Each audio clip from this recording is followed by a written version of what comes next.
and welcome to another edition of NDB Media's Sports Talk with the Guys, home of the Monday morning quarterbacks on Saturday. Yes, ladies and gentlemen, this is live. This is not a test.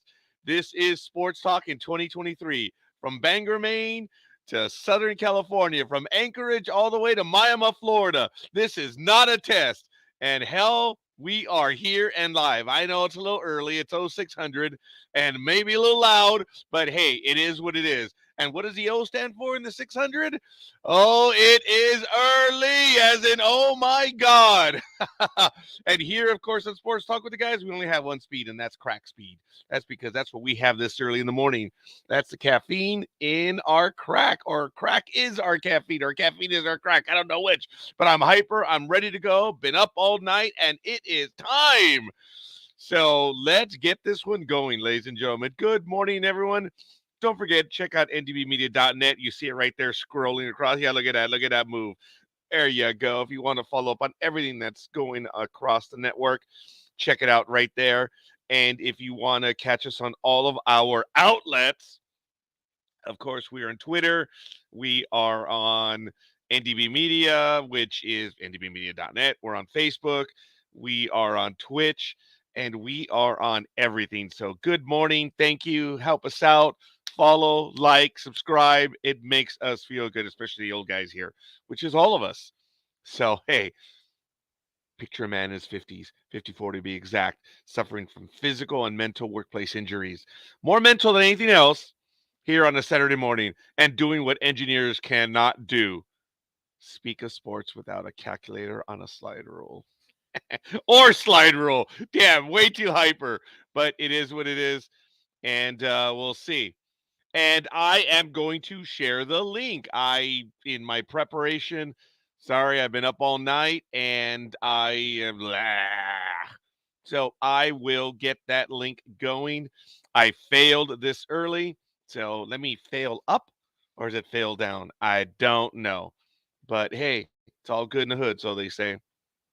And I'm going to get the link going right now.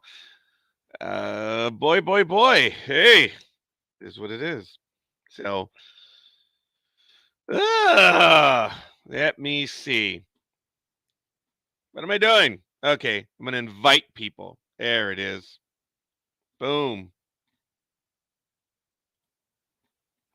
And there it is in the chat. And now on, I believe, our sports page. Maybe, maybe not. There it is. Let me get it up. Yeah, let me get it up there.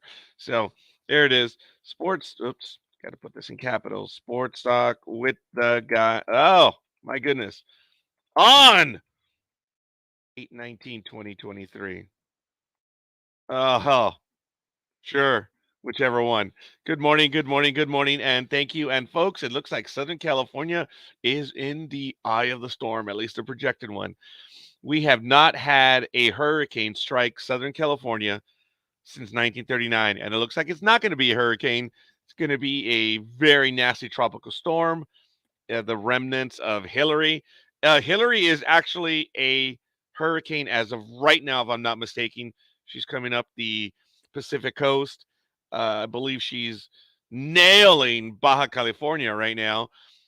And no, it wasn't Baja California that Bill had a good time with. It was Monica. Oh man, had it been Monica, it would have been perfect. But it's just Hillary in this case. But that is, again, as I say, neither here nor there. So already right now, I guess we're taking it seriously. Some people are going to be dismissive of it. There's going to be a lot of water here where I'm at. We're on a slope, a glide path. And every time we get immense amounts of water, we'll get a small accumulation outside in front of the office, and every now and then we'll have water penetration through the back of the garage, but that's about it. And I do consider myself fortunate because of it. But as of right now, it's a high of 65. It's going to get to 86, an overnight low of 72. So it's going to be warmer overnight tomorrow. And as of right now, we have a 1% chance of rain by the afternoon, 7% by the evening, 24, and the 72% overnight. Woohoo! Sunrise will be in approximately 9 to 10 minutes. Sunset will be at 7:33 p.m. It's a high, as I said, 86, low 72. Humidity is 65, feels like it. Pressure is 29.82 inches. Visibility is 10 miles. Wind is heading towards the west with a slight northerly slant deviation at 1 mile per hour. Dew point 53 degrees. UV index is 0 of 11. And we are in a waxing crescent for the moon phase. So we are under, I believe it's a hurricane watch right now. And it looks like we're going to have flooding. I understand that Nevada yesterday, thunder and lightning, they're already being decimated by Hillary. Must be campaign season. But hey, it is what it is. That's going to be the talk that we're going to have for a while now. We're going to see about it. But taking a quick look into history today on August 19th, today is the day back in 1909 where the first race is held at the Indianapolis Motor Speedway. The first race is held, now the home of the world's most famous motor racing competition, the Indianapolis 500, or as we know it, Indy 500. Built on 328 acres of farmland 5 miles northwest of Indianapolis, Indiana, the speedway was started by local businessmen as a testing facility for Indiana's growing automobile industry. The idea was that occasional races at the track would pit cars from different manufacturers against each other. After seeing what these cars could do, spectators would presumably head down to the showroom of their choice to get a closer look. Isn't that cool? The rectangular 2.5-mile track linked 4 turns, each exactly 440 yards from start to finish. The 2 long and 2 short straight sections. In the first 5-mile race on August 19th, 1909, 12,000 spectators watched Austrian engineer Louis Schweitzer win with an average speed of 57.4 miles per hour. That's the slow lane during traffic in Los Angeles. The track's surface of crushed rock and tar proved a disaster, breaking up in a number of places and causing the deaths of 2 drivers, which could be a Friday night here in Southern California or Friday afternoon. 2 mechanics and 2 spectators in addition to the 2 drivers. The surface was soon replaced with 3.2 million paving bricks laid in a bed of sand and mixed with mortar, dubbed the Brickyard. The speedway reopened in December 1909. In 1911, low attendance led track's owners to make a crucial decision. Instead of shorter races, they resolved to focus on a single longer event each year for a much larger prize. And May 30th marked the debut of the Indy 500, a grueling 500-mile race that was an immediate hit with audiences. Driver Ray Huron won the purse of $14,520 with an average speed of 74.59 miles per hour. That's Scorekeeper going to lunch, and a total time of 6 hours and 42 minutes. Wow. Wow, impressive. And speaking of impressive, good morning. Did you see how I was getting my alignment? Did you see that? That was smooth, wasn't it? Good morning. Oh, I'm sorry. Anime girl. Morning. How are you diddling? I'm doing real well. Yes, I have in preparation. Oh, damn it. And I was even saying the line. I should have, but it might have been a little inappropriate. I was going to say, I shaved a little close. I was going to use the patent line. Yeah, shaved real close in preparation to getting smacked by you. That was, the movie got that one right. That was one of the rare moments that Montgomery and Patton actually shared a joke with each other. Mm-hmm. They weren't And exactly the best of friends, were they? oh, just a bit. Just a bit. Well, And speaking of just a bit, oh, look at that. yeah. His alignment. What are we doing? Na na na na na na na na na. It is the Twilight Zone, buddy. We are awake, we are going, and we are blowing, dare I say. Morning, Speedy. Good morning. How you doing, young man? Good. It Good looks morning. like How you doing? Morning, Speedy, my man. See the chair shrunk again, or yeah. I know what it is. I've got it. He hasn't had a shave, you see, and he's embarrassed, so he's Oh, hiding the chin. and I shaved. Yes, you did. You see? Yes, I Shows did. what a true gentleman is. We both shaved apparently. That's good. What did you shave? Like a what? 4 months ago? No. You gotta go there and be funny now. No. Now, what he did, Roger, what he did was He grabbed a local cat and said, "Lick the face quick." That's what he shaved with. Good for you. You got yourself some kitty in the morning. Way to go, Speedy. I'm impressed. I'm Right. glad you used the word kitty there. I Yeah, thought you were I going was to come gonna out go with with the other something one. else. You know what? It's because Speedy's a good man. He is, and sometimes we are very, very, very, very, very stupid here on Sports Talk with the guys. You think? So I have to be respectful. Yes, you think. Yeah. Let's Nah. see. As the one I was commenting to earlier, it's called a screw up. Just saying is all. I hear you. Are you expecting any weather up there in San Leandro? I understand in San Jose, they're looking to get some rain over the next day or two due to Hillary. And you're just a few miles north of San Jose. Are you guys on a hurricane watch or anything there, Speedy? No, I was going to ask you the same thing because We are. We they are. said North County is going to get it. We're looking at, yeah, LA County is. We're looking to get anywhere from 3 to 6 inches in a very concentrated sort of time. So that is a lot of water, even for Southern California, to receive. It's not that big of a deal. I'm proud of, as you know, the department I work for in Southern California. We're ready for this. Uh, and my coworkers are going to risk life and limb because they're going to be out there in the storm weather systems.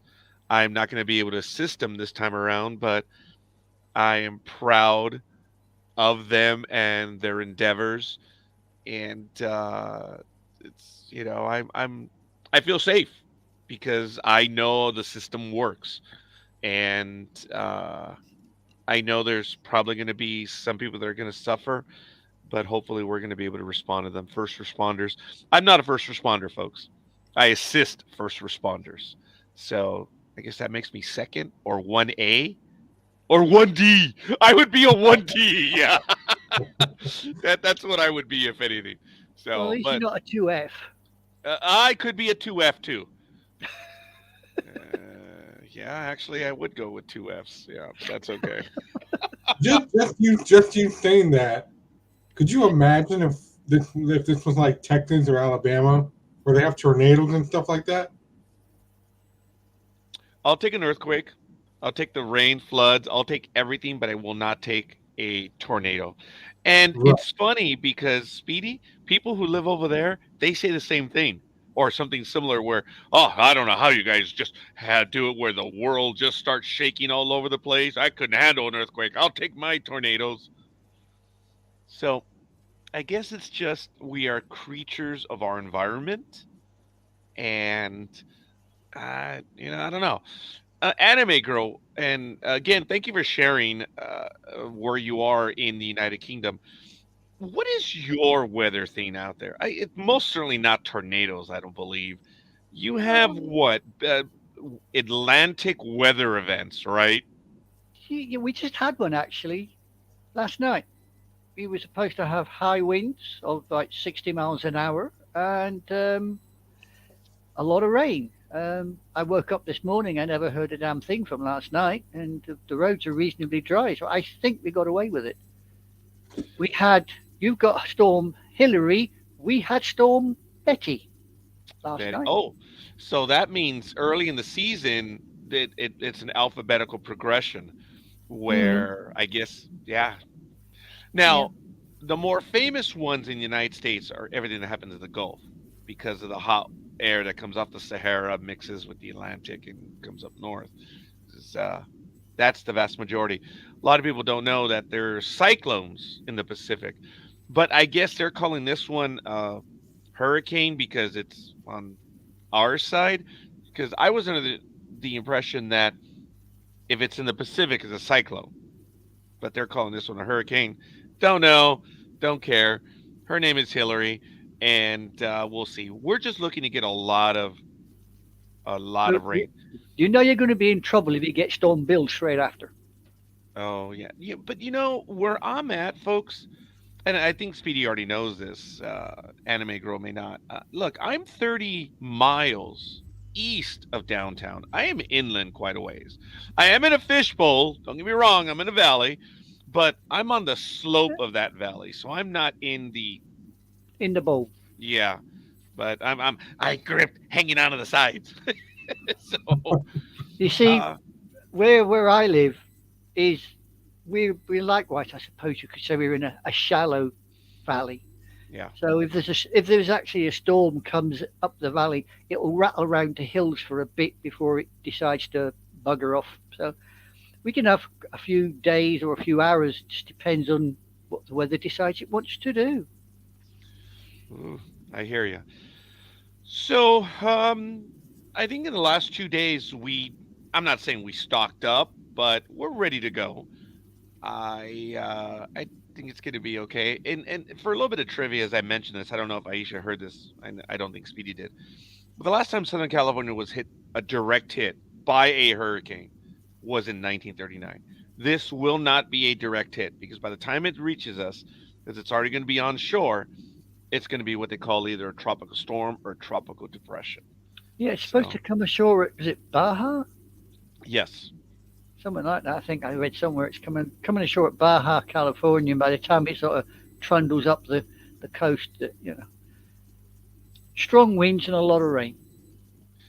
Yeah, and that's what we're going to get. And as of right now, it is, well, I'll just switch over to it just real quick. This is from, I saw a stupid comment by someone. Well, there's actually a lot of stupid comments on the internet.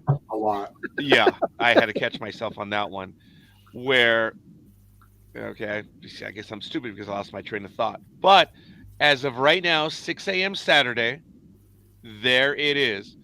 And if you look at it, is about 23 degrees north. It is just short of, if you look at it, being in line, it's just now the tip of Baja California. So we're looking to be hit overnight. Actually, we're going to be hit on Sunday. We're going to get a little bit of rain as of this evening for about an hour or two, and then it's going to be rain on Sunday and Monday. It's going to go into Nevada and into. See, this is the original track that I saw. I was speaking to someone yesterday, Mr. Know-It-All, Solomon Walters, saying, and it is going to hit Bakersfield, but it was going to veer towards Speedy. Speedy's over here. I am here. So I'm in the path of this wench. Speedy's going to say, yo, what up, dude? Keep on going. Keep on going by. So, Yeah, he'll be hanging out the window going, "See ya, don't want to be here." yeah, maybe something like that, yes. So as of 12 a.m. Monday, it'll be there, and by 12 p.m., it'll be in Oregon and in Idaho. I was going to say Indianapolis, and I was thinking of the Indianapolis 500, which is the anniversary. Today was the first one back in 1909 today, as I was talking about earlier. So You'll there it probably is, folks. find- Yeah, but It it's probably gives us fine by the something. time it gets up there. It'll probably peter out, and it'll just be gusty winds. Oh, well, we are looking at 60 to 70 mile an hour winds. Yeah, Here we in had Southern, 60 last night. yeah, when you Well, mentioned we, that. we were meant to. As I said, I Yeah, never you heard know, a damn thing.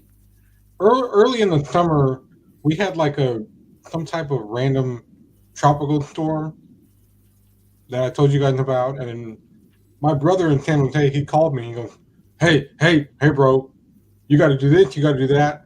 Lock your car, put the brakes on it, put the emergency brakes on it. That way the rain doesn't move it out. I was like, no, that's not going to happen. He goes, no, just trust me. This is going to be the worst one. So I did all those things, went down to my car. We were on video chat until I showed him that I was hitting the emergency brake. He goes, okay, good.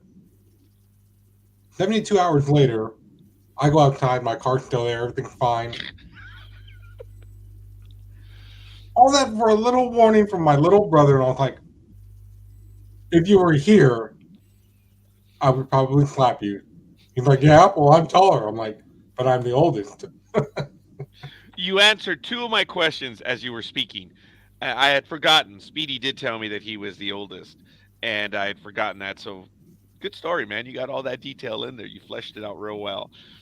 Yeah. When the younger brothers think they're dumb or smarter, it's time to educate them. So, Yeah. At least he was concerned, Speedy. It's not so bad. You know. He could have sat there and waited for it to happen and turn around and say, "Told you so." Oh, Then that's then right. you would have felt the need, wouldn't you? Yeah. And speaking of, I told you so. Yesterday, when I went to the gym, everyone kept asking me, why am I always sitting on the stationary bike? I got miffed with them and I told them, mind your own business. I'm going downhill. Uh-huh. Oh my goodness. Uh-huh. Come on, anime girl. Go ahead. No. I will refrain from commenting in my Refrain. normal One sarcastic way. one of my favorite words, especially in music class. Like, wait a minute, refrain. Why are we doing the refrain? The refrain, as I understand it, is shut up. Why are we going to do the refrain? And the funny thing is, yes, that is those instances in English where not only a word will have a secondary meaning, but it will, in this case, one of the rare English words that could be not necessarily a positive and negative, but for and against, right? Because Uh-huh. we know refrain, the way that I'm implying is shut up, keep yourself from doing what you're doing, stupid. You're right. But yet, refrain, anime girl, what is refrain in music? Refrain, if I remember rightly, in music is a collection of notes which will repeat itself throughout the tune. Do it again! Basically, do it again. Think And of the can. yeah, and the refrain that I know is shut up! Don't do it again! Keep from doing that. And that is the beauty. The refrain that I tend to use is, for Christ's sake, go away, think about what you're doing, and come back later. You know, I don't think you've used that one on air. You have used it post. I think you've posted something similar to that. On air, you have told us, for Christ's sake. You did once or twice. And by the way, I want to give a quick shout out. I know it's early in the program. It is 6:23 in the morning, and we're getting going here.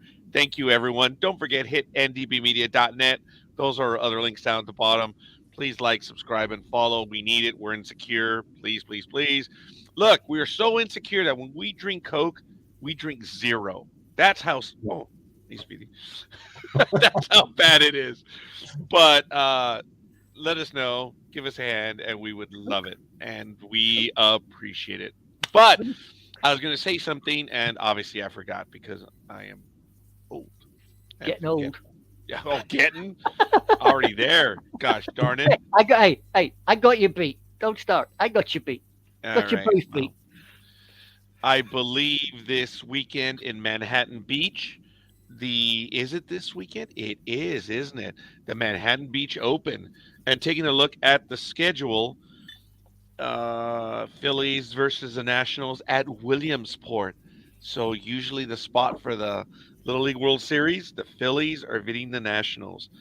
And in NASCAR, the Go Bowline at the Glen.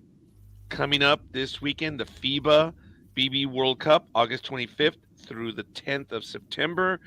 And next week, it'll be Netherlands Formula One.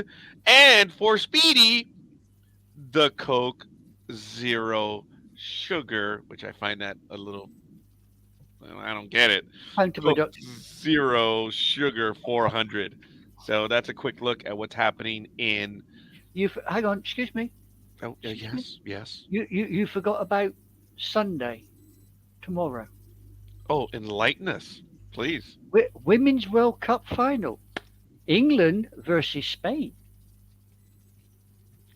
And congratulations to both teams for the ability to make it through. I want to give a shout out to the Australian team for calling out the American team. Boy, oh boy, was it sweet. The American team was a little snottier than most, and they didn't like it. Proud, did they? Didn't do you proud. They did not. There are issues with the team. I'm not even going to get into a lot of them. I'm disappointed that the American women did not advance. There are issues with that team that they're going to be working it out. They're going to have to work through it. These women, because they are usually damn good. And they just did not show. There are a lot of internal issues because that team has genuinely been kicking the living you-know-what out of almost everyone for a while. Granted, there's some transition, but it's just there are issues there, and they're going to work it out. I'm not going to pile on them because there's No. no reason. Because when you can't get out of the round of 16, you pile it on yourself. But Well, all kidding aside, I got to be honest. When the World Cup started, the team I picked did pretty well, but they didn't get all the way through. who'd you go for? I mean, which one did you pick? I picked Japan. Oh, Oh, Japan. Those are some dangerous women. Japan, they've got their act together, and that's a good team. I think they won in 2011, if I remember correctly, and it was not necessarily an upset, but they beat the American team, which was, I believe, favored that year, and they Yeah. beat them like 1-0, if I remember They, correctly. they are what I would call sneaky little buggers. They're under the radar. People like Japan, forget it. Little Asian women, they ain't going to do a lot. And they get on the field and they kick 7 balls of what out of people. And people think, ooh, where the hell did they come from? Where the hell did they come from? Indeed, and I mean, this- they take you guys on at baseball regular and kick your butt. they're really good at the World Cup, the World Baseball Cup. Yeah. I've been to. Thank you, John, for having tickets. I made the World Baseball Cup. I believe it was in 2003. I have to remember. Really good stuff. I have the tickets somewhere around there, but we'll see. But as I announced last week, we are on baseball real quick. Congratulations to Fernando Valenzuela, who had his number retired for all eternity here in Southern California. So, folks, when a player has their number retired, at least in baseball, that's it. It's done. That number shall not be worn again unless it's by that player. That's the way it works. So when you have some other guy wanting the number of someone else that's already retired, it's not up to the player to give permission to the team. Like that thing that happened with the Mets a while ago when Keith Hernandez had his number retired. Yeah, Speedy, remember that? Yeah. And one of the Mets teams, oh, well, it's sad that some old dinosaur. Keith Hernandez is not a dinosaur, and you're a moron. Didn't get a chance to comment about this earlier, but the thing is, when a number is retired, it's retired, it's done. You guys heard the story of 42 with baseball with Jackie Robinson. Go ahead, Anime Girl, I'm sorry. I was going to ask this question. It will probably sound completely stupid, but call me ignorant. What would happen if, say, the player's son or grandson got on the same team and said, can I have my father's or my grandfather's number? Would it be reactivated, or would that be a no-go and they would say, no, it's been retired, it ain't coming back? Speedy, do you have any comments on that? Because I'm curious. I have a comment on that. It's kind of lame, but go ahead. It's not a dumb question anyway. Thank you. No, it's not a dumb question at all, but there is a problem with this because, see, the thing about men wanting to name their sons after them, we had an incident at our church years ago where my friend Pete, his son Pete Jr., Peter, and little Pete, so there was an emergency at the main Pete's house, and here's camp staff, and they were like, Pete, your wife is on the line, and they went, okay, which Peter is it? And we obviously knew it wasn't. He was only 4 at the time. He's not married. So they had to kind of narrow it down to which Peter it was, and they went, oh, you. He's like, yeah, got a new house. He's on fire. So, You're freezing and breaking Speedy, up. I'm getting Speedy. a little bit of breakup. The Almighty has entered, and I believe it is the aura, the strength of Almighty that's knocking our networks off. Right. So, and look, Almighty shows up, and then Big Dog makes his presence felt. Good morning, Big Dog. He says the alarm never went off, so he'll be back in a little bit. I've had that issue happen. But all kidding aside, Speedy, could you reset real quick? Like maybe exit and come back in and see. Or I'm sorry, buddy. I'm Yeah. gonna exit. Yeah, go ahead and close your browser and come back in. Okay. There. Good morning, Almighty. How you doing, young man? I am doing well this morning. How about you, Scorekeeper and Anime Girl? We are under a hurricane watch. So And we are under a storm warning. So, hey ho. Oh. What are you under? And don't say bed covers, because I'll come over there and slap you so hard Google will not find you. Do I look like I under- would have answered yes. Sorry, Almighty. Oh yeah, but do I look like I'm under bed covers? No, I am under. If I wanted to really be a smart ass, I'd say under a ceiling. But to stay within the theme, I would say we are under sunshine. No Oh, hurricane. that's BS. That's Oh, bullshit. yeah. Okay. No hurricane. We all no have bad storm weather. warning. That was earlier, and that was Thursday or so when we were actually under a storm. But or was it Sunday? I don't remember. But yeah, it's been pretty interesting. It's been cooling off here already in August. So Oh, we never got going, so. yeah. Well, do you ever over there? Sometimes. Hey, come on. Sometimes. Sometimes we do. Sometimes we have something called summer. You know, There you- when yeah. the bowl decides to shine, and we think, oh, what do you do with that? As a matter of fact, I'm gonna butcher that one, but what's up? So thank you for joining us. And Big Dog tells us Almighty didn't wake me up. He just rolled over and got up without waking me up. Okay. Really? Oh my God! Oh my God! I mean, Jesus, Mary and Joseph. Yeah. I know. Is there something you wish to tell us? Jesus, Mary and Joseph. There it is. Bam! Done Oh wow.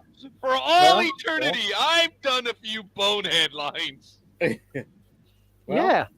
Big Dog knows that I don't stick around. I like to leave. Oh, When I'm oh, done, I leave. You oh, know? I see. I I'm see. not into that. I don't do any spooning. No. No. You just dip and go. We got it. Don't Yeah. go there. He knows that. I don't know what he's complaining about. Oh my After all goodness. this time, you think he'd know.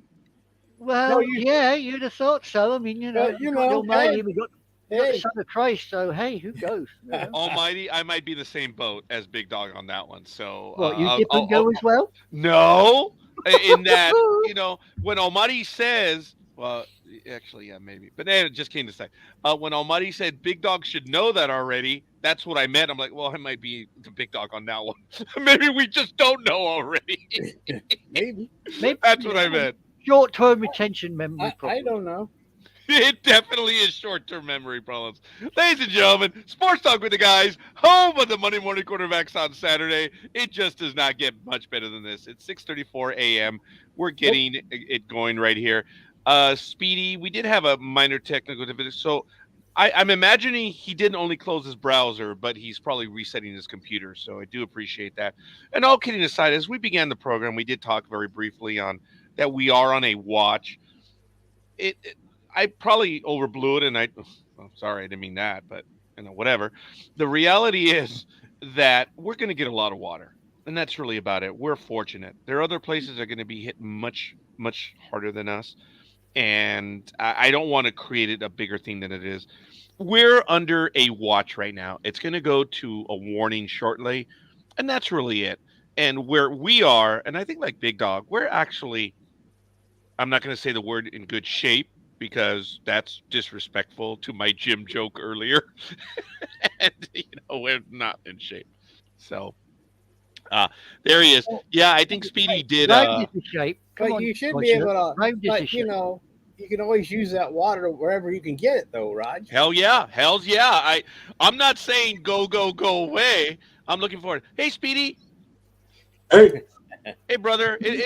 Your Didn't connection fix the looks chair, solid. did you? Didn't Oh, fix the he chair. didn't get the chair. It's No. either the chair's too low or the camera's too high. One of the two. The next time, Speedy. Speedy. Did you fall down? Yeah. Oh, he was trying to set up his. Oh, he got it. I'm Yeah. upset him. Oh, here we go. Speedy, next time you're at a restaurant, ask for a child's My chair and take it with you when you leave. And that way when you come home, You can put it on that chair there and sit on it, and you'll be able to join the rest of us grown-ups at the grown-up All table. he needs is a good booster cushion. That's all he needs, a good booster cushion. There we go. There you go. it is.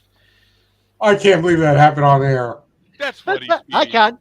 You know, I can. There's a lot of stuff.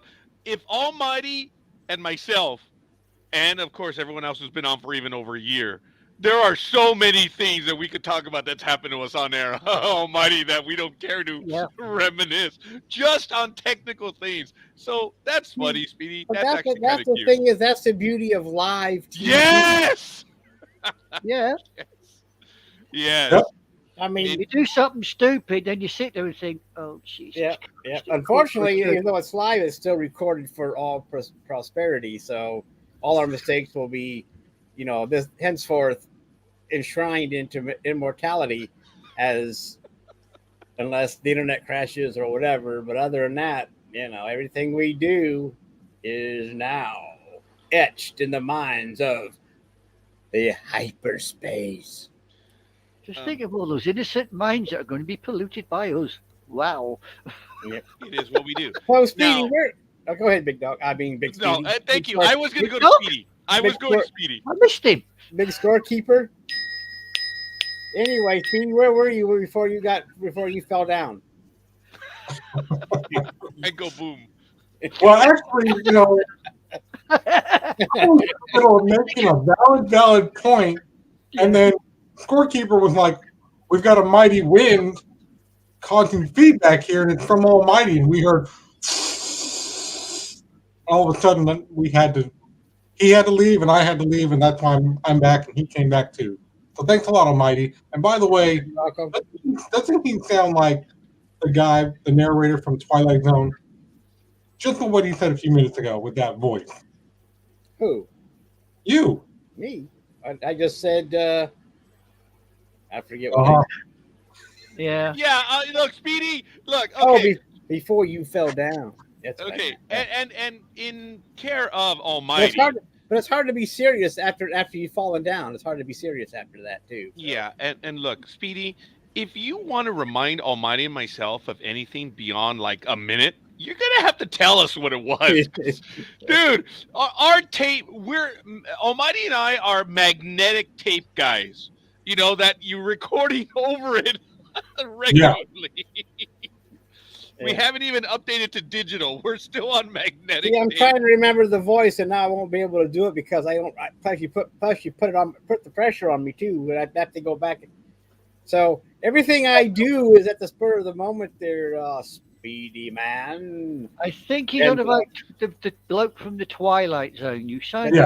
like Oh, the the Twilight narrator Zone. from the Well, Twilight. sometimes I feel like I live in the Twilight Zone, so I guess I'll propel. I could be antisocial there and say, well, the whole of bloody America's the Twilight Zone. Well, Hey! you won't get much Nasty. argument here. Well, I believe you, and we also think the same about our friends across the pond. So, Oh, hey, come off it. We're not the Vice versa. Twilight Zone. We're the Forbidden Zone over here. yeah, we don't have that over here. You know, Not we're the yet. Forbidden Zone. Not until the Planet of the Apes. Then we'll have a Oh. forbidden zone. You And know, Charlton Heston will lead us to the promised land. Almost, kinda, in a way. I wonder if you know who this is. This is way off topic. If you look him up on YouTube, the guy is called the Fat Electrician, and spaces in between fat. So you have the Fat Electrician. I'm going to go to him on page right now. Folks, I want to give a shout out to this guy. That's him right there, the Fat Electrician. He was in the service. He was a electrician in the Air Force, if I'm not mistaken. The guy is awesome. He does videos. And folks, if you ever want to see something, you need to start with the Fat Electrician, the USS Texas. And over the whole world rose a clamor Okay. of hysterical joy. This is World probably War one of I his best promised videos. us a Today we're talking about the most gangster battleship of all time. Ladies and gentlemen, the USS Texas, predating both world wars, being built in 1914, it is commonly referred to as the last dreadnought. Okay, that's just a quick tease. I don't want to take away from him, but I humbly recommend you check out the Fat Electrician. He does videos anywhere from 4 to 5 minutes. They're very quick, very efficient, incredibly funny. And the reason why I reminded him is because of what Almighty and Anime Girl were talking about right now, about the United States, United Kingdom, and all this. And he refers to the United States as being the greatest military power in the world. He calls a USA, and then he says USAB, the secondary power. He says that's code name for Great Britain because they're USAB. And he's not insulting. He's actually absolutely awesome. But folks, in that video of the USS Texas, I knew some of the stuff he was talking about in that video, but humbly, I ask you to watch it. It is fun. He's awesome. Yeah, forget about his language. He is very expressive, but he is funny. And speaking of forgetting the expressive language, good morning, Big Dog. How you doing, Butler? Butler? It's slurred out. I was trying to say brother and something else, so it was close. Shell to it. shocked. Are you okay there, boy?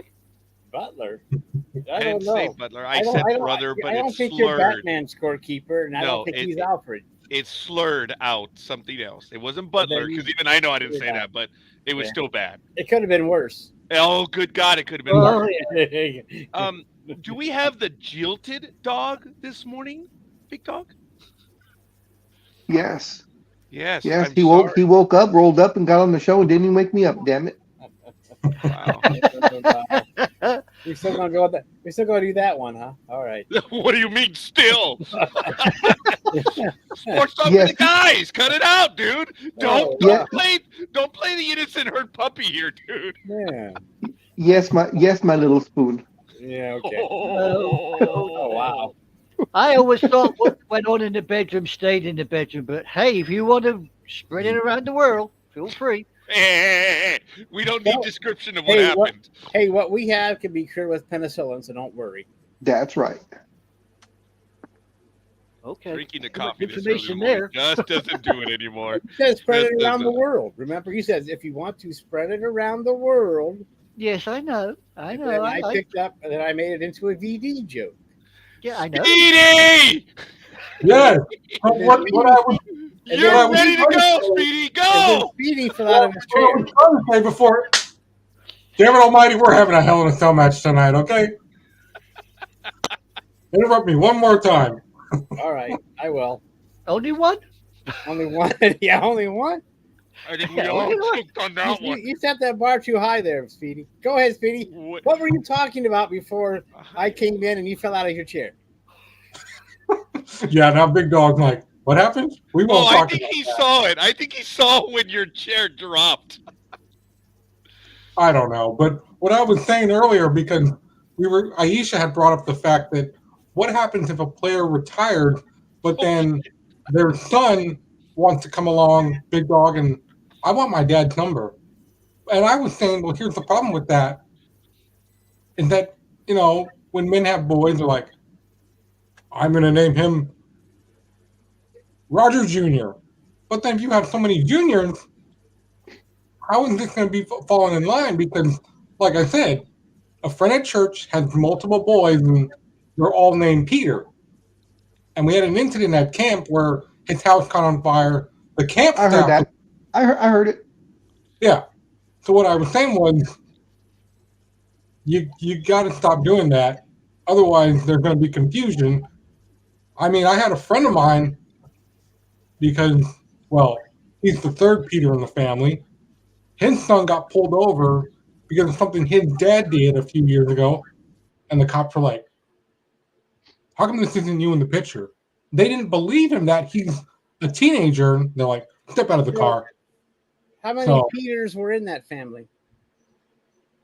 There's, Well, I think he said the third one. yeah, There's Okay. five. There were 5 Peters? yeah, That's a lot of Peters. I know. That is. It's a lot of Oh, woman. Peters. Boy, so Yeah. many jokes.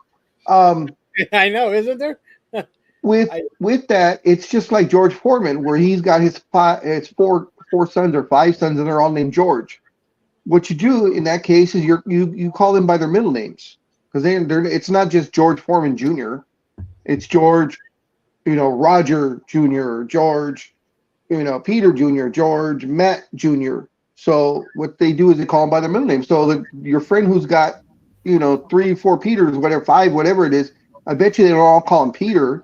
They're all called by their middle names, except for maybe the actual junior, the second one, they'll probably call him Junior. You know, I I feel can sorry imagine for a guy that's named Peter, Richard, whatever. If you think about all the names with that, poor guy, Peter, Richard, whatever. Jeez. Peter, Richard, John. Whoa, even Whoa, better. Peter, whoa, Richard, yeah, John. yeah. You don't want that. You don't want To that. all the Peter, Richard, Johns of the world. Oh, Peter Richard Weed. Yeah. Oh my goodness. So, folks, in the same vein as we offered to assist our brother, Forrest Gump, that if you provide us a birth certificate with someone out of or with Vietnamese heritage and their first name is Charlie, the bounty is still in effect. If you provide us a birth certificate where the kid's name is Charlie, we'll give you $5. And now knowing this, if there's someone that has their birth certificate that says Peter, Richard, John, we'll give another $5. We want to help out the staff here. So we have a bounty for that. So we'll see. But continuing, gentlemen, Almighty and Big Dog, I don't know if you'd missed it earlier. We had just started talking about the whole thing of numbers being retired, and I asked for Speedy's opinion. That and I referenced what had happened with the Mets about 4 or 5 weeks ago on how someone called Keith Hernandez some old dinosaur. Like, first of all, you're ignorant for saying that. Two, what is the purpose of having a number retired? It's inferred. And then, it's up to the player. No, there are no necessarily any rules other than this. And again, Speedy, thank you for your comments. And we're going to get to the thing. Fernando Valenzuela, as I commented earlier, had his number retired for all eternity. It is basically said no other player shall ever wear this number because of your exploits. In the Dodgers organization. That's correct. Don't forget to preface that. Well, okay. Yes. Well, I did say earlier that Jackie Robinson is baseball wide. Now, again, it happened this weekend with the Dodgers that they have said no one shall ever wear that number again. So I cannot talk about the retirements of others, but I believe the same effusive language is used. Once the player uses 42, it's done. But there are no rules. The team owns the number. The player does not. But the team basically says, you were so awesome. So many contributions. And I want to know from hockey if you know that, and from basketball as well, because we know there's no such thing in football just because of the limitation on numbers. What is the rule in the other sports? Because in baseball, there are no rules about numbers being retired. Once a number is retired, it's inferred that it's done. It shall never be worn again. What are your thoughts and opinions on that? And we were getting some from Speedy. Big Dog, and this is what Speedy was alluding to, if you get the son, the grandson, whatever, or another player that wants to wear that number, a lot of the blogosphere said, well, it's up to the player to determine if he wants to let them use the number. Well, I don't know. Go ahead, Big Dog. What are some of your thoughts? And then we'll go to Almighty and Anime Girl. In basketball, it's pretty much the same thing. Once a number is retired, it's not to be used again. But the case, I think it was a couple of years ago, a player in Phoenix, I can't remember, was Phoenix or Philly, wanted to wear Barkley's number for a season to honor Barkley. And the team said, we have no problem with it as long as Charles is okay with it. So usually the rule of thumb is if the team is okay with it, then they go to the player, that the player that wants to wear the number, the retired jersey number, goes to the person who it's retired from, goes to them and say, I'd like to wear your number. This is the reason why. And I believe Charles let them wear it for that one season. So it can be done. It's not done very often. And I'm not sure how it would work if the person had already passed away. So, which as far as I know, hasn't come up yet. Okay, time out, Big Dog. What are your thoughts? Once the number's been retired, so I'm going to go with that. If you can help us out in the explanations, and you did, thank you for basketball. What are your thoughts on someone wanting to wear the number? And let's use both. Say it's right now, and then if they passed away. What are your thoughts? Um, it would for me it would have to be a player by player basis. Why do you want to wear the number? Is it because that's the number you grew up with using since high school? Then no, sorry. There's a guy that came along, years ago, and he outdid everybody, and that's the only reason. But if it's maybe his son, or there's in other words, there has to be a profound reason as to why that number wants to be taken out of retirement, rather than, well, it's a number I've always worn. That, to me, that's not enough. James Worthy had that same problem. He wore 33 through his entire career till he came to the Lakers. And he knew better than to even ask Kareem, because Kareem was not going to give that number up, because that's a number Kareem has always worn. So Worthy switched to 42. But he said, he was thinking about asking and then decided against it. But yeah, for me, it would have to be a profound reason why. I don't know about you guys. Is everything glitching? Because everybody's blinking like crazy. I'm not detecting any issue. We did have with Speedy earlier, but it's cleared up. Yeah, well, Speedy's been blinking like crazy, but right now, am I coming through okay? Yeah, actually, you are. Yeah. Okay. Everything over here. As far as a person passing away, that's a real touchy subject if the ones are gone.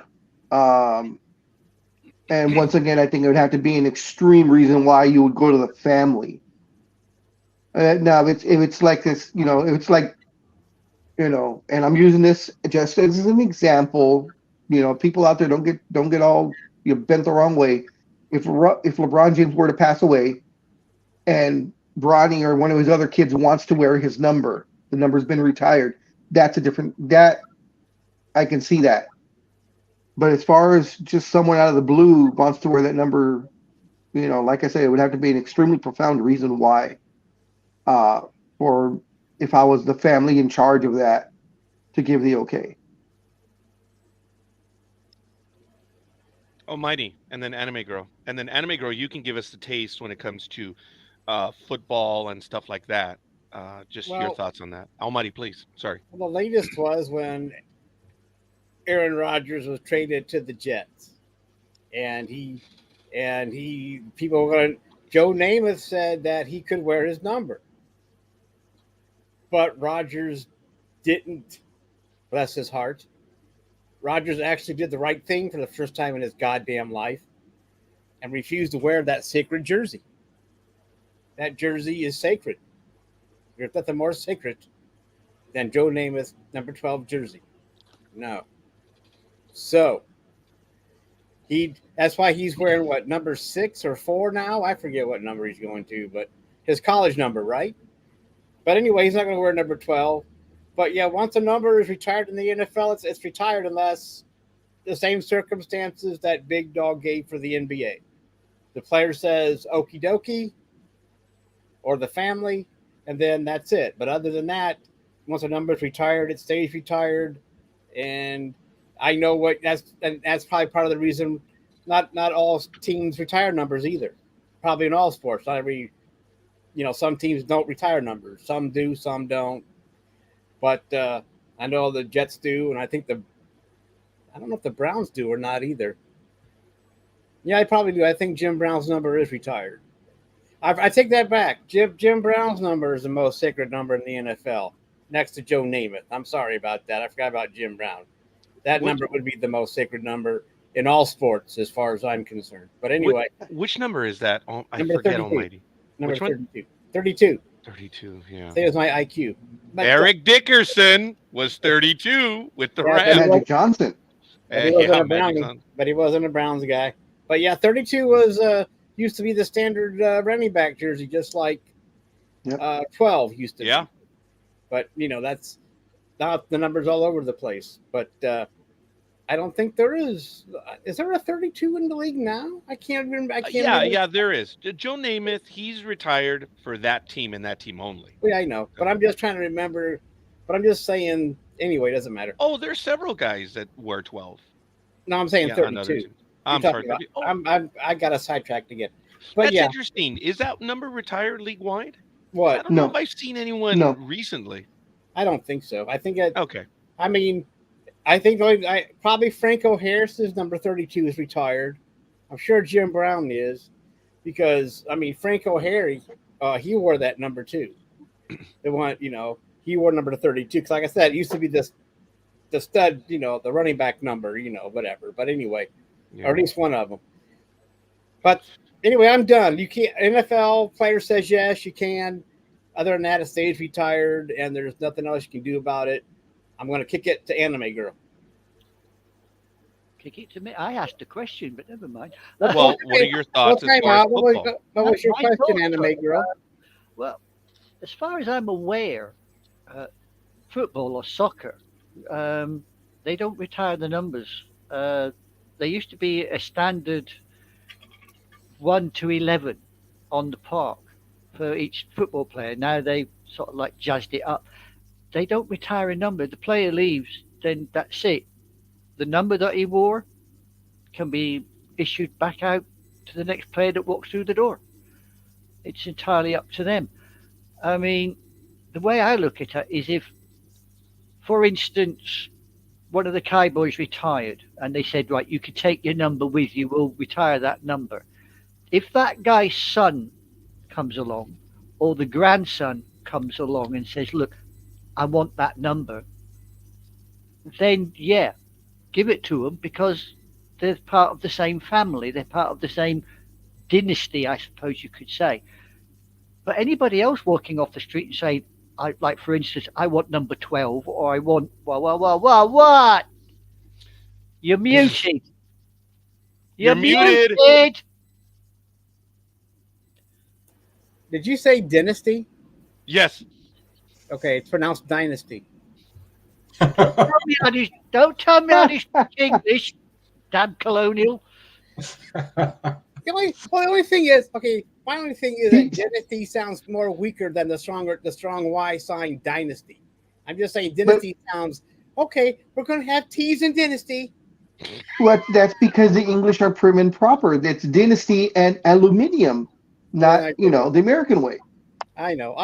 Never mind. I'm sorry, Anime Girl. All right, gentlemen, we have a schedule to follow. Let's proceed. Anime Girl. I'm just never mind. Sorry. Yeah.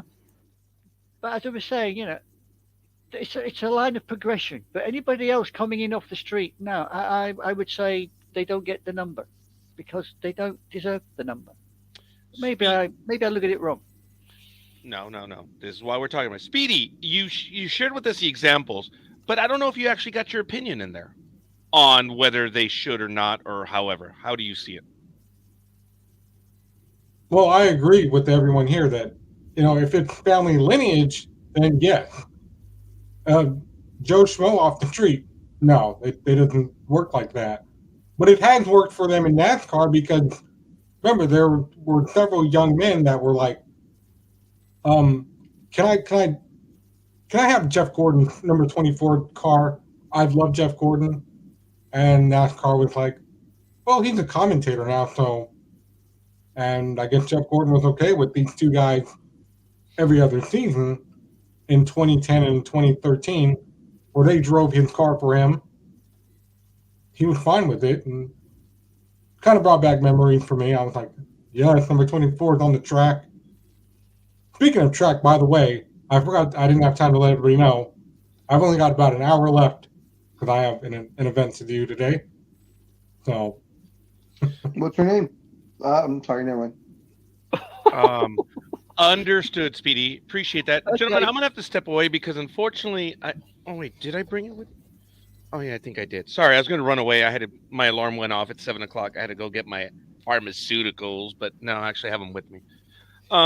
Well, look, folks, and I appreciate the comments from everyone, but I guess I'm just really dumb when it comes to all subjects in sports, especially this one. You retire the number, it's retired. It's done. That's it. Because that number was endemic to that one person. And all of you made some awesome arguments today regarding it, and it's cool. Fortunately, this is not an absolute thing anyway, because they talk to the team, they talk to the player, and that's pretty much it. I think in the case that Almighty mentioned, I don't think he even asked to use the number 12. It was the blogosphere that made the noise.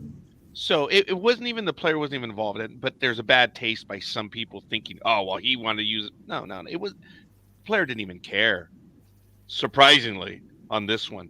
But, No, you're right. But Joe did give us permission beforehand. I mean, that was... Yeah.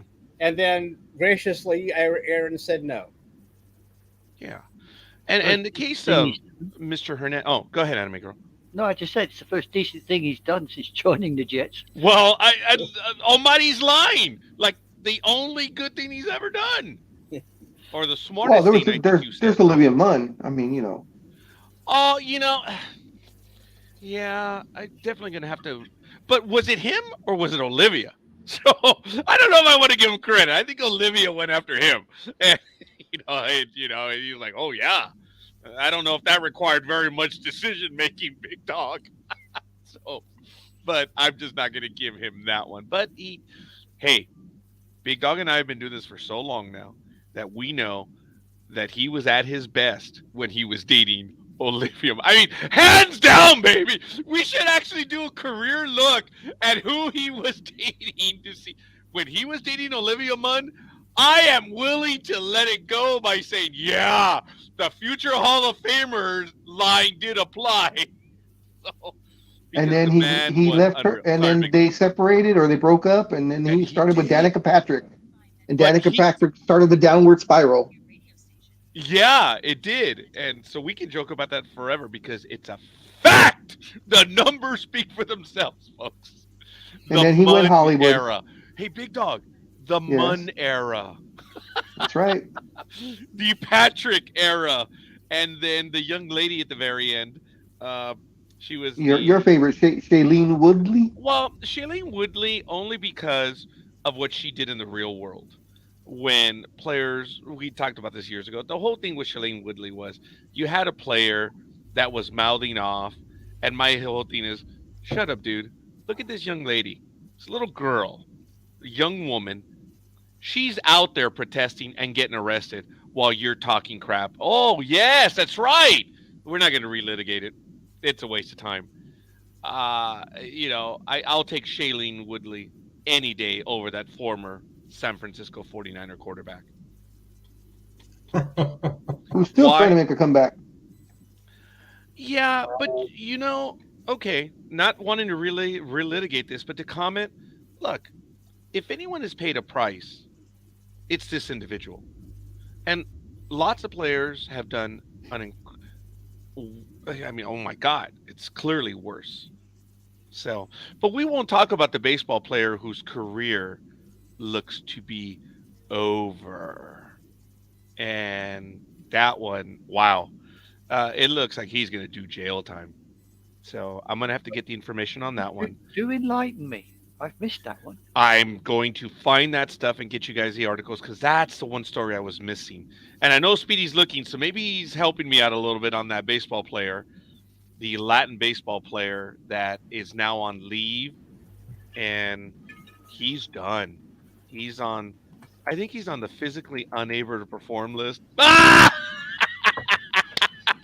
But that's not either here nor there. But he is done. Okay, who opened the can? Because we heard it clearly. I believe that was Almighty. Oh, yeah, okay. That's funny. Hey, read my He's point. opening up a can of whoop ass. Go with that. We've had several players suspended famously. Max Scherzer was suspended earlier in the year. This was in April for the 10 games, all because of the spider attack.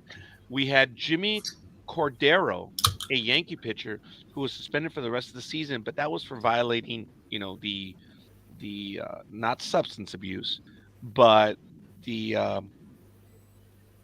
Steroids? thank you, Big Dog. Pitcher Yankees Herman was suspended also 10 games for using a substance. But this player that was suspended, well, he has not been suspended, but he's on the do not play list. And he's probably never going to come back. I forget which team he's with. And I'm having trouble finding that one right now. Yeah, me too. I can't find anything. And like I said, I was pulling my stories this morning and I just could not, you know. And it apparently he got into a relationship with someone who was underage, but not underage by months. Not that it makes a difference. Not underage by a year. I mean, apparently the young lady was still in her lower teens. But And- but is there such a thing down in South America? It's true. it's country by country. Things are changing, and that's a straight up fair question. Yes, that is true. He was, That's but from what I understand, the girl was 16. Okay, so not low teens, middle teens. But still, in our country, underage. That's felony. You're going in jail. And you then know. over in Britain, that's legal age. And so, but it depends. But that's why I'm asking. I mean, it happened in South America. So is he being charged in South America, or is he being, or is he just, or is this an American, or is this? Oh, here it is. I mean, I'm just saying, why should if it happened in South Wander America- Franco? Yes, I have it exactly as just as you were saying that too. Folks, I'm going to put the article right here in the private chat, and then I'll post it later on, or if one of my hosts would kindly post it in the comments. So if they want to follow, ooh, Freudian slip, Oh my! follow along. I am so sorry. I'm slurring my speech in the Yes, worst who else way. had a 16-year-old on their mind? Wander Franco might never play in Major League Baseball again amid alleged sex scandal with a minor. So he is with the Tampa Bay Rays, and if the allegations against Tampa Bay Rays shortstop Wander Franco are confirmed by an ongoing investigation, there's a major chance he will be banned from Major League Baseball for life. This is an opinion piece. This was a given because he is also in danger of getting locked up behind bars. Allegations came forth from messages that suggest Wander Franco, oh no, I was right, had a sexual relationship with an underage girl. Initially, there were reports that the girl was 14 years of age, but her age was later confirmed to be 17. Still a minor and still sanctionable under statutory rape charges if allegations are presented to the authorities. The Tampa Rays took him off the squad for the team's next series that will take place over the weekend against the San Francisco Giants. Now, this is within the last week, 2 weeks. Amid Wander Franco's obvious absence, nobody from the team wanted to address the story, and perfect. You should not do so. So, these are serious allegations. And this kid is 22. So he himself is young, and this is crazy. So I don't pretend to have the rest of the details, but this is the report on why he was removed. Apparently, the age of consent is 18, where the offence took place. Okay. So in Republic. I remembered the age 14. That's why I said early teens. That's the original report. Mhm. And Almighty said 16. That was closer to being spot on because it turned out that she was 17. The originating reports put her as much younger. The point is, it's illegal. So now I don't have where it took place. Do you guys have that? That's what I'm looking for also. It's Dominican Republic. Oh, on the spot, Anime Girl. I'm going to read. Anime Girl, would you read the comment, please? This is awesome. Thank you for doing that. Read what you have. Tampa Bay Rays star shortstop Wander Franco is reportedly being investigated by the Dominican Republic's Attorney General's office for allegedly dating a minor. The investigation is being led by the magistrate Olga head of the National Directorate of Boys and Girls, Adolescents and Family, and is taking place in Franco's hometown of Bane. Dominican news outlet Nocas Telemicro first reported on Monday. Noticias Telemicro. Oh, there you go. Bless you. That's all I got at the moment. So this is as of Monday, folks. It's actually a lot more. I was implying that it was even the week before. So the next stupid question is, oh, so was that in Cuba? Oh, it's the Dominican Republic. No, Hey, look, people are lame when it comes to it. This kid's 22. He's, dating someone of underage. See, the whole thing came up is because they found text messages. Who is they and what text messages and where? I'm sure we're going to learn. Big Dog, it looks like you're dying to jump in on that one. Did you have anything you wanted? Please. I'm just wondering when it happened, because depending on where you're at, because I know the laws here, as far as, because 17 is, depending on when you turn 17 and depending on how old the other person was, there may not be statutory rape charges. Because if the person is, say, 18 and they're 17 and they've been in a relationship for a while, then they won't do statutory rape charges.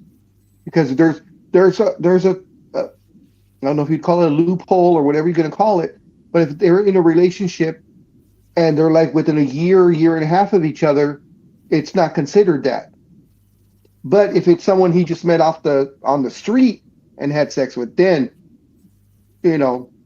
that would be considered statutory rape because she's underage, period. So I'm just wondering with this baseball player, when this took place. Did it take place just recently? Did it take place when he was 18 and she was 17? Or he was 19 and she was 17?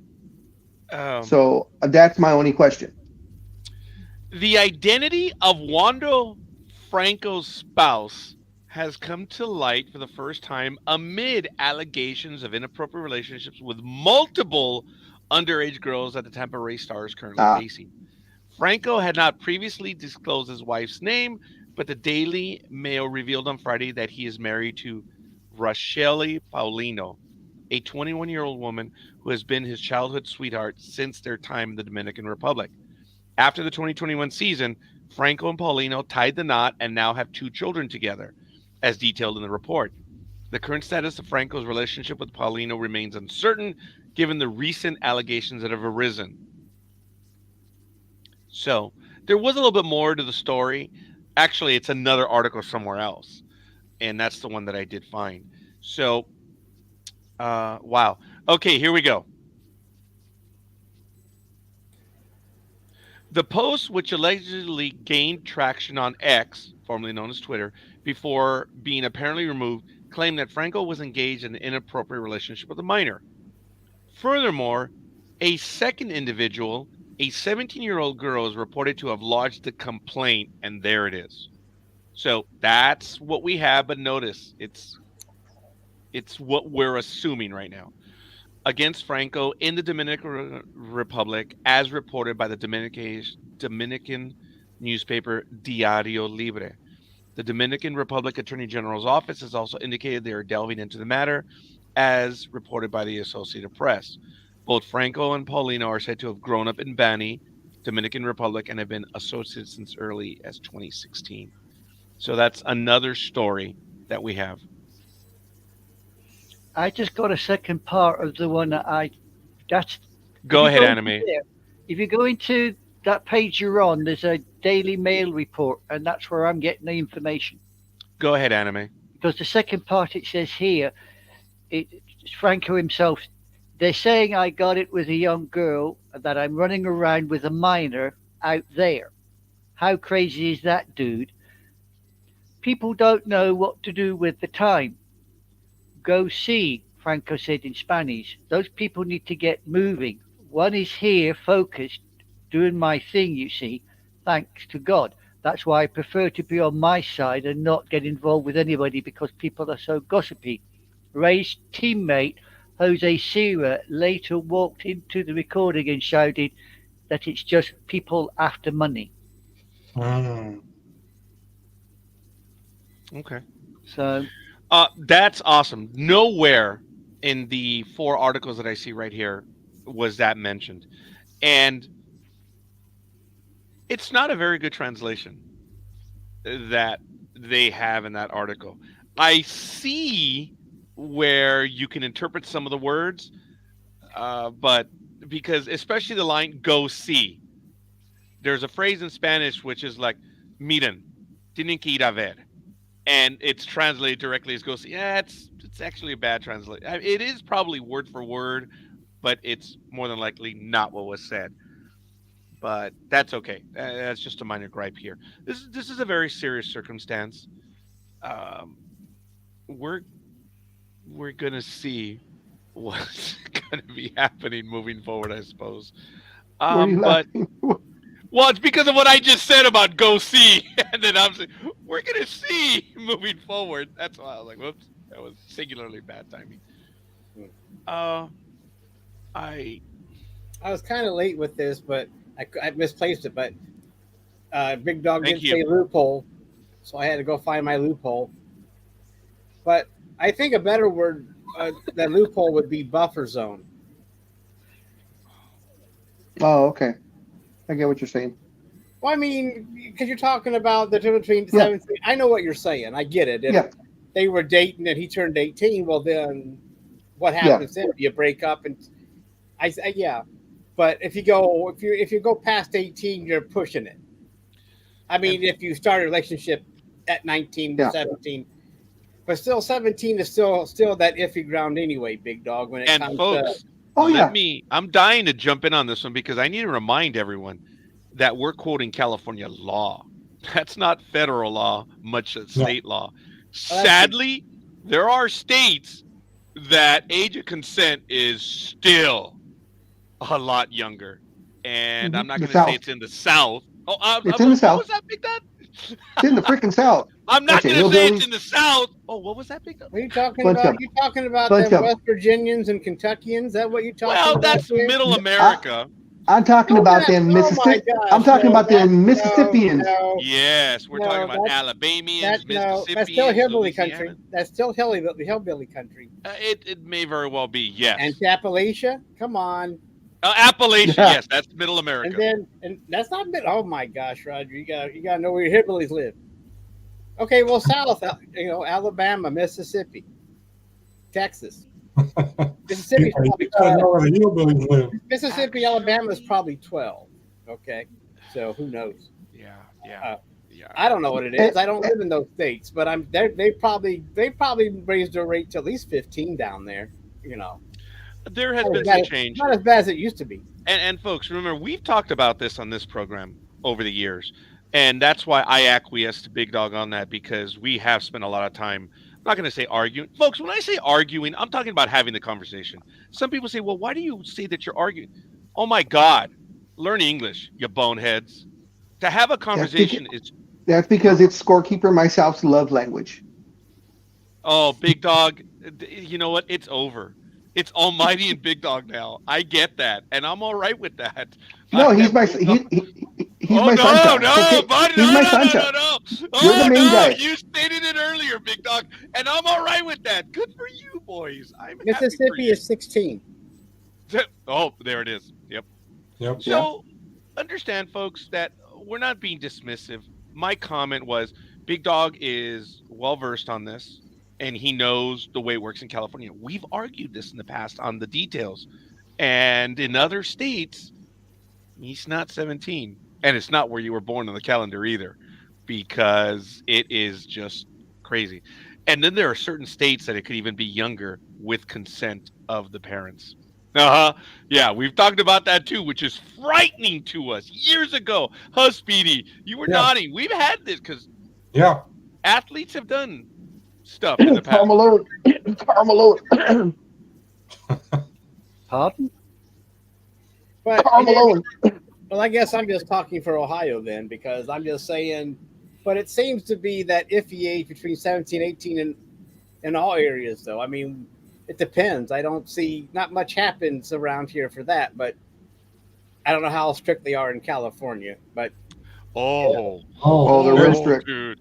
Oh yeah. Notice the 3 Californians were like, oh yeah, dude. I mean, it will go to at what hour of this day of the 6-month period did it happen? I mean, if it's that close, dude. Really? That's because of those laws mainly because of Hollywood and all the underage people that are that work in the business. Dude, so they got really tough with those laws, as they should have. And folks, right away, I want to make sure that people understand. It may sound that we're being a bit dismissive right now. We're not. Please understand that. We're having the conversation. I need to take my pharmaceuticals. I need to get a refill. Big Dog, you have the Almighty, you have the con. I'm still here. I dare you, Big. I'm still here. Almighty, I dare you. I dare you, Almighty. Switch off. Go That on. was funny. As I was going over and then we covered up. Yeah. Almighty, go ahead, please. Anime Girl, comment on that. I'm already starting to feel it. I've got to take that medicine right now. I need about 2-3 minutes. I'll be right back. I'm not going to be listening though. I'll be back. Okay, where are we? Anime Girl, do you have something to add? No, I mean. Well, what are the laws over there in England on statutory rape? Is it 17 and under? I believe no. It's under if you're under 16. I Okay. believe at the moment the age of consent in Great Britain is 16. 16? I may Okay. be wrong, but don't quote me on that. I believe it's 16. Anything under the age of 16, and you are looking at a prison sentence. No, if that's Right. it doesn't matter how much. The younger you go, obviously, the worse it's going to get. Yeah, of course. But if it's under 16, even if it's consensual, no, it's you're inside. Oh yeah, it doesn't matter with at certain ages. There still is no, like I said, age of consent. It doesn't matter. You can say, yeah, I know what you mean, but you still have, people at 16 seem to have a little bit more rights than our 16-year-olds do in the States, I think. I'm not sure Yes.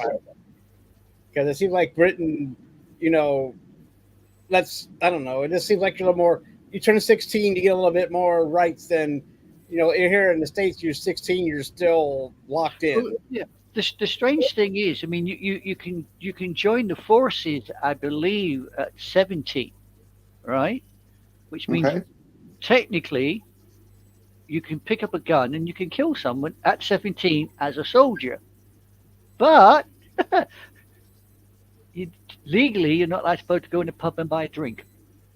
Yeah. Same thing in here in the U.S. I I mean, mean- yeah, even though you can still join under 18 You- year with the permission from a parent, you can still join the service. Yeah. And, but still, same thing. It's always been argued here. 18, you can go kill someone, but you can't go get a beer.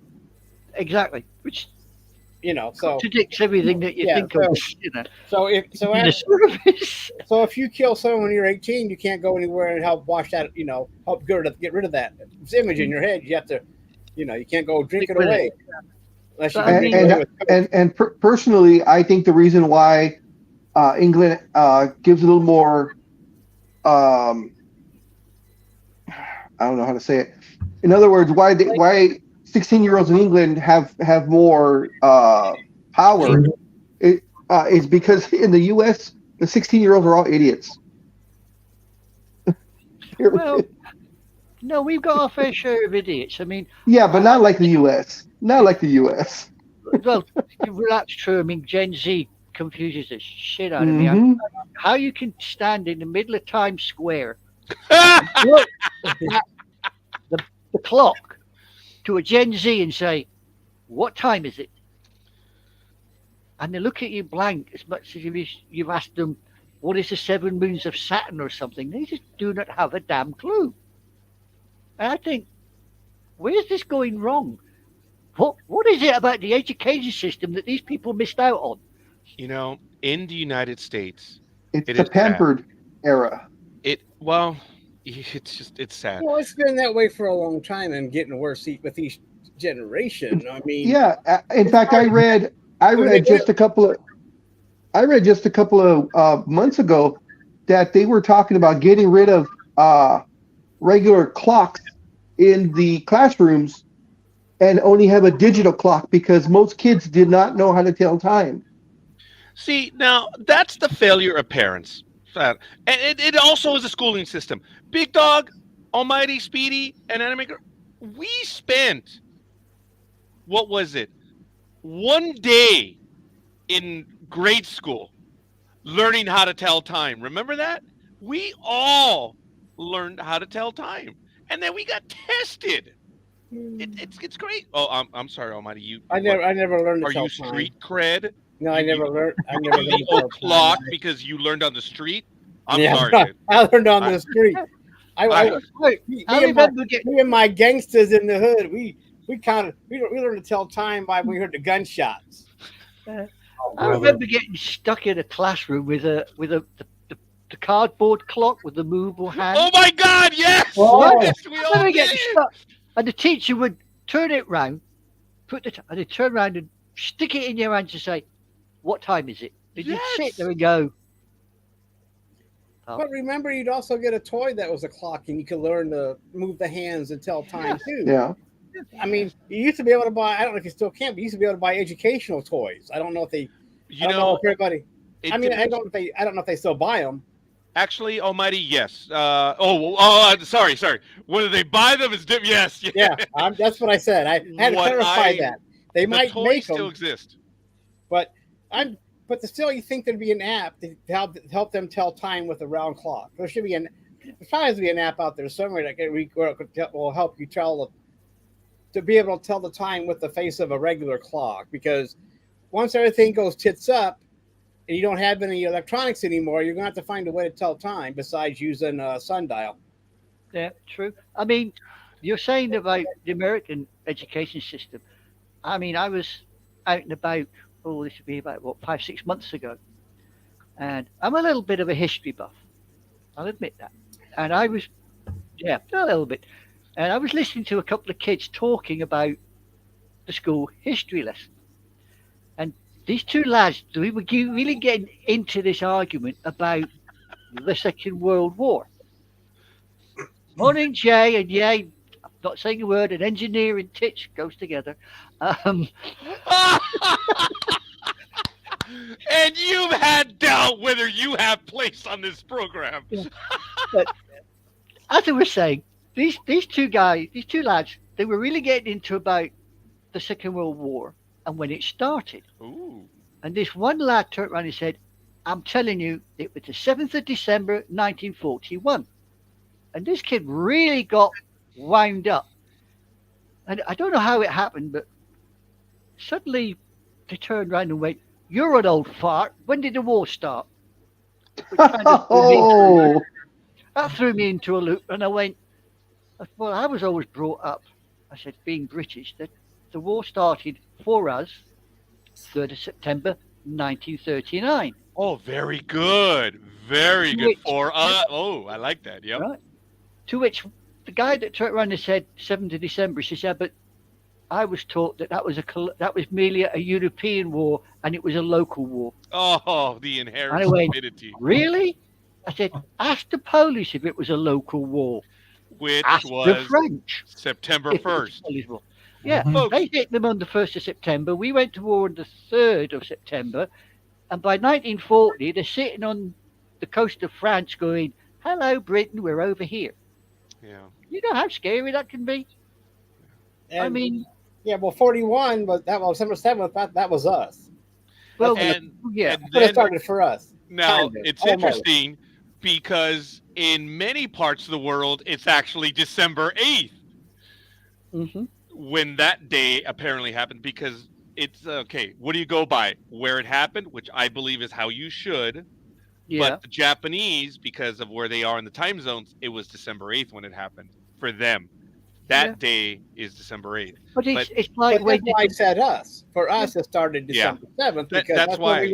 that's when we were bombed, and then I mean, think about it. When did the war finish? September. Well, okay. Officially, what? Which September 2nd, 1945. war? Which war? Japan or Yeah, we're or still Europe? World War II. I mean, because we Well- had two end dates. Well, yeah. I mean, but I've got a book sitting down the corridor there, saying that really, if you look at the conflict that was going on worldwide, the Second World War didn't finish till about August, September 1954. I've been itching to say that. Look, for about 40 years, World War I began on September 1st. I'm sorry, World War II began on September 1st, and 1939, and ended September 2nd, 1945. There is talk now that it actually began in 1937, and there are some people that are willing to argue that it went back as far as 31. It's crazy. And now 54. That's the second time I hear that, Anime Girl. Yes, that it. Oh, it makes you wonder. What 31? What did Hitler do in 31 to start the war? No, actually, it was Japan and China. Yeah. Oh, Japan and China. Yeah. A little skirmish started the World War. It started the skirmish, but I forget, in 37. Because that's when it blew up. Yeah, but they're also including the Spanish Civil War in that as well. Oh, that's right. Involved in the Spanish Civil War. Yeah, it's crazy. In 36, I believe it's 30. Yes, 36? yes, it is. Yeah, so they're saying that because Hitler was bankrolling Franco with weapons and what have you, that the Second World War picked up in 36 as well. So where do you start? Yeah, folks, this is a conversation that we will have on another program. I've been thinking about doing something. I didn't realize that you guys were so well versed on that. I'm going to invite you guys to join on that one. We only have a little bit of time with Speedy. It is, and I'm sorry for the dog barking in the background. It's 7:32 a.m. here on August 19, 2023. This is Sports Talk with the Guys, home of the Monday Morning Quarterbacks on Saturday. That is Anime Girl down there. That's Big Dog over there, Speedy. And just over to my left over here is Almighty. And wanting to continue with the conversation, Speedy, we're done with the retirement of the numbers. We all put our comments in. Yeah. But what else did you want? What else did you want to get to before you have to blow this joint? Well, first I'd like to say good morning, Jay. You just jumped in. Yes. Morning, Jay. What up, homie Claus?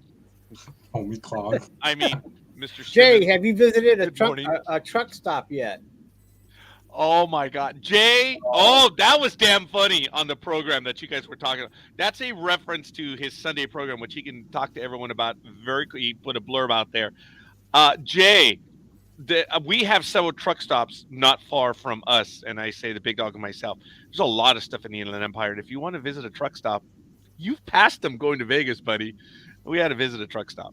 So it was damn funny. Oh my God, that was funny on their program. And to which program I refer to, Almighty? You're referring to Richard and Jay's rewatch party. Right now we're rewatching Better Call Saul, the last season.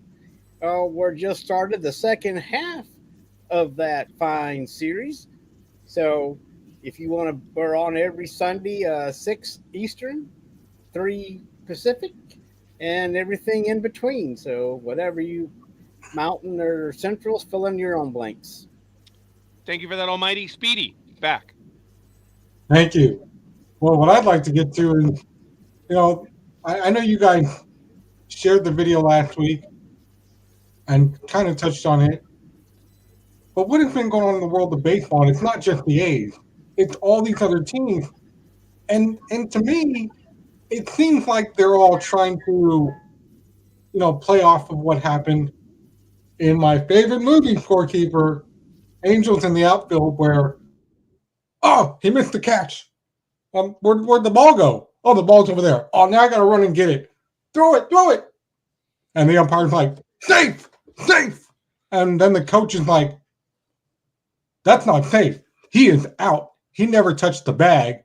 And now they're all like, well, no, that's what we have instant replay for, which is what most of us here are not in favor of. Several players are like, I watched the Giants game on Wednesday, and Barry Bonds was in there, and he's like, well, guys, I'm not in favor of the pitch clock. It's a little too fast for my liking. If I was playing in today's generation, I wouldn't care for it. And I'm like, well, yeah, he does have a point. And as they were talking, the same thing almost happened to the Giants, where the Dodgers were like, well, okay, well, the Giants got themselves out of a jam because so-and-so didn't know who to throw to. Because he forgot there was a guy on second base. He instead threw it to third. Then they threw it back to first. And so everybody in baseball is like up in arms and halfway blaming each other. Hey, Almighty, don't you know where Scorekeeper is? He's right there on third base. How could you miss that throw? What's wrong with you? I mean, it's just stuff like that. And to Anime Girl's point earlier, I believe it was Anime Girl or somebody else said, stop being so childish. Just, play the game. Don't be having all these little squatting fights down there. Folks, to the point where the umpire's like, you're ejected, you're out of here. And then the players on the other team are like, what are you throwing me out for? I'm over here minding my own business. You crazy ump? So... Speedy, you encapsulated quite a bit, and it's very hard to argue. If I was a bit more prepared, I'd be able to answer you, but there's a breakdown of coaching. I never, ever thought I would have seen it. Now, it may not be bad coaching, but it's execution. Players are boneheads. You've done it. You just throw to the wrong base. But you throw the wrong base because you're not communicating.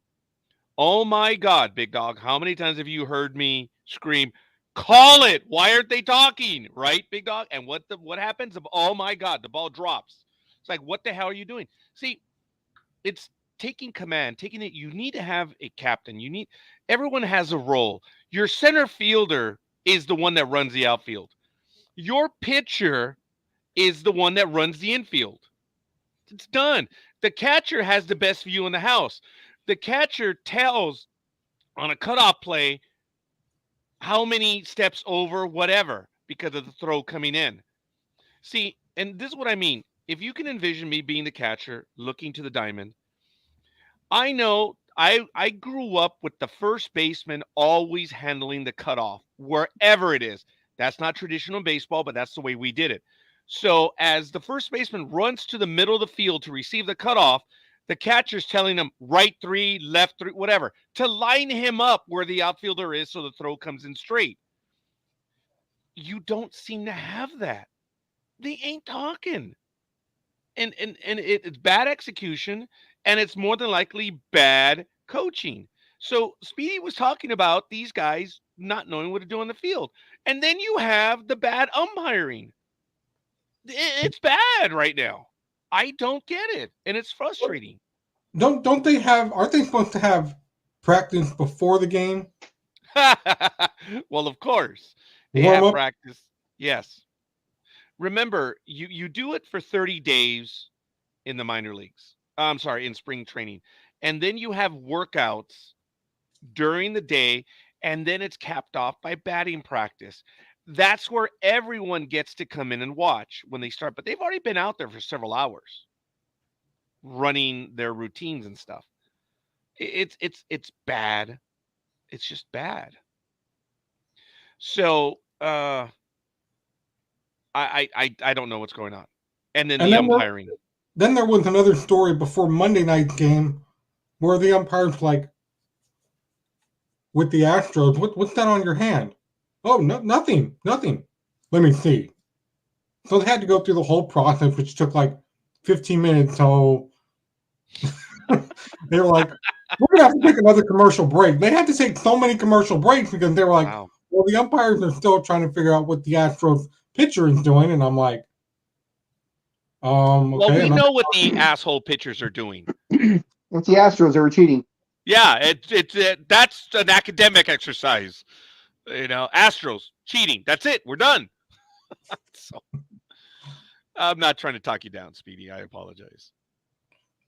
Well, and then they had another problem Wednesday with another, I guess, a Tampa Bay pitcher was doing the same thing, and they're like, I'm like, oh, this is just a repeat of Monday. Where half these networks are like, just go to commercial break. Tell the fans we have to go to commercial break because this is going to take a while they check the pitcher. And that's what they did on Wednesday. Yeah. That's crazy. And Jay, I did get your message. We'll get to it in a moment as soon as we comment on this right now. The commissioner of baseball is doing a horrid job, absolutely horrid job, and the team is too. And then now all of a sudden, you are seeing the Johnny come latelys or the Pete Angelo come latelys in baseball. This week, news broke of the Orioles needing a new stadium. News broke over the last few weeks that the Brewers are in need of a new stadium. And of course, Tampa Bay beat them all to the punch because Oakland, as per the commissioner, said, well, we're not gonna open up until the A's and the Athletics are resolved. That's been the cover line for the last year. Well, aren't they one of the same? The A's and the Athletics. I'm sorry, the A's and the Rays. Thank you. It's something that has to be resolved, as the commissioner has said. Well, before that gets resolved, all of a sudden now the other teams are coming in.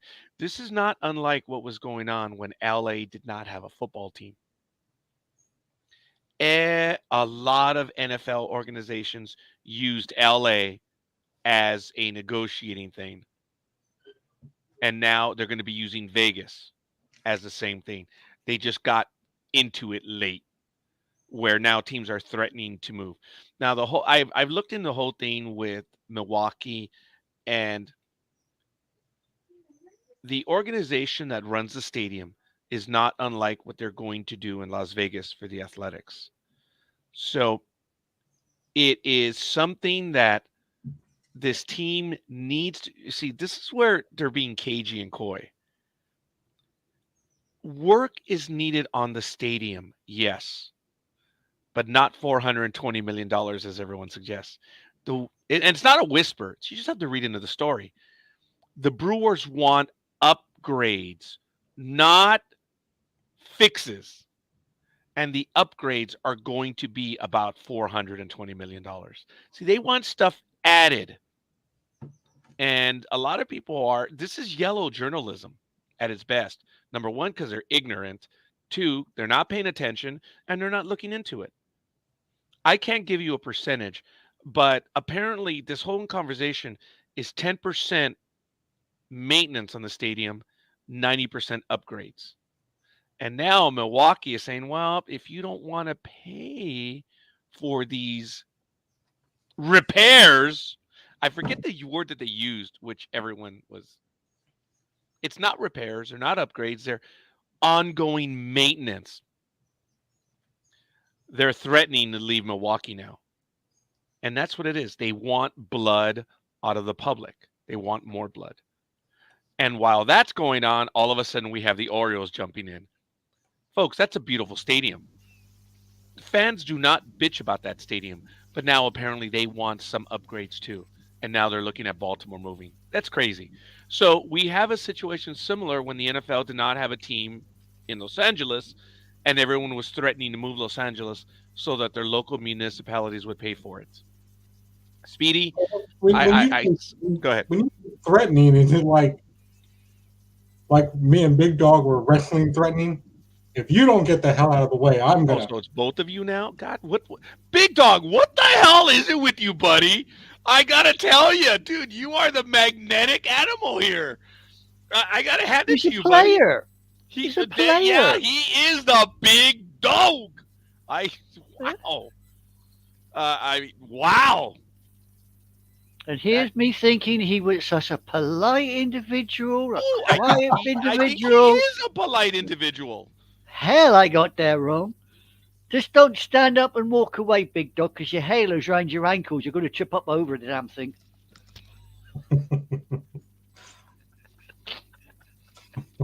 You should see what I do with my horns. I'm not going there. Hell no. Wow. That's crazy. That's absolutely crazy. Speedy, it's crazy what's going on right now. So we're going to start seeing the same thing, that the Athletics are getting Quan. Now, all of a sudden, the other teams are having problems. What problems? There's nothing happening at Camden Yards. There's nothing happening in Milwaukee. This is made up stuff again. and we're going to have other teams come into it. At least in Atlanta and Texas, they were straight up about it. You know, this is an old stadium. We want upgrades. And they got themselves, Texas readily paid for the brand new stadium, as did Atlanta. Hey, they knew what was going on. Everyone was in on it. So be it. Hey, I do not believe that municipalities should pay for this. The amount of money the teams make, why can't the bloody teams pay for it? That's my attitude. It's all about profit, baby.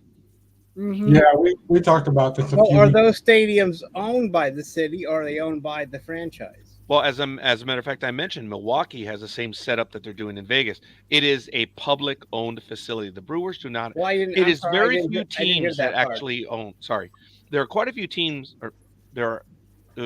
I said it right the first time. I botched it the second time. There are very few teams that actually own their stadium. Yeah, the Dodgers own Dodger Stadium. So if a team doesn't own its stadium, do they pay the principality a peppercorn rent, or they pay rent? Yes. Yeah. But that rent could be as low as it could be. Start at $1 and go up. That's Lakers! What I mean. Lakers! Like they call, like we call over here, it's a peppercorn rent. You know, it's next to nothing. Look, the Lakers have the sweetheart deal of sweetheart deals, but there's a reason. We don't have to get into that anymore. What, they're the Lakers. Oh, they're not at all anime girl. It's the Lakers. The Lakers draw. There's so much money that Crypto Arena, originally Staples. Look, Staples has done a phenomenal job of keeping that facility busy, but having the Lakers in there was, forgive me, the cherry on the top of the sundae. They just generate so much money that there's like, come and play here. Your rent's $1. You think we're joking? We are not. It was a 30-year agreement, right, Big Dog? $1 a year, something like that. 20 to 30 years, somewhere in that. But yeah. So but also I'm sorry, Big Scorekeeper, but some cities will do this because they're banking on getting extra sales tax, extra hotel room tax, extra parking, extra this, that, and the other.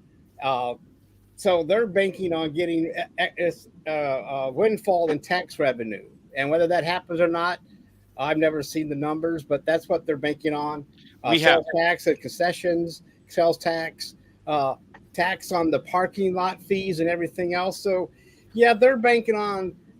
They're hoping that the money, they're hoping that the money can go around for everybody to make some money. But sometimes you wonder if the stadiums or the teams do lean too much on the local people to help pay for upgrades, or the state.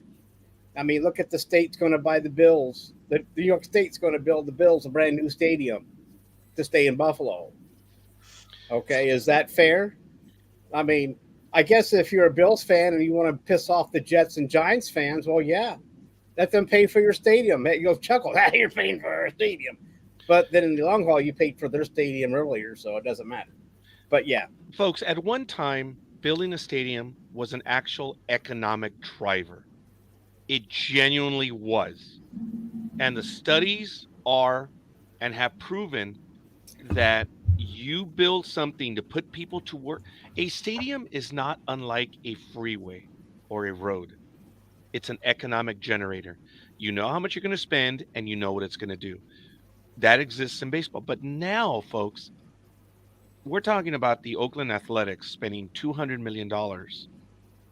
If you go inflation-wise, that same stadium is $600 million today. That's not the numbers we're talking about. We're talking about billion-dollar stadiums.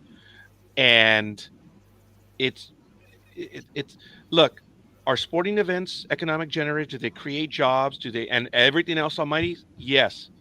But the studies have proven they are break even at best, money losers at worst.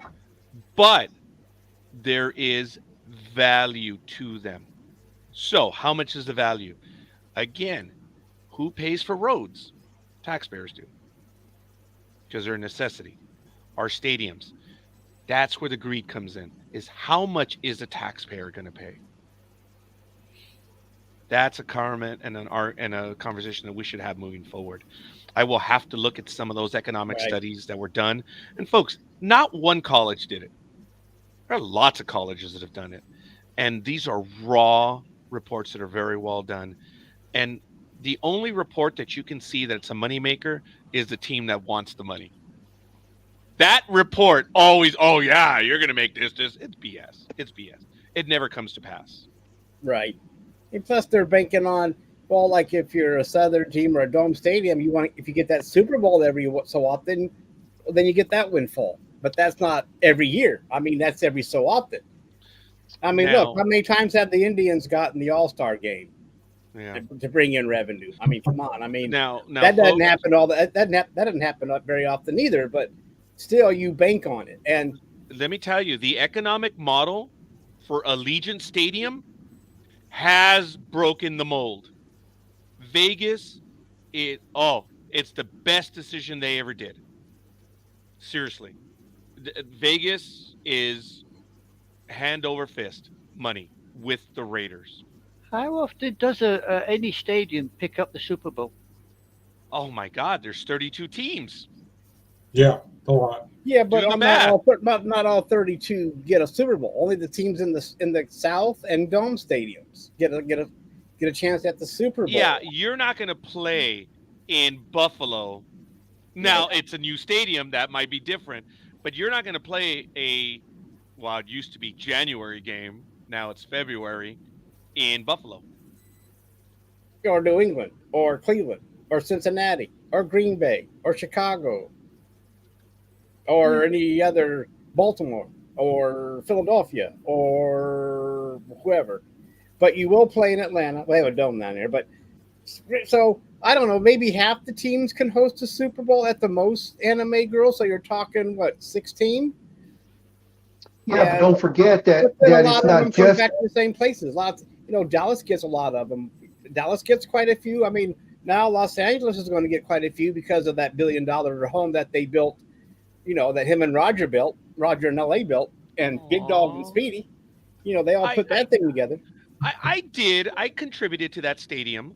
Even Big I'm Dawg not did saying as anything well. wrong with them. I'm Because just saying, we took people there. So we I'm just contributed to saying the that stadium. some stadiums get it more than often because of more seating, more fancy place like Jerry World and Los Angeles there, and I suppose and 18. Miami. Miami will get it because it's always They're it's usually huge sunny in Miami when the stadiums. Bulls played. That's right. Big Dawg, you were going to say something. Yeah. I'm sorry, Big Dog. it's okay. I was going to say, isn't it also aren't there college stadiums that also get Super Bowl every so often? Actually, you remember Palo Alto, the San Well, Francisco that's very 49ers. very rare. That's very rare. It is rare, but a lot of it has to do with what Almighty was saying. The size, the facility. Look, there are some stadiums that are in the 60, 70,000 range, which are immense. But you're looking at some facilities such as Dallas, is it just short of 100,000? It makes sense. It's a newer stadium. You also want to be at a marquee facility. Weather is taken into account, the stadium itself. There's a lot of things. And Oakland Alameda Coliseum will never see another Super Bowl again. That's done. It just is. Yeah. So a lot of goes into it, but college, but I'm sure that Vegas is going to get quite a few. Is going to be put heavily into that Super Bowl rotation too. Well, there was a deal. Big Dog, help me out on this, please. No. That they were going to get like 5 of the next 15 Super Bowls, something like that. Who's that? The one here in SoFi? Los Angeles. Yeah, SoFi. So something like that. I don't know if it was quite that many, but yeah, they were going to get that's Right. the word. We're Yeah, all having that amount. Yeah, the amount that they were getting was pretty. Yes. So, What about the same for Las Vegas? With Las Vegas, they so- also got the deal too. so Las but- Vegas, so there's going to be quite a few Super Bowls played in LA and LV. I think in the next Yep. 15 years, Las Vegas was going to get 3. So that's more than half. Yeah. What? No. He must be doing that new math. Dude, I have a bad neck, and now I'm in trouble. Jeez. What new math? You said 15, so 5 and 8 is 5 and 3. Oh, is you're it? adding, I know you're that's adding, what he meant, but I had you're just adding okay, LA because he just you mentioned understand, Vegas. I had just Oh, said yeah. 3, and you're like more than half, and I'm like, huh? Okay. Yeah. Okay. Well, okay. I guess Yes. I didn't add You them know what you together. meant. I Yeah. know what you mean. So yeah, you're right, Big Dog. It was that new math. I accidentally sat in on a Gen Zero math class the other day, and that's what I picked up. Folks, let me tell you, going to that preseason game of the Raiders, the amount of money being spent there just for a preseason game is just effing unreal. And Allegiant Stadium is a moneymaker for Vegas. But football is different than baseball. The Golden Knights are doing well, but that's a whole other story as well. That's on private property. That's a score. That's different, folks. I really don't see it happening. Baseball in Vegas. As far as stadiums go, me personally, I believe it's to be profitable year round or to be busy year round. It goes basketball / hockey, football, and then baseball, because baseball stadiums are hardly used for anything other than baseball. You get a few concerts here and there, but not really, because they'd rather, if they're going to put it into a stadium, they'd rather do a football stadium that'll hold 70,000 people rather than a baseball stadium that'll hold maybe 30, 35 to 40. And of course, with basketball / hockey, crypto, Madison Square Garden or whatever, it's enclosed, can be used 365 days a year, and usually it's acoustically better than anything else for concerts. So guys that go out and build these stadiums, whether it be for basketball or for football or baseball, they take all that into account. How can we keep this thing from not being dark more than 30 days out of the entire year? Because crypto is a perfect example. I believe they're open over 300 days a year. There is always something happening there. And if I'm not mistaken, Crypto.com Arena is owned by Onshoots, the group which owns the Kings and someone else. Go ahead, Speedy. You froze, or no? Go ahead. No, I didn't freeze. I was raising my hand. That was what Big Dog started doing when we started coming to StreamYard. So, got to thank Big Dog for teaching us that. Okay, what's up? We're talking about that because I don't know if you guys heard, but Spirit Store, they're talking about they want to have year-round stores. And I'm thinking they're not going to make profit off that because Halloween is only once a year. Oh. So why would you try and do a year-round store when it's only Halloween stuff? Yeah, but remember, Halloween stuff's out right now. Yeah. I mean, it's August, so it is. I know it's not all. I know what you're saying, Speedy. How can that be? But people do dress up and do things. Anime. But I don't know if like I said, I don't know if there's a market for it out there. I don't know anything about your demographics here in California. I mean, it seems to be Halloween's every day anyway for California. Oh, ha, ha, ha. Big Dog and I remember prior to COVID, there were stores scattered about Southern California that were themed related for Halloween. Party City might be okay. Party City is another one that took that whole thing and made it year round, but it's people going to stores. It's whether they go to stores or not anymore. And I only interrupted everybody to say I have breaking news. Breaking news now. Uh-oh. Here Major comes- League Baseball. Breaking news. Are you done over there?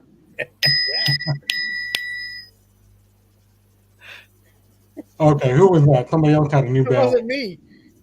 Anyways, what's the breaking news? I did not stand up and shake my balls. Holy shit. Anyways, as I try and compose myself here, Major League Baseball just announced that 3 games on Sunday will air because of forecast for Hurricane Hillary, as me and Scorekeeper were talking about earlier. The changes have just been announced because the hurricane has turned off Mexico's Pacific coast yesterday. Arizona and San Diego, Tampa Bay at the Angels, and Miami at the Dodgers will now be played today as part of split doubleheaders. Oh, wow. Okay. Yeah. Folks, as we started the program earlier, it's going to be a lot of water. That's really what we're going to see. I'm not sure what Big Dog has heard, but over the last few days, we've been warned about the high winds. We're going to get high winds, and we're going to get a lot of water. And again, without being pedantic about this, we're looking at anywhere between 3 and 6 inches. That is not a big deal. It's just it's going to be Depends on who you all talk to, I in guess. one like a day. I'm sorry, what? Nothing. I'm being an ass. Don't worry about it. No, I didn't hear you. I know. Okay. Well, it's really just going to be in a concentrated period of time. That's it.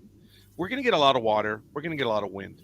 Hopefully that's going to be all we're going to see. But apparently Vegas is already undergoing a thunder and lightning yesterday. That was crazy. They already got a part of it. It was pretty bad, man. They got a lot of water yesterday. Hopefully they're going to be okay when it happens. So we're going to have double headers today, huh, Speedy? So they're not going to be playing on Sunday. Wow. Sunday. Yeah. So the first game is going to start at 12:10. I believe that's the first game I mentioned. And then the Dodgers game is going to start at 1:10. So they'll be an hour apart as part of the already baseball doubleheader, which is more like a quadruple now with all these games. So Well, it might be an oxtuple. Because, Yeah. or is it's Arizona, it's San Diego, California, or sorry, Anaheim, and Los Angeles. Yeah. Okay, yeah, I can see it. Wow, that they actually did planning correctly. Yeah, but these aren't the double headers of before, folks, when you could buy one ticket for both games. And not only that, since we're talking about this, let's switch topics a little bit because Tumu, I know that website is still around. They're now trying to entice them. Tumu. Yeah. Thank you. The for the fuck is correction. Tumu? Is it TEMU?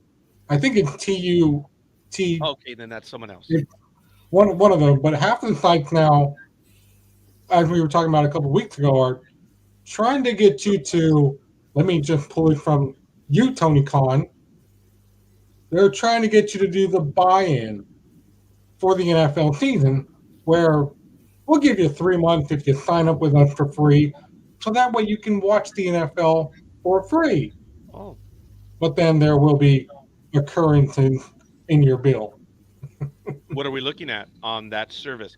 Oh, I think you're talking about that app for. Okay, Yeah. fair enough. What are we looking at on Like, their I think- regular service charge? He didn't figure that part out. He just wanted to mention it. Are you talking Sunday ticket? No. There's either an app or a website that I saw on this computer where they're trying to get people to sign up for them. Yeah, right, Jay? Free. But then you have to, half these websites are like, you don't need to give us your credit card information.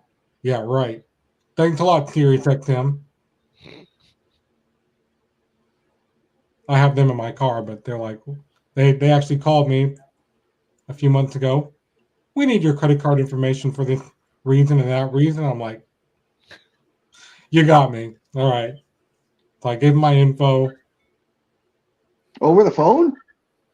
Why would they call you? Are you nuts? Should never Never give do your that. information over the phone. What are you doing? You go back to, you say, okay, I'll input that myself on the website. Yeah. You that's what I realize did. Over. you It just could have been a basically- scammer. Yeah. Do you know what you do if someone calls and say, "Hey, may I have your number?" or whatever, or I'll call you back, or I'll pay on the website? But it's up How to you. did you know? How did you know it was them? Well, what proof did you have it was them? Because they told you. Did they know it was you, or did they say, "Hi, listener"? I love those emails from eBay or from iCloud.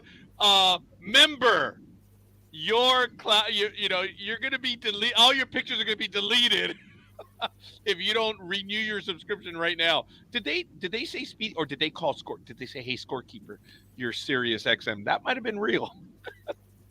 Remember, Speedy, PayPal Just because someone will asks never you ask doesn't for mean your you should give it up. password in an email. Remember that. No, PayPal will never No, ask for your No password decent company in an will. email. No Neither will decent eBay. company will. If anyone asks you for your password in an email, it's scam. No, I didn't. I Also- told him, thank you very much. Also, I don't told him I talk was to, consider don't it. talk to strangers. Don't talk to strangers. And Oh shit! Speedy got mad. Oh, Oh, okay. Anyways, back to my original question. How did you know it was actually Sirius XM? Well, because it came up on my caller ID and Sirius XM. people can fake that, you know. And you Oh. never heard that people can fake that. No, I know. Do you know did that? You knew, but you gave them the credit card anyways? No, I told them thank you for that. I will consider it, and I immediately went to the website and took care of See, my. you did not say that at first. You said you were on the phone with them in the car, that they called you, and And thank you very much. and they needed your information, so you gave them your credit card. That's why No. we started this whole thing. No. I said because everybody Guys, started. no. Hold on. Guys, did he tell us he went to the website? Did he at any point? You did say that they called you and they said they got you, and you're like, "Yeah, I had to give my credit card. Thank you, Sirius There you go. FM." There you go. Like that. That's all you said. So how are we supposed to know? See? Like I said, you guys all started interrupting me, so I didn't get to finish what I was trying to say. I was the only one that interrupted, and I'm the one that said, why didn't you go to your website at home? You did not say I did. You just kept going on and on. Speedy. Saying, well, I knew it was them. Then everyone else started. So no, I'm sorry, you didn't give the right information. Speedy, this is a safe place. We're sorry. We'll let you finish now. I'm sorry that we have not let you finish. I'm so sorry. Please finish, Speedy. Thank you. Oh, sarcasm is rife there, isn't it? Big time. We're so insensitive. We're not watching out for your needs. Brother, please finish. Man, if what Roger is spewing out was sugar, I'd need another insulin shot. I feel ill. Oh. See what you made Anime Girl do? She's like, I'm out. Speedy. Roger loved that one though. Speedy, once again, please finish. We're not taking care of your needs here, brother. Sorry. Please. I should look at all of them. Look. Big Dog, you muted. You muted, Big Dog. Yeah, Damn. he knows he's muted. I got to get my shot ready now. It's getting a little high. Okay, Speedy. So how much did you have to pay because you said thank you very much, Sirius XM? The implication was that they got you and you had to pay. No, I told them thank you for contacting me about that, and I'll deal with it online. So I hung up. Okay, good for you. Good for you. So how much did they screw you for? Oh, it was like $7.99. So. Oh, so you're happy with them because they let you finish. So Big Dog, you still use syringes? Yeah. Well, you see him doing it. They wouldn't let me use pills. Well, I mean the pin needle. Yeah. I'm looking into it. Well, I'm just saying I didn't know they. I mean, I guess. Almighty, yes, they still do. Actually, they still do. This is the most common. Yes. This is the most common way. I've got a bunch of those. I'm just saying that if I knew that, I would ship you some. Oh no, I'm fine. I still got a ton. I buy them by the box. But I know that they're trying to move away from that, so other people don't use them, don't misuse them for other things. I don't know. Are you kidding? The state is providing them free of charge to everyone in San Francisco and other places. California has got issues. Now, before I lose, Almighty has a comment, but also Anime Girl, we have an update, please. And I don't want to hear it, Anime Girl. This was only 8 minutes ago. What? Australia, the Matildas lost. No, they lost. Sweden 2-0 over Australia in the World Cup. Thank you for that update. And we'll get to the legality, Almighty, in a moment. But Speedy, we were giving you a hard time about that. Pardon the pun. But were you finished with that one? Yeah, I'm finished with that. All right, sorry, buddy. All right, I'll kidding you. Speedy, we love you, brother. We do. We listen to you, brother. That's the problem. You have to realize that. We are listening to every damn word you say. And when we hear something, dude, we ain't letting go of that tail. But we love you, brother. Understand that. Please understand that. We miss you when you're not around. No shit. We do. So the times that he's not around is because he's fast forwarding live TV. So we haven't caught up to him yet. I ain't going there. Speedy, I know you still may not know what we were talking about, but God knows I was with you on that. Like, Speedy, please. We know what you meant, but it's not how you said it. And I was like, Speedy, pay attention. And you went up, Speedy. And I think it was after the third time, Big Dog, I was like, all right, fucking Big Dog, go. So that was hilarious, man. I wish I would have marked that one. That one was damn funny. Here, not working. And look, Speedy, I do the same thing. I get caught in what I say. Athletics, A's. I mean, come on. I do the same damn thing. So, yeah. But I went to bat for you, brother. Shit. I stood there while the arrows were being flung in, and you're like, nope. I'm seeing this through. Right. You're done. Archers! Oh! You did Custer at the Little Bighorn. Put it that way. No kidding. I'm ready. Yeah. And there it is. He's got my bow. He's got it. Speedy, did you have any wrestling news that you hinted about earlier? Yeah. Yes, please, because we know we're running out of time with you, brother. Well, Big Dog, what do you think about the whole Cash Wheeler incident thing where they said, well, he has a gun on him and he might not be able to perform at All In at Wembley Stadium in a few weeks. And now they're like, well, yeah, he can't actually make it through customs because he had a gun. And come on. Really? Yeah. But this is before. We're not even at Wembley Stadium yet. This is before 9/11?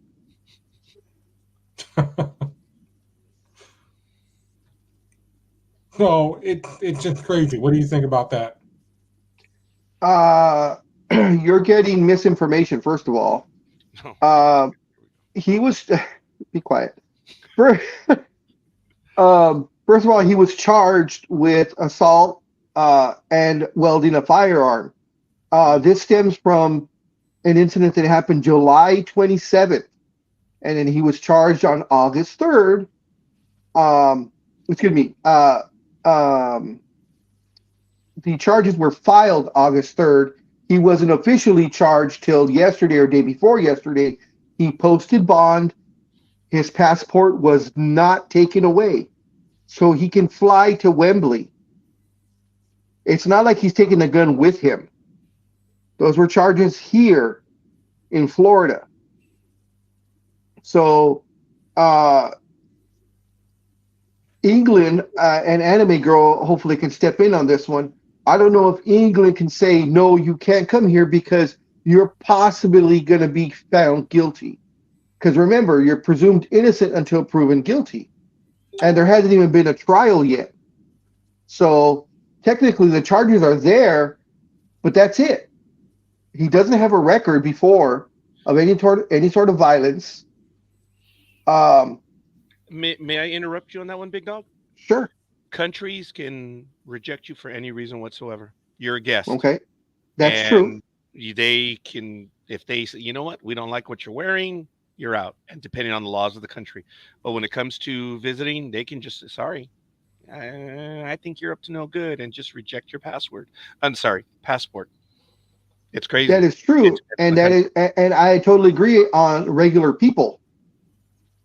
A Joe Blow citizen. But we are not talking about a Joe Blow citizen. We're talking about a worker for a multi-billion-dollar company that is essential to the pay-per-view that has 80,000 tickets sold already. So I don't think that would cut much mustard over Anime here. Girl? Well, I don't think it would cut a lot of mustard over here. Yeah. If the local or the National Crime Agency considered him a possible flight risk, they could turn around and say, look, sorry, we're not prepared to allow you entry to the country. Okay. And I totally understand that. Yeah, they could actually thoroughly say that to them. But whether they do or not is up to them. But they could, I suppose, turn around and say, no, we're not letting you in. One, you're a possible flight risk. Two, you have a... To stay there, in other words. Okay, a possible criminal conviction regarding firearms. Look, folks, I'm not going to be pedantic on this. Big Dog has a point. Let's not be dumb. It depends on the stature of the person. But we have seen famous people. Rare, but yeah. So, Big Dog, there's merit to what you're saying. So, it just really depends on how bad the optics are. And that is true.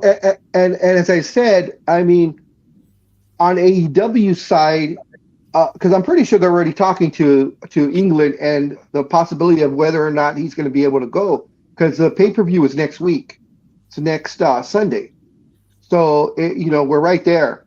I'm pretty sure that AEW is going to say, well, our judges don't consider him a flight risk because they gave him back. They didn't even ask him for his passport. They didn't ask for an ankle brace. They didn't ask for this. They didn't ask for that. He was pretty much let go on a very low bond. I think it was only $500. Oh, has the administrative hearing happened yet? Because if you are denied, you can get those. He was charged in court day before yesterday I'm sorry, Big Dog. I apologize. No, I meant in the United Kingdom. Did he already get denied entry to the United Kingdom? And he hasn't flied there yet, so I have no idea. The pay-per-view is until next week. They're not going to fly till maybe Wednesday or Thursday to prepare for Sunday's pay-per-view. In fact, depending on when he was scheduled to be on the show, he would not fly till Saturday morning. Well, to answer all those questions, here it is. Wheeler is still free to travel to London as he has not been convicted of any crime. Exactly like I said. But the question is, will England let him in? That's the question. I already said he's free to fly wherever he wants. The question is, the country, will they accept him? That's what everybody else is talking about. And folks, I'm not being dumb about this. The reality is, Speedy froze, by the way. This is not America, folks. Every country can do whatever they want, and they do, and they don't really give a rat's ass. Their laws are different, and it's just the way it is. Remember, you're asking to visit. Speedy, you froze in the middle of your comment, saying that he's free to travel anywhere he wants. After that, you froze. What else did you say? We didn't catch any of the other. What else you said? At least I didn't, anyways. Well, I said that he's free to travel to London as he's not been convicted of any crime. Mm-hmm. Yeah. And this all came from July 27th, when a random person told law enforcement, oh, he pointed a gun at me. I believe it was a gun. And they were like, okay, well, we'll look into this. And turns out it was. And him and his attorney, now they submitted a not guilty plea to the court. So, Okay. So he's been charged with brandishing a weapon, and he's probably been charged with threatening. Brandishing is one thing, subtle, but it depends what he's being charged with. So, what do you have? What he was charged with? Just brandishing a weapon? I mean, that's serious, folks. Don't get me wrong. I'm not dismissing it.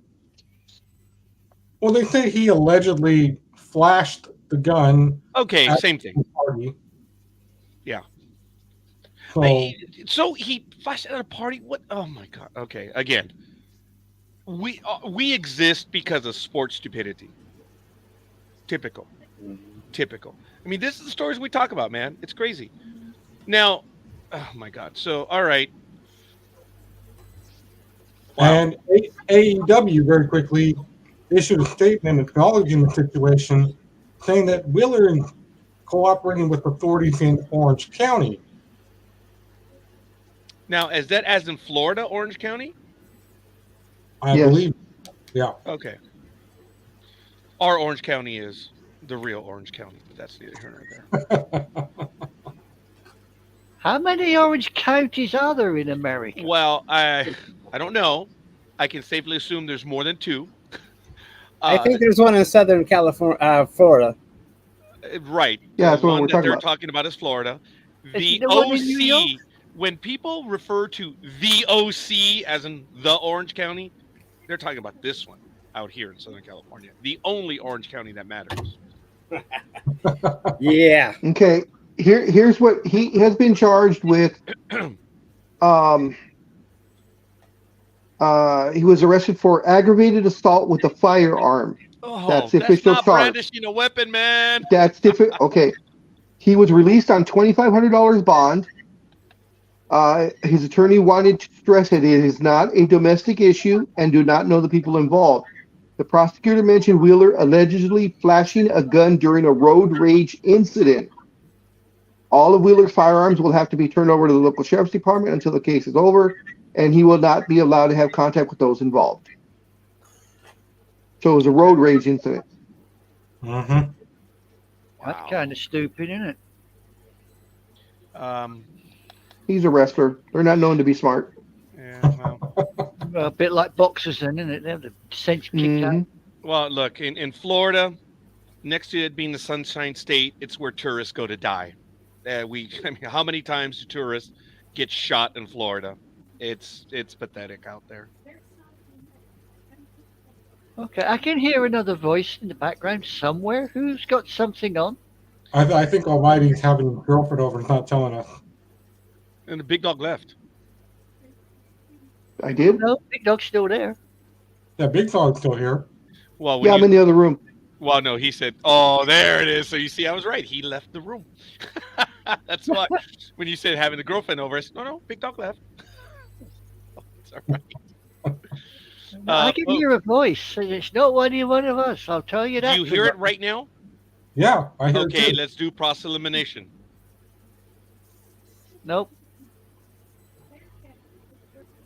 Nope, Okay, still so- there. Okay, it wasn't me then, because I had to turn my fan on because it's getting Here we warm. go. You ready? All right, let me.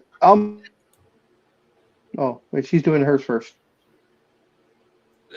Wait, anime girl, you're hearing voices and you mute yourself. Oh my God! Hey, Wait a come on. I'm just proving it ain't Oh me. my God! At 8:24 a.m. In the words of my I hear generation. voices. Hey, Let me excuse mute me. myself. In the words of my generation. Up yours. That was classic. I'm just trying to prove that it's not me. Big Dog went mute. Do you still hear it? No. No. Oh, okay. I may have heard something from Big Dog. I actually thought it was his daughter's. It is. My daughter's in her room about 20 feet away with the door closed. Yeah, I may have heard I it can barely once. hear her. I can Yeah, barely well, hear her. I don't know how no, you guys buddy. are picking it up. Buddy, your mic is very good. So, Very good. Oh, okay. Mike. but I heard the female voice and I was like, that's familiar. That's probably his daughter. I heard it once. Way to pick that up, anime girl. But hey, I'm glad you muted yourself to determine that you weren't hearing voices. Good job. Yeah, how Good to make job. sure of that? Good job. How to make sure of this? Come on, Almighty dude. That's a jump in and pile on line. What the hell? You want us all to jump in and pile on Anime Girl? Hey now. Yeah. Hey, I'm not into that, guys. Sorry, I'm not. No. I'm not having that. No. Gangbangs are out. And speaking of such things, we want to say we hope your mother is doing well. And I believe it is Nancy, correct? Really? You go from gangbangs to her mom? Really? That's heck of a segue for you, Roger. Wow. I wanted to make sure. Oh, by the way, how's your mother? Wow. We wanted to make certain that she's mentioned on not it. Nancy I hope she's doing either. well. Wow. I don't know who Nancy is. It's Janet. It's not. It's Janet. I'm so sorry. It reminds me of that song when those college kids went to Tijuana and that guys, how long has it been since your mom's been to gangbang? I can't look at something like that. I had not heard that. I forget one. what the song was called, but they went to Tijuana. Right? Does anyone remember that? And the guy in the bar was singing these dirty lyric songs or whatever. No. Big Dog. He knows. Big Dog is worldly. Some of us have watched useful television, like me and Big Dog. You know what? I like End of the World Battlestar Galactica. All right, I'm sorry. Oh no, you have to run those fun flicks too. Those fun flicks, those guilty pleasure flicks. Oh, you mean like the Battlestar Galactica? That one you're talking about, is that when the stormtroopers come in? Yeah. Stormtroopers. No, it's the Klingons. Big Dog. Actually, Big Dog, when the Eastern Alliance was part of Battlestar Galactica, those were the stormtroopers. Yeah, so they actually were in Battlestar Galactica. Yep. And not only were the Klingons there. Yeah, those were the Ceylons. But so anyway, the stormtroopers. And they actually were, because the Eastern Alliance, the very Nazi lookalikes, man. Come on. Stormtroopers were there. Were there any better shots than the stormtroopers at Star Wars? I don't know. It depends on the plot. Depends on the plot. Only guys I know, 30 of them open up and about 2 guys on the other side fall down. Prior to that, folks, and Speedy, I'm going away from it a moment because I want you to hear this as well. Almighty and Anime Girl did update us on the different ages when we were talking about this earlier. Almighty is 16 for Alabama. Wow. Alabama is the legal age to have for homosexuals and heterosexuals to have consensual sex. So, who are also 16 years of age or older. So, but I'm 16. I'm 16. Well, he or she's 13. No, it says 16 and 16. So that's good. And Anime Girl says the age of consent in Japan. Wow. 13 years 13? old. 13. I was going to say 13. Now, individuals aged 12 or younger in Japan are not legally able to consent to sexual activity, and such activity may result in prosecution for statutory rape or the equivalent local law. Wow. For both of them. Yeah. Now, you mentioned 13-year-olds engaged in intercourse, they both can be charged with statutory rape. And I appreciate, Anime Girl, that you added to this. Statutory rape is violated when an individual has consensual sexual contact with a person under age 13. At 13, Japan's base age of consent is the lowest of any developed country. Wow. However, many prefectures also have local corruption of minors or obscenity statutes, which raises the de facto age of consent to 16, 18, unless they are in a sincere romantic relationship, usually determined by parental consent. Wow. Adding, Japan does not have a close-in age exemption. Close-in age exemptions, commonly known as Romeo and Juliet laws in the United States, are put in place to prevent the prosecution of individuals who engage in consensual sexual activity when both participants are significantly close in age to each other and one or both partners are below the age of consent. Yeah. And I appreciate you put that in there. Almighty, I appreciate your information as well. So I just wanted to, wow. Yeah. Britain is 16. Yeah. Other countries, folks, some of them don't even have age mentioned. It's, yeah. And that's what people are fighting for across the world. In some places, that's it's just why not even illegal. Yeah, Sorry, that's why all the pedophiles fly over to Bangkok and such, and Thailand. Yeah. It's just unfortunate. And many other places as well. Yeah, but you got to understand these age of consent things here in America are pretty recent. I mean, 100 Yes, years sir. True. 100 years ago, here in America, someone 20, 30 years old could marry a 13 or 15-year-old. I mean, Dude, they were 40, 50. Go yeah, ahead, I mean, Anime. you could still see the wedding announcements Jerry in Lee papers Lewis of the age of the papers. Oh, of the yeah. age. is Well, one that I know of, because apparently Jerry Lee Lewis, you're right. he came over to Britain, was doing great on stage and in the ratings, and then it came out that he married his 13-year-old cousin, and instantly his ratings plummeted. People just did not want to know. They could not understand how a person of his age could marry a 13-year-old. And guess what? Well, that was Today- the 1950s too, but I'm talking about back 100 years ago. You know, Yeah. turn of last century into almost where it was still legal for someone older to marry a 13, 14-year-old, because you would see the wedding announcements in the older newspapers. But as time went on, it became socially unacceptable to do that, like you said, Anime Girl. So by the time Jerry Lee Lewis did it, it was not that way anymore. No, I mean, I know this historical records where in Britain, specifically with blue blood families, you had 11 and 12-year-old girls being married off. Yeah. But you are talking, as I said, the 11th and 12th century. So you're talking hundreds of years ago. I told you guys, right, when I did the Ancestry.com, I can go back 16 generations, and it's on my maternal side, so my mama's side. My 16th great-grandfather was born in 1422. His son, so my 15th great-grandfather, you could at least say he was born 12 to 15 years after.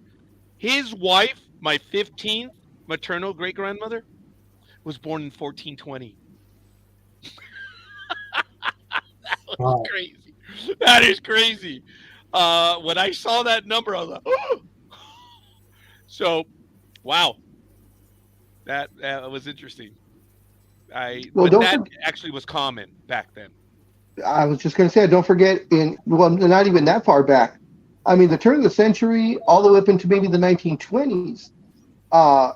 If a female was 18 years old and not married, she was considered an old maid. So, a lot of like I said, from the turn of the century to the 20s, people were getting married between 13 to 15 years old. That was the norm. My mom, in fact, who this was all the way to 1940, because she was born in 1925. She was 15 when she got married to my father, who was 19. And that was a norm. Yeah, I was gonna say, you saw my reaction, right? When I was like, that was actually kind of common back then. Yeah, it was. You also got to take into account the age span back in those days too. And that's what we did not mention. Yeah, I mean, your age span, is not. It's gone up 20 years in America minimum. Think about it. If your age span was in 40, you didn't have. You had to hurry up and get busy. Yep. Yeah. And plus, also back then, you were also trying to produce help for the family farm in some instances, or the family business, So, I mean, as you say, society, as we see, has moved on to different things. So everything is different because of how society is today.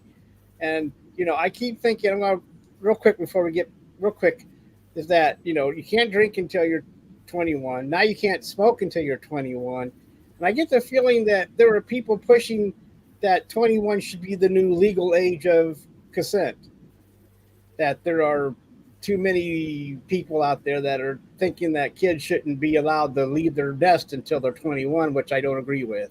Okay. I don't agree with that. That's a little extreme. Now, again, guys, check this out. Age 21 was the voting age.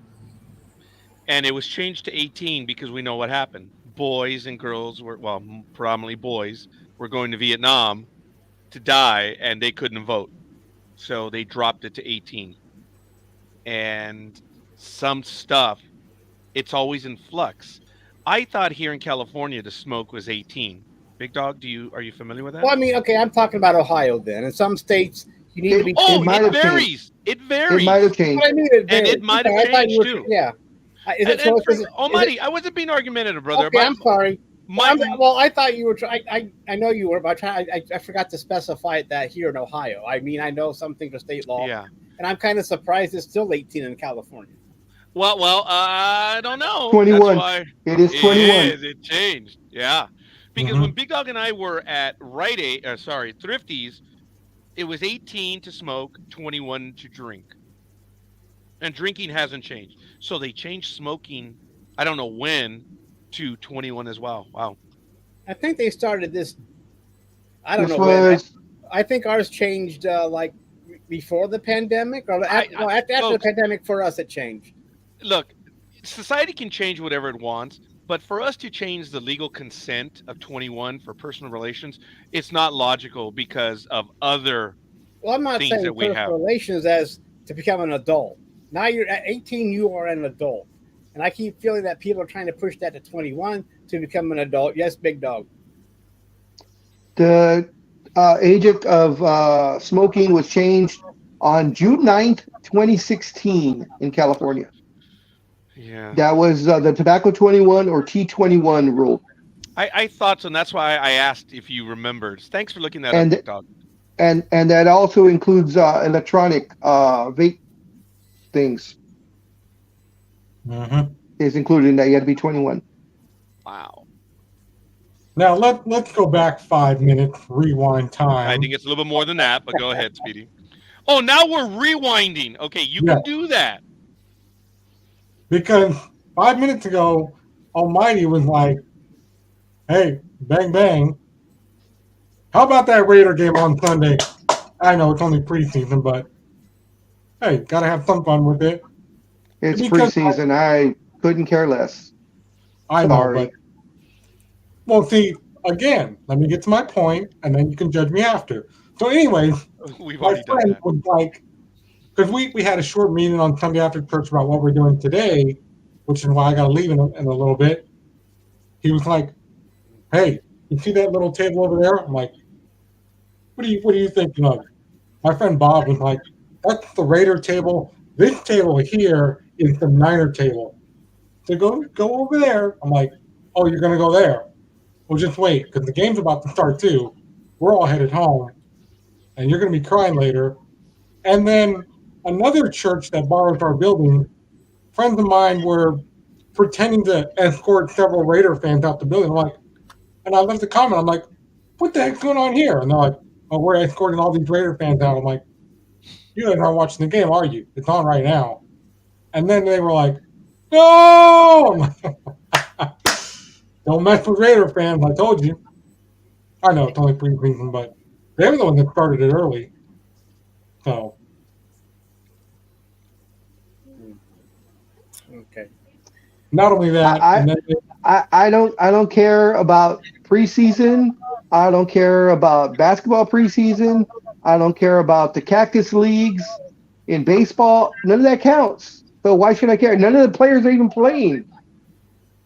All the people that played on in the Raiders or in any football game, they'll be lucky to make the team. Most of them, they're just tryouts. So I mean, you're not really seeing until what is it? Game maybe a little bit of game 3 and game 4. You'll have maybe what your starting lineup's going to be for the first quarter.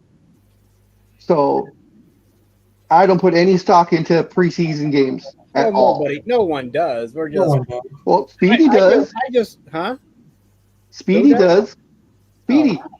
No, I never do. Because you're jumping up and down over a preseason game that they won. Yeah. I just wait till the final roster is announced and go from there. Yep. Right. I mean, I'll keep an eye on news to see who's hurt and who's doing what, but Oh yeah, I don't pay attention to like, oh my gosh, they lost, they must really suck, because I remember, you always remember a team goes 0-4 in the preseason and then go to the playoffs and win the Super Bowl. It's just a practice, and we've seen except for the Yankees. Preseason doesn't count for the Yankees, right, Raj? I have made that joke before because, folks, what Big Dog and Almighty just said is practice is you get these hungry kids that are wanting to play, and that's what you're seeing. You don't get the players until maybe the third game, and then there's like soft touch in the fourth. So it's really, if a team is doing very well early on, it's because they got a bunch of kids hungry to make the team. And the Yankees traditionally do not do very well in the preseason because they have veterans. Dodgers have veterans. They don't do well in the preseason. So I've always had that theorem, and I've called it, the Roger theorem is if your team is doing well in the preseason, well, God bless you. If you're bragging about that, good luck with that. And I always said it for years. And Big Dog, I don't think it was a Big Dog, but he remembered. Someone pointed out to me, Raj, the Yankees are like 16-2. I'm like, oh, well, that's okay. It's the Yankees. That's the Roger corollary. It doesn't apply to the Yankees because they usually win anyway.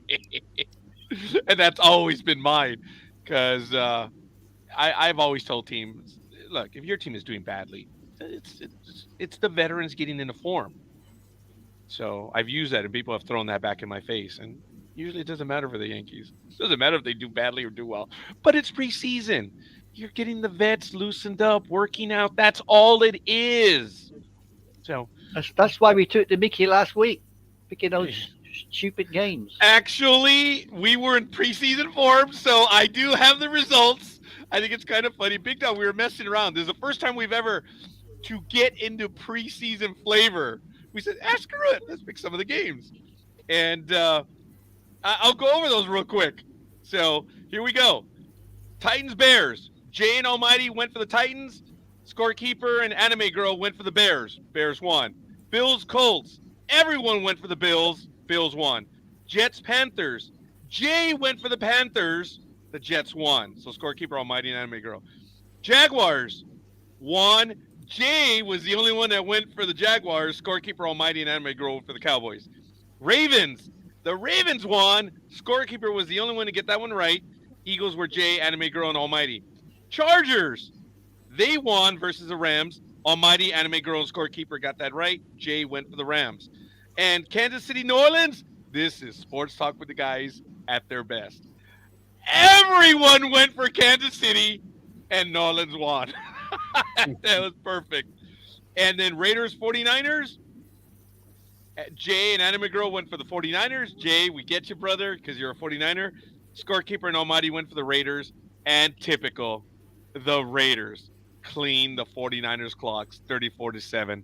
But once again, Preseason. It's preseason. I ain't bragging about that because sadly the Raiders are probably going to go 5-0. Well, 4-0. They had the extra game the year before. That's why they went 5-0. Well, this year the Raiders will probably go 4-0, meaning the Raiders will be up to snuff, right, Big Dog, on their usual shenanigans. Well, the way I looked at it too was getting us into practice for the regular season. Oh, it was great. It's like we were warming up for our picks. That's why it was kind of cool. Well, I was just not just that, but just going over the data. Yes. Just getting ready to go over the stats like we usually do, or you do. Like offense versus whatever the rankings or whatever you want to call them. And last but not least, before I leave, and then Thursday, reports came out that again, Washington is still thinking of taking the name back Redskins. Yay! We spoke about that, didn't we, Roger? Yep. We talked about that last week. I brought that up last week. And then Almighty has a comment. But before you get to the comment, I'm sorry. Speedy though on his post was saying no, he didn't want that to happen. Why not? Well, time out here. Speedy, tell your story, and then please enlighten us. Fast forward and tell us what your opinion is. Well, I didn't really care for the name Redskins, but then I'm like, well, actually, it wasn't a really bad name. This name here, I don't get this. Commanders, Guardians, right? Oh, I'm sorry, Commanders. The team. I guess that maybe they're thinking of, well, we're the military and we're going to take over the NFL. No, I think they should definitely go back to the Redskins or come up with a better name if they're going to change the name for sure. Okay, we did talk But you know about who's pushing for the name to go back to the Redskins? It's a Native American group that are threatening to boycott the Commanders if they do not change their name back to the Redskins. And earlier this week, they added the Cleveland Guardians to that list, wanting And them to that's change their your name back comment. to the Indians. And it's a Native American group, Speedy.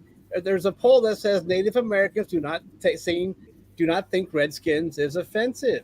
Roger argued with me last week because he didn't want to believe the Native Americans. He wanted to take the side of the righteous, so-called. Okay, I knew it was going to be misunderstood again, but I'm I going to take. I know. You were just. You were just. Devil's advocate. You were just. Yeah. That's what you were doing. But I had to put in my jab there. I'm sorry. Okay, and no, that's Roger, fair. we're devil's advocate, but I don't know what. Like I said, I don't know how. I mean, just because there's one. It doesn't matter if a Native American group is pulling it. The rest of you saying, "What? Are you crazy? We took us how many centuries to overcome this? Now you want to go back to the derogatory name?" Okay, all right. Now that's interesting, guys. We've talked about it, and let's be clear again. Unfortunately, we're trying to encapsulate years of arguments. The ones that argued to change the Redskins' name was Were the one idiots. group of individuals. We Of need to idiot be white clear. woke people.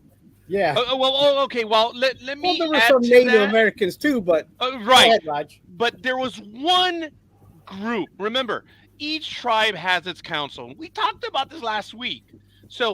But what was going on with the Redskins, it was primarily one group and, like Big Dog said, a bunch of woke people. Okay? And it just got to the point. And we argued the case of the patent rights because remember, the Redskins actually lost in court the right to the patent, but it was overturned because of that band out here on the West Coast, Almond Eyes. Remember that? That's happened over the years, and we've talked about this. There's so much here now. What, Yellow Eyes, wasn't it Yellow Eyes? I'm so sorry. I believe it is. Yeah. Good job, Big Dog. I don't remember. So, Almighty, you put this post in the chat. Would you talk about that post? Because they mentioned the group. Go ahead, please. The same one.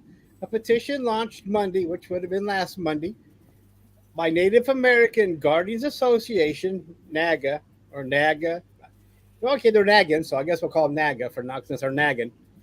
Say that quick 5 times. Oh, no. We're not gonna No, reverse don't it. go there. Don't go there. No. Open your mouth, Big Dog. I Okay, knew where you were cuddly going. bit. Okay, let me tell you, this cuddly little bear, he can swivel, man, on it. Yeah. So, Almighty, please see it okay, if through. it makes anybody feel better, I'm going to pronounce it NAGA instead of NAGA. Okay, if you're going to repeat it a whole bunch of It times, doesn't. you're still going to get screwed. Yeah. So stop. Anyway, but anyway, founder Eunice Davison seeks to reverse a 2021 decision by the Cleveland Guardians to rebrand the organization. Hey, Dropping watch its that previous- word. I know. Its previous moniker of the Indians 4 years ago. So what did I miss here? Yeah, they want to reverse that decision. Now, Speedy, what do you think about this? They're threatening to have a boycott as big as Anheuser-Busch. Do you think they can actually make that kind of a boycott against sports? I mean, we're talking. I don't even know. I don't think this group's big enough to make that kind of a boycott where it will affect a team that financially. What do you think, Speedy? Well, I mean, there is the issue everybody's dealing with over here with trying to force John Fisher to sell the team to somebody else. That way they don't go to Vegas, but I don't think that's going to happen. I mean, over the years, things have happened with network television going, actually, we own the rights to this show. You're not buying anything. And they're like, oh, yeah? We got $2.5 million. And what did they end up doing? They bought out the other television network and took control of all their shows. And the same thing is happening, publicly with Netflix and everything else, where, oh, well, you guys are in the same house, but we're going to block your account because there's too many Netflix users in the house. Whoa, hold on a minute. Wait. You mean too many people using the account in different locations? Yes. Yes. Okay, yeah. Just clarify that, because Netflix, you can create, I think, 4 to 5 profiles, and you can have unlimited streams in that IP. Remember, it's based on IP. Yeah. So, Which to me is retarded. I mean, wrong, because I'm paying for 3 accounts. Who cares where they are? They do. Yeah. Who cares? I mean, I paid for 3 accounts, so maybe. So what if my daughter doesn't live with me? Maybe I let her use it, but now all of a sudden I'm being penalized or charged more for her to use it. Now I know Netflix did what they did, and I'm getting off track here with Speedy, but that's my thing is I paid for it, and it's as long as I totally agree. As long I as totally agree with you. As long as I'm using my 3 accounts, it doesn't matter where they are. As long as I don't go over 3, I should be safe, right, Big Dog? That's right. My question is, what does any of this have to do with the Cleveland Indians? I don't know either. You totally we went off on a all tangent. went off. We all did. Well, yes, Speedy, you went off on a tangent that has nothing to do with the Cleveland Indians. You start talking about Hollywood. Forget about Hollywood. What his original question was? Does that group have enough stroke to actually cause problems for the Commanders or Guardians, whatever the hell they're called? Yep. Well, Speedy, what I'm asking, last week when I went over the Commanders Redskins thing, like you mentioned, this group, the Native American Guardian Association, they are threatening a boycott the size that Anheuser-Busch or Bud Light felt when they went with the woke gal. Remember that? Remember that's still going on. Yeah. So now my question to you was, do you think this organization has that much power to hit the 2 teams in the pocketbook that hard where that will make them change the name? Probably not. See, that's what I mean. I mean, they don't got firepower, then so what, right? Yeah. But I understand. I guess the thing caught my attention probably is that a Native American group wants these names brought back. That's what caught my attention. It wasn't like, okay, some white people changed their mind. And you know what I mean? When you guys mentioned this, you mentioned the name of the group. It was one that I didn't recognize. Just because I don't recognize it doesn't mean anything. I didn't realize that. Yeah, I didn't. And they're relatively newer, but their thing is educate, not eradicate. That's their thing. Right. And so their tagline, actually, maybe not their tagline, but their mantra, the Native American Guardians Association, which it's funny, they want the name Guardian removed from the Indians, but that's the name of their group. Go figure. The Native American Guardians Association is a 501c3 nonprofit organization advocating for increased education about Native Americans, especially in public educational institutions, and greater recognition of Native American heritage through the high-profile venues of sports and other programs. So this is very specific and very narrow what they do. What I argued last week is, folks, you want the voice of the tribes and the councils. And the councils have always argued it's how the name is used. That's what I said. So when you told me right now that, I was like, no. I argued that the councils have always been how it's used. And they really did not have a problem with the Redskins name themselves. They were against it, but it was how it was used. And then you had all the other teams that have Chief, Nakahoma. You had the other stuff, which could be seen as, right? They don't have a problem with the Braves. It's what was being done. And they didn't have a problem with the Redskins. And that's where Big Dog mentioned the woke people. No one gave a rat's ass about the Redskins' name. One group filed an action against them, and it was perfect timing because all the little boys and girls in Mama's basement had nothing better to do, and America got on the bandwagon. And look at what happened. Now visiting the Guardians changed their name so they could head off all that crap. Right. And think about it. The people So you may mentioned in their basement were enough to pressure FedEx to say, we won't sponsor you anymore or your stadium unless you change it. So it worked related to the Redskins. What's happened with the Chiefs? Not a damn thing. And the Blackhawks? Not a damn thing. no, because they explained themselves, and the Blackhawks said they won't do it. So they Done. And the Blackhawks said, "Wait, we're not. This isn't anything to do with disrespect. I mean, they're from this area. We respect these people. I mean, it's just like the Florida Seminoles. They work with that tribe. That college team works with the tribe to make everything is kosher with them. And Right? that was my point last week. It says, folks, Right. what is being done? And so going back, I don't know if you still answered, Speedy.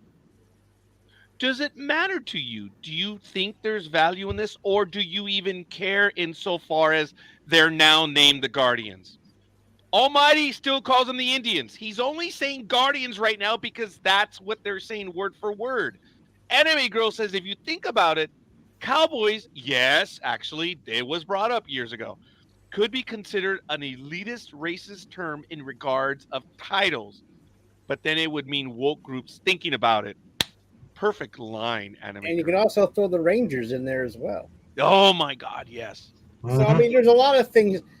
So should we just call every team just change their names to inanimate, objects? Like, hey, we're the trees, we're the flowers. I'm surprised no one has flipped out over cholas and cholos, predominantly in the Latin community, because there is a tribe in Bolivia that are known as, well, the women are known as cholas.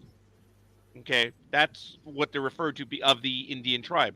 I am shocked that they haven't started here in Southern California. Oh, well, you're disrespecting the Indian tribe down there in Bolivia. But that means they're thinking about it. What about because those woke people know better than to mess with Mexicans. Well, yeah, we learned our lesson when we lost Texas to the Mexicans. Go ahead, Anime Girl.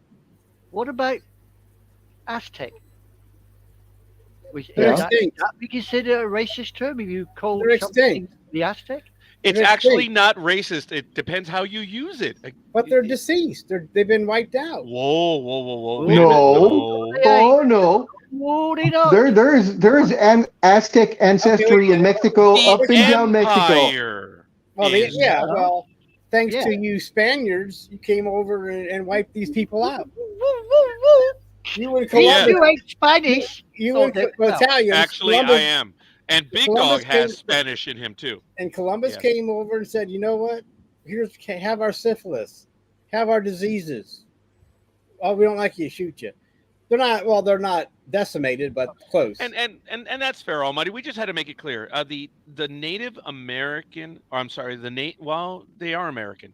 Native American tribes in Mexico. Are the Incas the ones that are decimated? Well, they were all decimated. 90% of the population died due to disease. Well, I'm That's just how saying. they just I'm outnumbered just everyone. saying. I thought they were. No, the Incans still exist as well. If they're very few, heritage. they're also huddled up in the Amazon, right? Andes. Yeah, I think Incas the are up in Andes. the Andes, Yeah, isn't it? I think the Andes. Well, yeah. who's in? Well, one of them's in the Amazon. jungle. The incorrect. They were originally known as the Yanomamo Indians, but when they said it on air, people were like, "What? Yanomamo?" And we'll translate that. They now call them the Yanomami Indians. Yanomamo in Spanish. I just said I no longer suck. That really, no longer. Mamo, which is to Yanomamo. So it really was. I no longer suck, and I saw when they did that on right here in Channel 34. I was watching it, and I'm like, ah!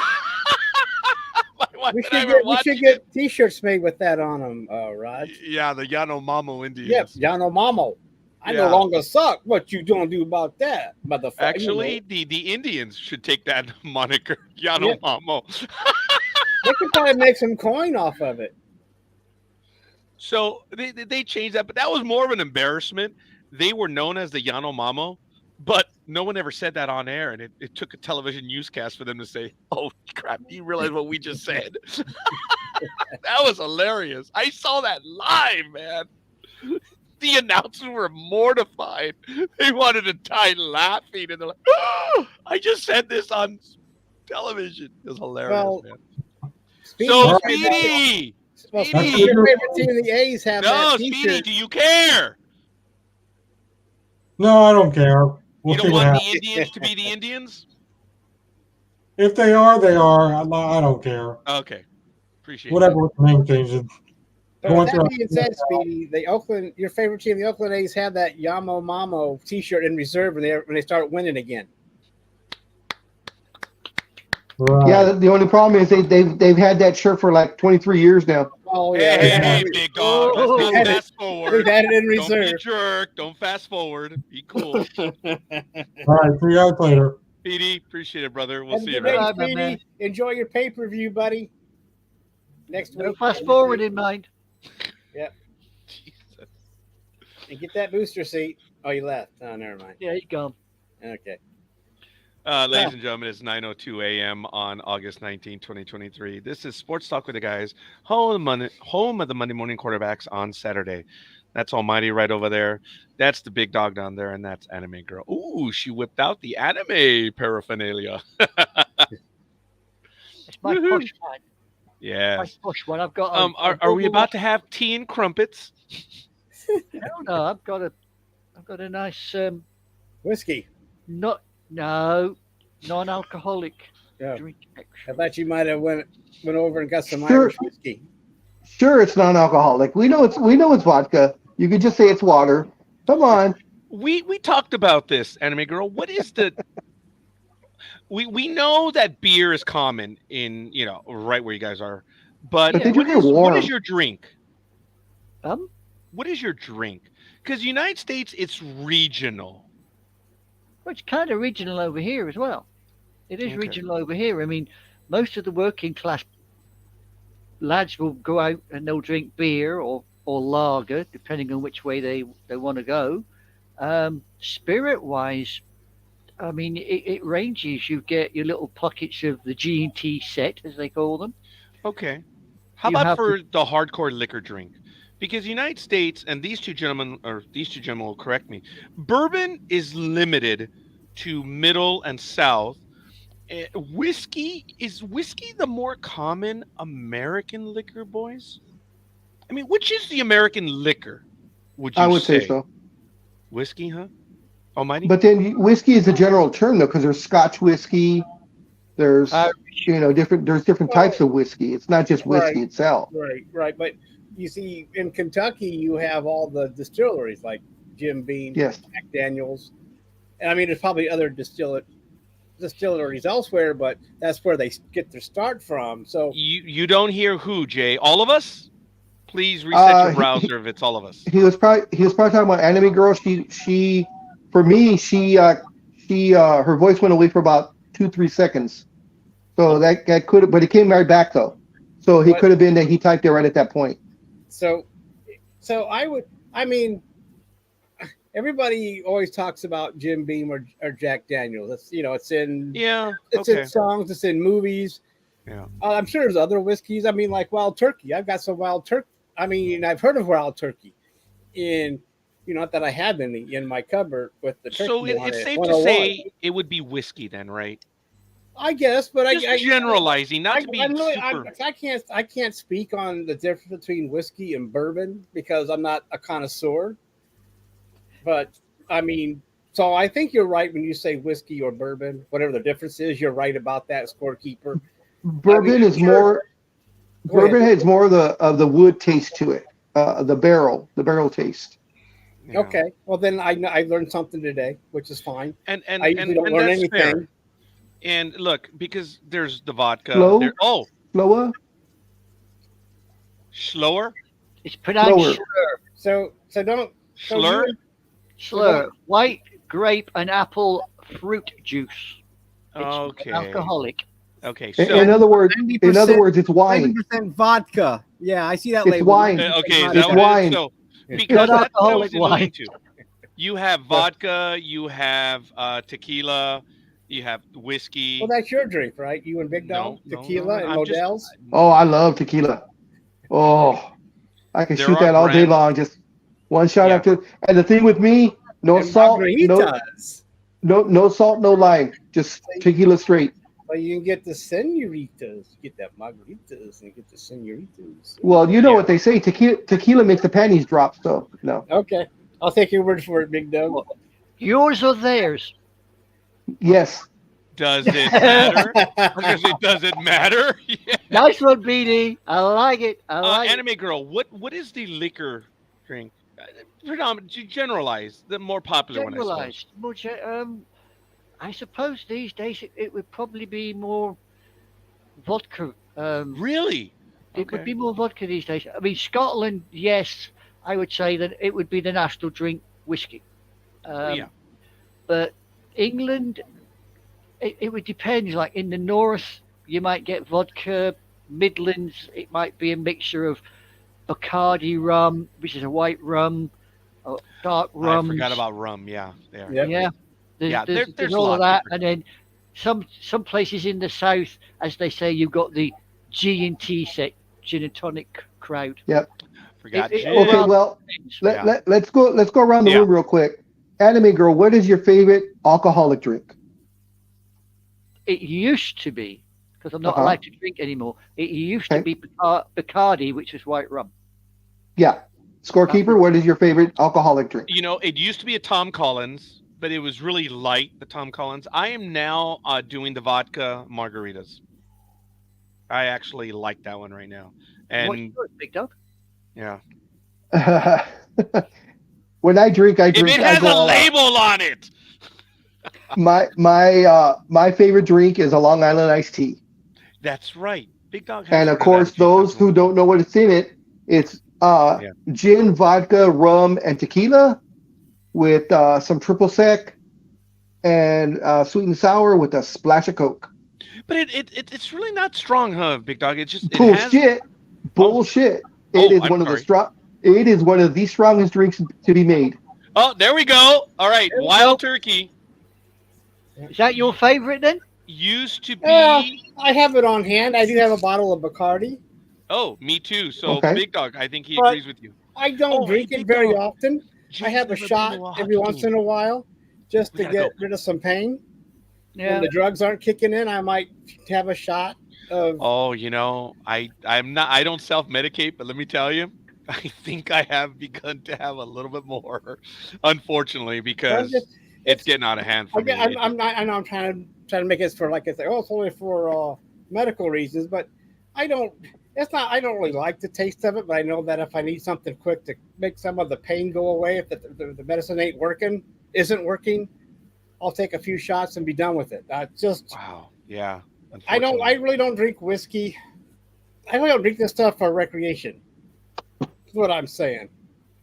I mean, Well- I'll have like a beer or something on a very hot day. Oh my God, there's nothing like a beer.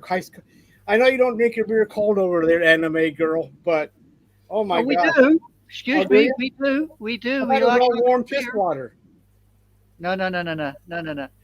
Now you see, at one time, and I don't think they do it much anymore. They used to take Bacardi, Tia Maria. Yeah, very nice.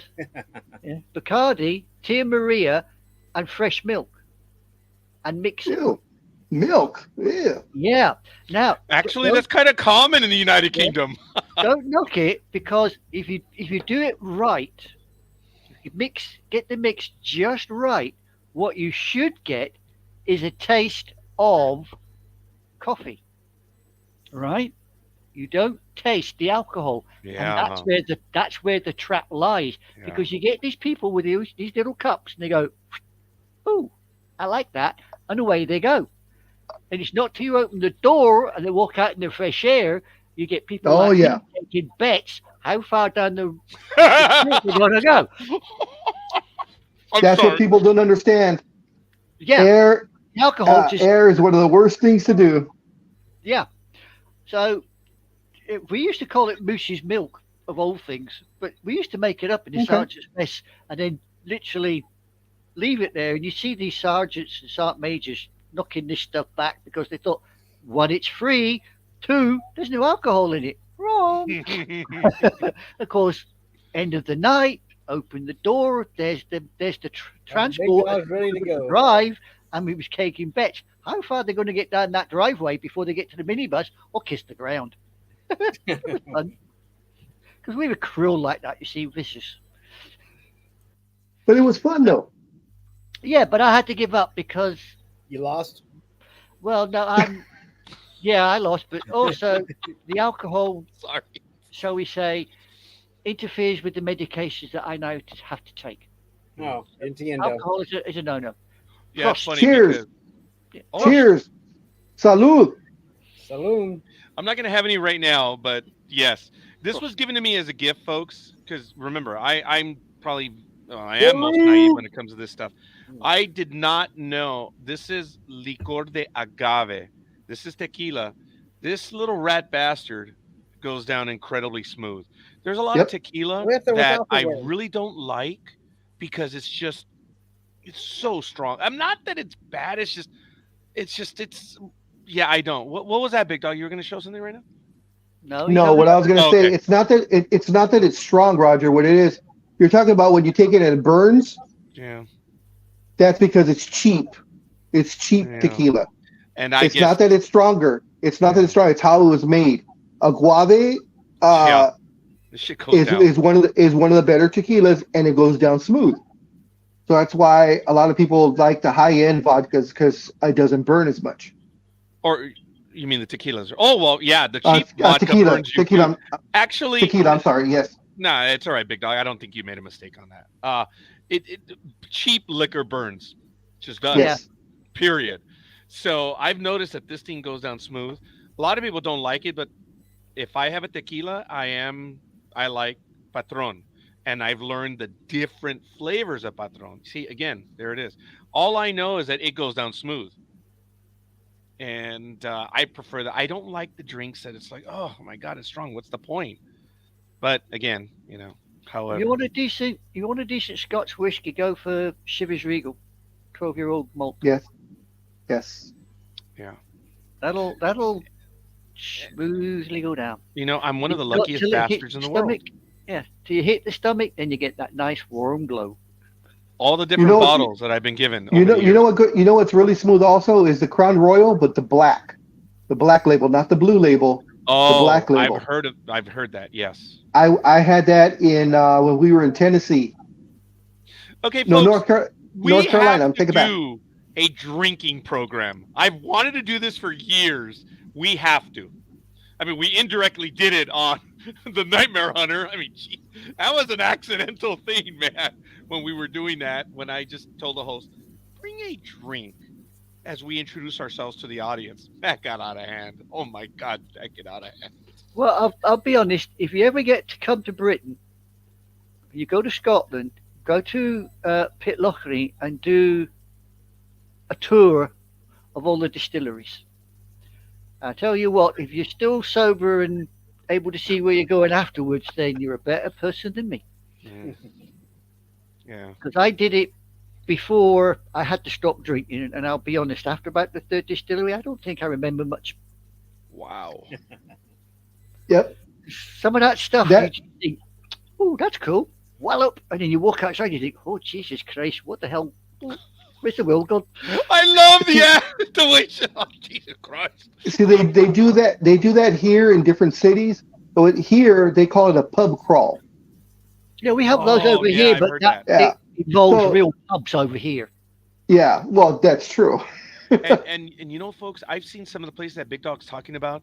I love how for the rookies they start with what they call a flight. Other people have different, I think, a growler or whatever, and it just gives you a little taste of what they have. And that's the very basic. You can go up to higher quantities, change it around, but that is so cool. Starting off with the flight, and you get a taste of like the different ales at maybe a beer distillery, because that's different from, I guess, a wine distillery.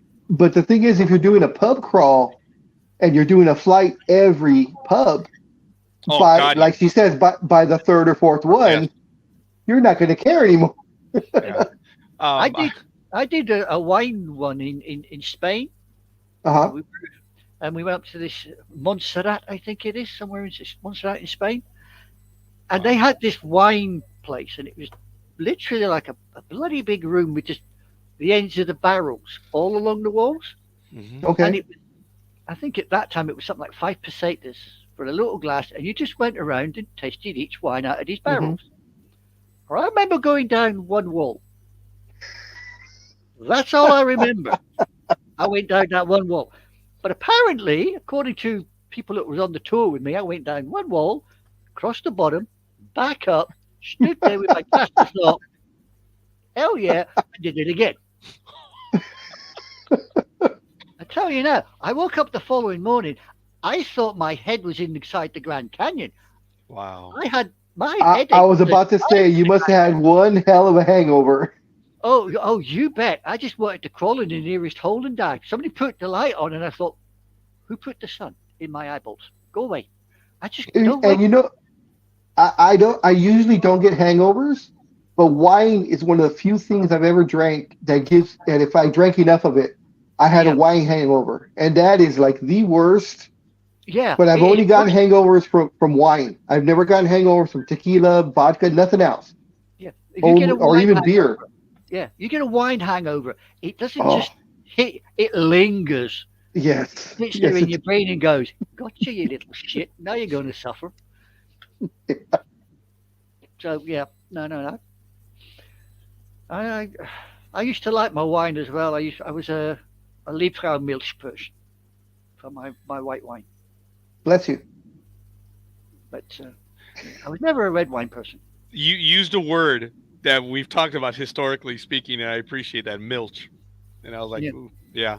We you were the only one that caught my comment when I was talking about the submarines, the milch cows. Yeah. Oh. Yeah. That was pretty good. Sorry, guys. We got into the weeds on that one. Cows? This was a wonderful conversation, milch folks. Cow. And this is, I thought you had milk cows. It did. Yes. Milch cows. Yeah. Milk cows. Okay. Do you know what it is, Almighty? No, What, it's milk? not milk. Yeah, cows. it's when you milk the cows. No. It's milch cows. I know. Yeah, wind up. Yeah, you caught me. You caught me good. All right, sorry, I missed that one, folks. Hey, Sports Talk with the Guys, home of the Monday morning quarterbacks on Saturday. You got a taste, proverbially and accidentally, whatever you want to say. This is a program I've wanted to do for a long time, where we talk about the different drinks around the world, actually, and this is something that we're gonna have to do. I have to come up with a budget for it, folks. So it's got to wait till tax season for me to come up with a budget, because what's the point of just me drinking? I'm gonna have to have the host drink as well. So we're gonna have to try the different drinks. Go ahead, Big Dog. Yeah. I'm sorry, Anime Girl. Well, quick question for Anime Girl, since she's the world traveler of us all. Actually, yeah. How did you like sake? Sake. Mm-hmm. How did you like it? I think I've had sake in my life. I think I've had sake twice. Oh, okay. Both times was in Germany. Mm-hmm. One, oh, wow. Of all places. the first time I had it, they didn't tell me what it was. Well, they were I allies. drank the damn stuff, and that made my eyes cross, because that was a bit rough around the edges. The second time I was in Hamburg in a well-known club. I'm not saying which one, but it's a well-known club, and person behind the bar to it ran and said, "You've got a choice. You can have ouzo, which is a Greek, The Greek, yeah. Mm-hmm. Greek one, or you can have a sake." I'll be back. And of course, dipshit here thought, sod it, I'll have both. So I I whacked down the ouzo, because that tastes like what's it taste? It's aniseed. When you taste it, Okay. it tastes of aniseed. And I thought, Jesus H, that's oh yeah. So I put that down. Sort of took a couple of more drinks to wash my palate clean, and then they said, right, here's this sake. Well, I'm not joking. I took it, and I sort of laid there and thought, why is there a cliff in the middle of the bar? It wasn't. Wow. I was at ground level looking at the bloody bar because it just, boy, I was gone. Between the sake and the ouzo, I was out of it. But you know, sake, I would say, is an acquired taste. Yes. I I've had it a suppose- couple of times. I will readily agree. The first time I had it, and I didn't know they served it hot or warm, and I didn't Yeah. know that was normal. So, yeah, I definitely agree. It's an acquired taste. I've only had it a few times, maybe 3 times. It's not on my top list or anything, but I tried it. Yeah, if you want to lessen the effect of it, get it cooled. Get it in the fridge. It sort of okay. it deadens it a lot. But if you hit it the normal temperature, you hit it, you think, yeah, and then it gets there, and you think, oh, Jesus Christ, oh, you know, it's an acquired taste, and I definitely wouldn't recommend it. Not really. It's not what I would call a decent spirit. You ever had sake, Scorekeeper? Once, and I didn't know either. They weren't ambushing me or anything, but they wanted to say, "Hey, Raj, would you like to try this?" You saw when I laughed when you said cross-eyed. I was like, I think I had a similar experience. It was very, very strong for me. Something that I was like, sake? Yeah, you know. You ever had ouzo? You ever had the ouzo? The Greek Oh, no. spirit? Oh, you might enjoy that, actually. Mm. Taste of aniseed, but you may enjoy that ouzo. Well, we may have to try it. All kidding aside, folks, we're going to have to plan. This is something I've been wanting to do for a long time, and we'll see. And every month we'll choose a different drink, but we all have to have it. That's the thing. That's why I have to budget for that. We all have to have the drink and try it out. So, Or what you could do though, instead of doing one drink a month, maybe you could do 2 or 3, but have everybody go to like wines and more or whatever, and just buy those little airplane bottles. That's about a shot to 2 shots. That's enough to try I and talk appreciate about. that, big dog. Yeah, you know what? And those are only, those run anywhere from like $5 to $10 only. That's why you're a producer, because you extend budgets. So yes, we may do that. Actually, if I didn't think about that, we might be able to get going. I could bring my mum's collection up. And by the way, all kidding aside, she has a cupboard about this size, full of miniatures. Oh, my okay. sister used to collect the same thing, and when we were going to move one day, we had moved stuff out of our home, and the fat ass neighbors across the street saw that we were gone for like 3 hours, and they knew we were moving, and they went in. They didn't steal anything but the liquor. And my sister had about 90 some of those little bottles. Well, later on that day, EMTs showed up. Never knew what happened. I think they probably killed themselves, the dumbasses. Yeah, they went through all those bottles. Serves them right. Yeah, served them right. Damn them. But but they were. Damn it! I knew this. Okay, I have to. I'll be back. Okay. So I was going to say. Go ahead. The first collection that my mother ever had, it was just the bottles, and she filled it with cold tea. Oh, okay. And they were stolen by somebody that broke in. They stole all the miniatures. So we used to sit and laugh and think, they probably went home thinking, I've cracked the big one here, till they tasted the damn stuff and they realized, nope, they've missed out completely. The second or what's even funnier is if it would have been teens that stole it that don't know what liquor tastes like, and by drinking it, they're thinking they're getting drunk and acting like it, and they're only drinking tea. I've seen that a couple of times. The Phantom, yeah. But the ones she's got now, they're all unopened. She's got champagnes, she's got white wines, red wines, whiskies, vodkas, you name it, it's in there. She's even got a couple of tequilas in there somewhere, I believe. You okay? Yeah, folks, I'm sorry. Look, we all have Gas? a particular person that when they call, I mean, it's someone that we know, and when the call comes in, you're like, oh shit, you know. And I had a family member that just contacted me, and when I looked at it, I was like, oh, yeah, I've got to take this. No, they were calling to see how I was doing, and I told them I was live. He said, "Oh, dude, I didn't mean to interrupt." I said, "I know you don't call me that often." I had to take the call. I did get worried because you guys saw. I looked at my watch. I'm like, "Oh shit." That was my reaction, and I guess you saw it. Sorry.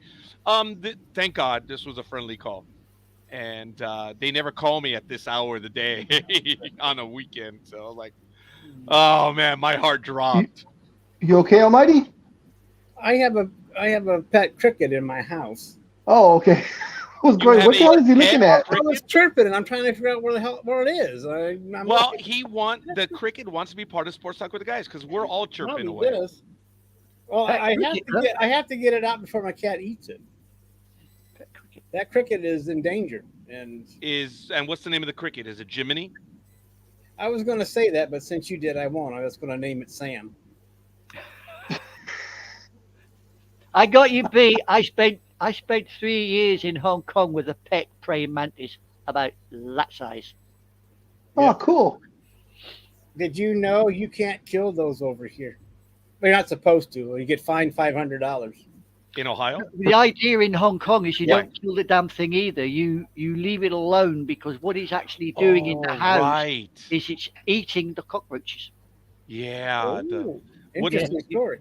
And what does it do for you guys right there? It goes after the little insects that kill the. It goes after the cockroaches. Right? Yeah, it goes after cockroaches, because in Hong Kong, you see, you have the praying mantis that goes after the cockroaches, but you also have a little lizard. It's about the size of a small finger. It's called a chit-chat. And if you can, you have them rolled up in your mosquito net. But if not, you leave them alone, and they hide behind pictures, and that's why you don't get pictures during the day. And what you do is at night you drop your net, and these little lizards, they're on your bed and they're all over the place, and they hit the mosquitoes. Yeah. Wow. So as long as you can hear this, as long as you hear little in your ear, you know you ain't going to get bit by no mosquito. Because those little bastards, I'll tell you what, mate, they are sodding good at getting mosquitoes. They can just sit there with half a dozen, no problem. So in Hong Kong, they are your version of the ploverfish? I suppose so. Wow, that's cool. That's interesting. But there are certain things that, like in the morning, you take your shoes and you whack them and you take them out because they've got a I suppose you call it a centipede, but it's a good 6 inches long. Wow. And if that thing bites, man, you're in for the whole year of trouble. Yeah, I think centipedes over here, when they bite, they're pretty bad. There's some venomous ones. Wow. All right, folks, fair enough. Like I said, this is a taste, pardon the pun, of something that we're going to be doing in the future, and I look forward to it. So it's Sports Talk with the Guys, home of the Monday Morning Quarterbacks on Saturday. It is August 19th, 2023, and I noticed that we have some more sports that we want to get to. Big Dog, I don't know if you've gone to a story, but if you'd like, what did you want to discuss right now? Well, the NBA schedule came out. Yeah, it was this week. So the Lakers open against the world champion Denver Nuggets on October 24th. Oh, that is one of the opening games, and in a change of what is usually done, the Lakers play the Boston Celtics on Christmas Day. There you go, buddy. That is one of the Christmas Day games at 2:00 Pacific time. So I don't know. If I can get tickets, my kids are going to have Christmas either Christmas Eve or come over early, because if I can go to that game, I'm going. Is Roger froze? I think. Oh, there no. No, I'm sorry. I just got a notice, and I was going to share it with Almighty regarding a program that we're going to be doing. Sorry, folks. I just got distracted by it. I thought maybe it was a notice from SiriusXM saying they needed your credit card information. Actually, in addition, they were concerned about my fast forwarding our live programming. Ah, okay. Oh, well. In addition to needing the credit card. And speaking of the NBA schedule and the Lakers, earlier this week, LeBron James was caught jamming in his car, dancing around in his seat while he was driving through Akron. So there you have it, Big Dog. Inside information on LeBron James. Either he was dancing around or he had insect in his pants. You got know some how much you cramp like there, the- big you know how dog? much you like the James, man. What's that? You got some cramp there? Big dog? Some crap. But anyway, that was my news. No, you do that so you don't get a cramp. Oh, I wouldn't know. Oh, I see what you're saying. Maybe he was somewhere between his legs. I got you. Or All right, so beneath the steering wheel. I got you. But anyway, he was the Christmas Day. I don't know. I guess The he Christmas was, Day- he was visiting home, is what I'm saying. He came home to visit and Oh yeah. check out his investments and why his free kids education system is they all have failing grades. So he had to Yep. check that out because what the heck's going on? I paid all this money to make, to help the kids get smarter, but that they're getting dumber. So I don't know what's up with that. Yep. So the first set of kids, something like 95% of them went to college, and now the second set they all failed their math. I believe it was math, wasn't it? Yeah, it was math. I think it was the opposite. I think it was the opposite this time. 95% failed their math. So Yeah. So I guess he's batting 500 then, right, Big Dog? But still, he put all this money into this program. Yeah. I can't remember the name of it, but I guess you read it too then, Big Dog. You know the news, so yeah. I mean, I can't believe it. I mean, he built the school, paid for everything himself, or through his organization. Right. And, it started out great, but now that the second wave of kids, they're not doing well at all. And from my understanding is everything there is first rate. I mean, none of the kids that go there are wanting for anything. Oh my God! You should. Yeah, I remember when he purchased the previous restaurant that was there and built this brand new building in the middle of downtown Akron.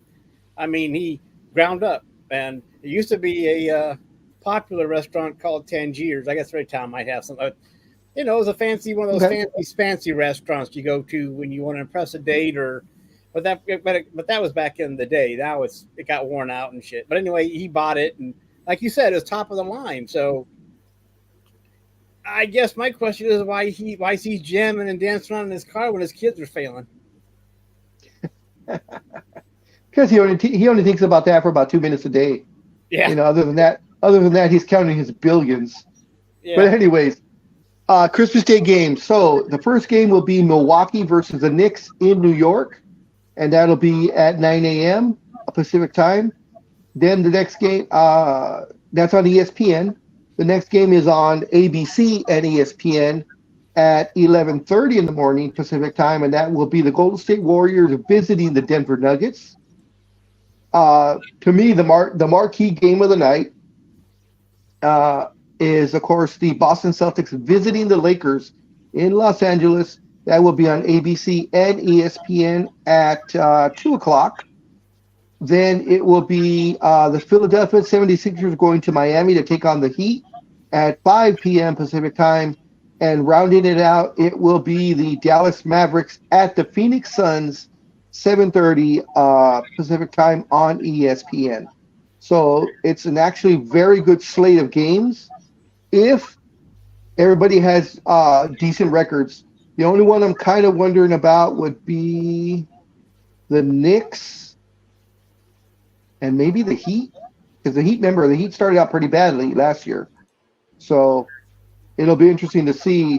But as far as the matchups, looking at them on paper, it's going to be a hell of a good Christmas Day.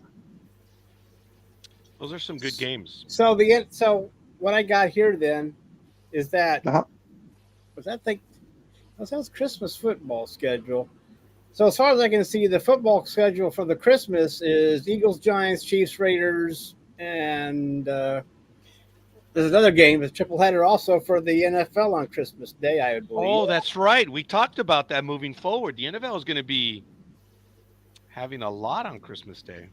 Let's see what we got here. The third game is Ravens 49ers. So that's the Christmas Day football this year. Well, they had it last year and it proved popular. They never did it on Christmas. I thought that no one would watch because of the holiday. But last year, since Christmas was on Sunday, if I'm not mistaken, Yep. right, am I right about that? Yes, sir, you are. And so they found out that people still tuned in. And I think they had big numbers for Christmas viewing. I find that hard to believe that was their thinking for so long. We're talking old school in it. We're talking about they're probably going back now.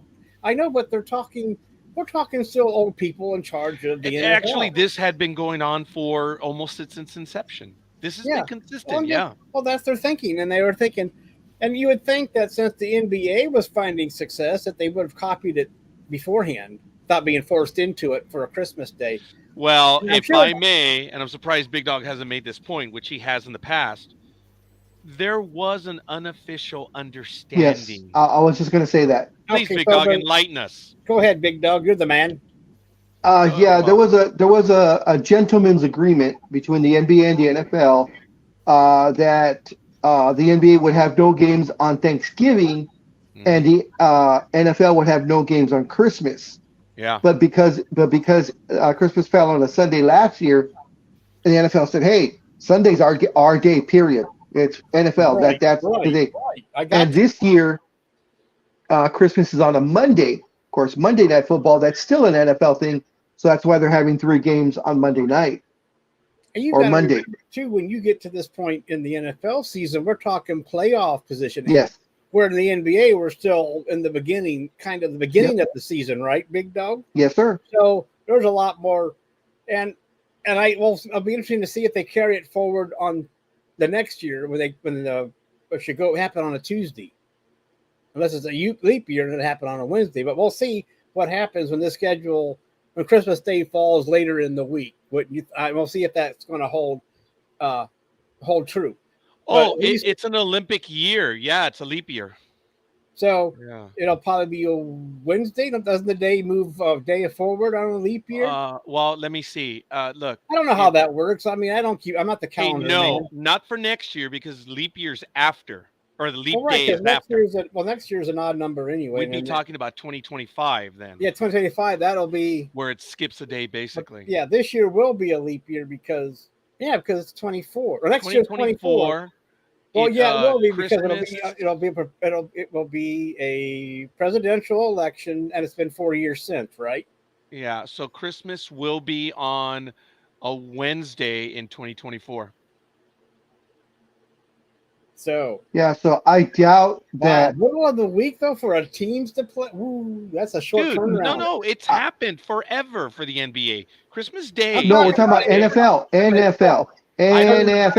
So guys, you're saying I don't think they're going to do anything on a Wednesday. I think I haven't read the schedule. What? No, we're talking about 2020, the next year, not this coming season, the following season. Yeah, the following season. Yeah, you're right. So that's what I'm saying. It'll be on a Wednesday. Okay, time out a second, Big Dog. Just clarify. I think I confused myself. Like you said, Big Dog, it's a Monday. NFL plays Monday, and I said it'll be interesting to see, like Roger just pointed out, if Christmas is on a Wednesday, if the NFL next in 2025 or 2024 will play on a Wednesday. So and my answer to that would be the only way that would work is that won't work either. Yeah. The only way it would work is if you have, say, 1 game, maybe 2 games, and all the teams that are playing were off the previous week. That was their bye week. We've had 4 teams on a bye week before. Yeah. So if you get those 4 teams to play, 2 games, that would work. That would work to have it on Christmas Day. And then that'll make it back to back because there's still Thursday night football. So you have Wednesday and Thursday. And then they might as well complete the hat trick and do Friday. I'm just kidding. Well, that's right. We can run NFL. Come on. We can do the scheduling. No problem. Yeah, well, I'm just saying it'll be interesting. Like Scorekeeper says, next in 2024, we'll see what happens there. But it seemed like the NFL was trying to stake their claim to Christmas, but we'll find out. I know that they stake their claim to Black Friday. And since they had big numbers on Black Friday, that's why there's 2 games on Black Friday this year? I believe so. Yes. Besides Thursday? Yeah, they've opened it up. Yes. So only I don't know the number of games. And and only college football is probably the only thing stopping them from claiming Saturday as well. Well, it was very simple, folks. Friday, There's one. high school, Saturday, college, and pro on Sunday. Black Friday. There's one game: Dolphins versus the Jets.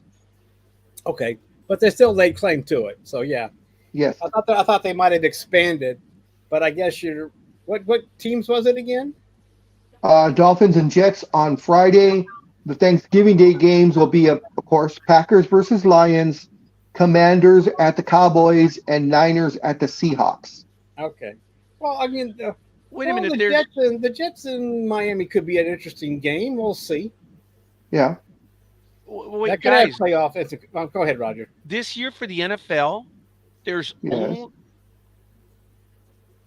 There's There's always only three games. There's only 3 games on Thanksgiving. Always. I think Right. they've only scheduled. Oh no, I'm looking at the wrong one. Then Week 12.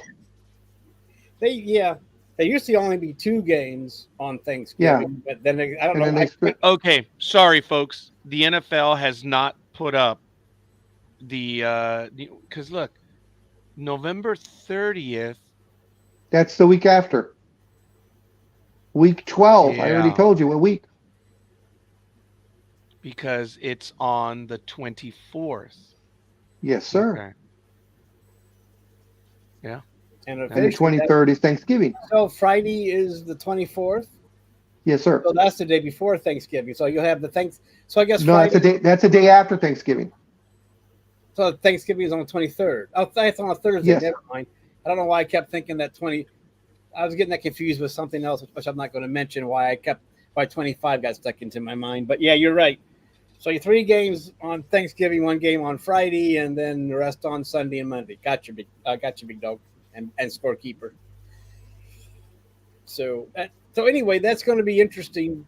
So it'll be interesting, and I don't know if I'm right, and the NBA and the NFL are battling it out on Christmas Day. That could be a little too much.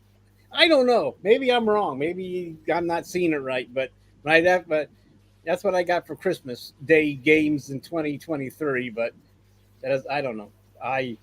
It was just a quick look up on Google. Who knows what the hell they're talking about half the time. So, and I could have read it wrong. But seeing it's on a Monday, I guess NFL could lay claim to it. So yeah. Because you would think they could at least have one Monday night game anyway, even if it wasn't. Yeah. You know what I'm saying? But So altogether, there's going to be 8 games between the NFL and NBA on Christmas Day. yeah, if I'm right. If I'm not, well then or at least be a Monday night game. So, but still, that'll be a lot of sports, and maybe we should do a show that day just to do the overload, because that's going to be a lot to talk about on a Saturday. So which day did you want to do that? On Monday? On Monday, Christmas Day? We've done programs on Christmas no, I Day. guess not. I'm sorry. I guess I could do one, but I'm not going to take any. I forgot. about I've that. I'm said sorry. we've done programs on Christmas Day. The only time, and it's amazing as to how many are like, I thought you didn't do it. I'm like, the only time that we're not on, seriously, is in the morning on September 11th. That's really the only day. Yeah, you told me That's that before. Yeah, but people still throw it on my video. Oh, well, you do them. Like, oh, good God. Big Dog and I have opened up at least twice on New Year's Day, right? And Christmas morning. Mhm. I don't think we don't really take the time off. So Well, I for guess- us to do a program on Christmas Day, Let's just say if you're willing. I mean, I don't know. I just thought it'd be, since there'd be so much happening that day, we could either do a after party or before party. But that's up to you guys. I can do. I'm one. down for a program on Christmas Day. Because that would normally be Monday night in America anyway. But I don't know if we're going to Yeah, have but any you want to guests. spend time with your daughters, don't you? I always do. And yes. As Well, a matter I of fact, mean- I was going to ask Big Dog if he's available later on tonight, that there's going to be a game down in Lake Elsinore that starts at about 6:30.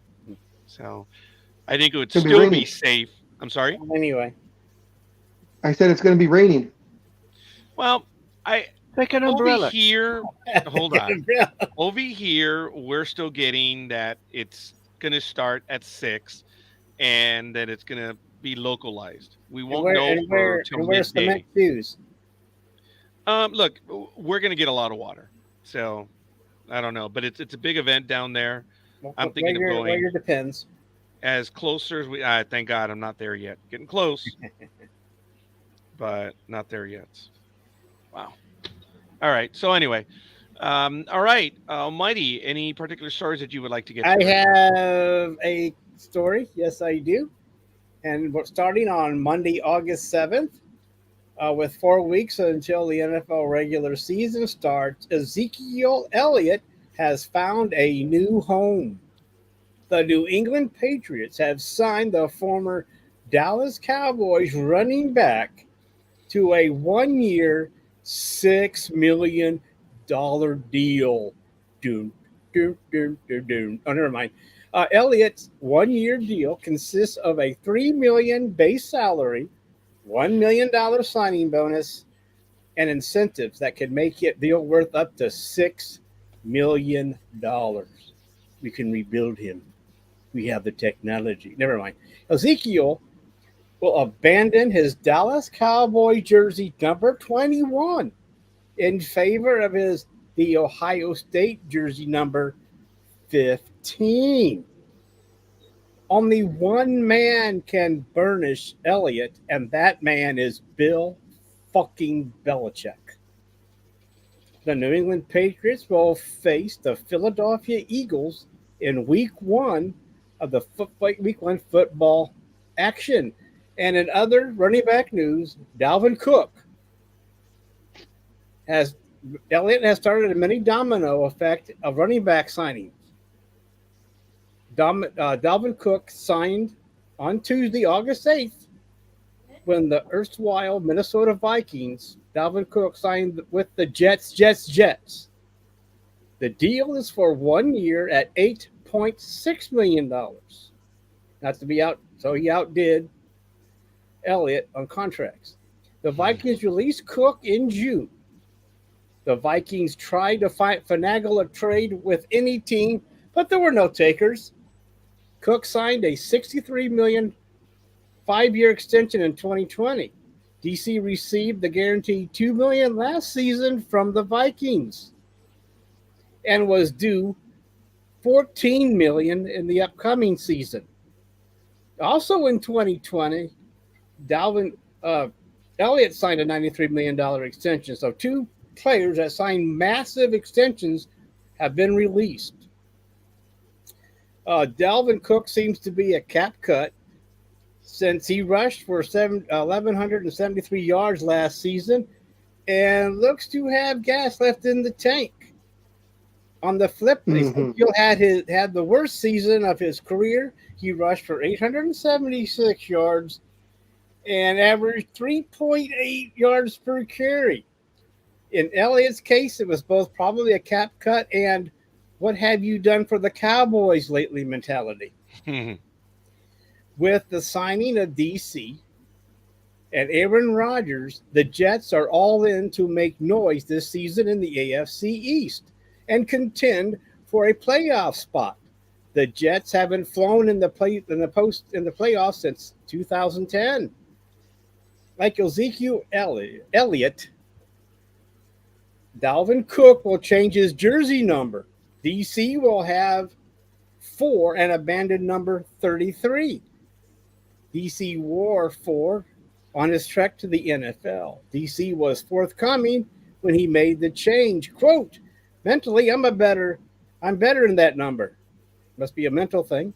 Overall, I think I'm a better thing. It's a better thing for my family and for everybody around here. I guess that would consist of New Jersey sales, maybe. Going to see the version that you've never seen soon. So he's actually touting his horn a little bit here. He's saying, well, I'm going to go to Ford. You're going to see me play like never before. Because right here he says, you're going to see something special. It comes with hard work. It doesn't just come with putting the number on, but he just said it did. It comes with putting the work in every day, trusting the process that we've got going on here, unquote. DC had visited every AFC North team. His heart was set on playing for his hometown Miami Dolphins. But with signing with the Jets, that means he will return to his hometown at least once a year, and we know when that first date is. I think Big Dog said it was on Black Friday. So there you have that news, my friends. Also, let you know, for those who play fantasy football, they're back on the board. You don't have to worry about it. Dalvin Cook probably seems to be the safe bet. So you might want to put him up in your late first round, early second round. Ezekiel, we don't know what his role will be. But as we all know, what's Belichick's favorite quote? Do your job. So he might just be the short down guy. I didn't say hand job. So, were you laughing, Anime Girl, or were you just coughing? She was coughing. I thought she was snickering. Okay. Anyway, I was trying to work out what Ezekiel's job was, and then you mentioned hand jobs, and I choked at the same time. So thank you very much for that. Anyway, I don't know, but I'm just saying that there's just real quick, Anime Girl, if you're choking while doing a hand job, it's not a hand job. It's something else. Oh, jeez. Oh, wow. I questioned a moment ago, and Big Dog qualified. Immediately jumped on it. So anyway, that's the news.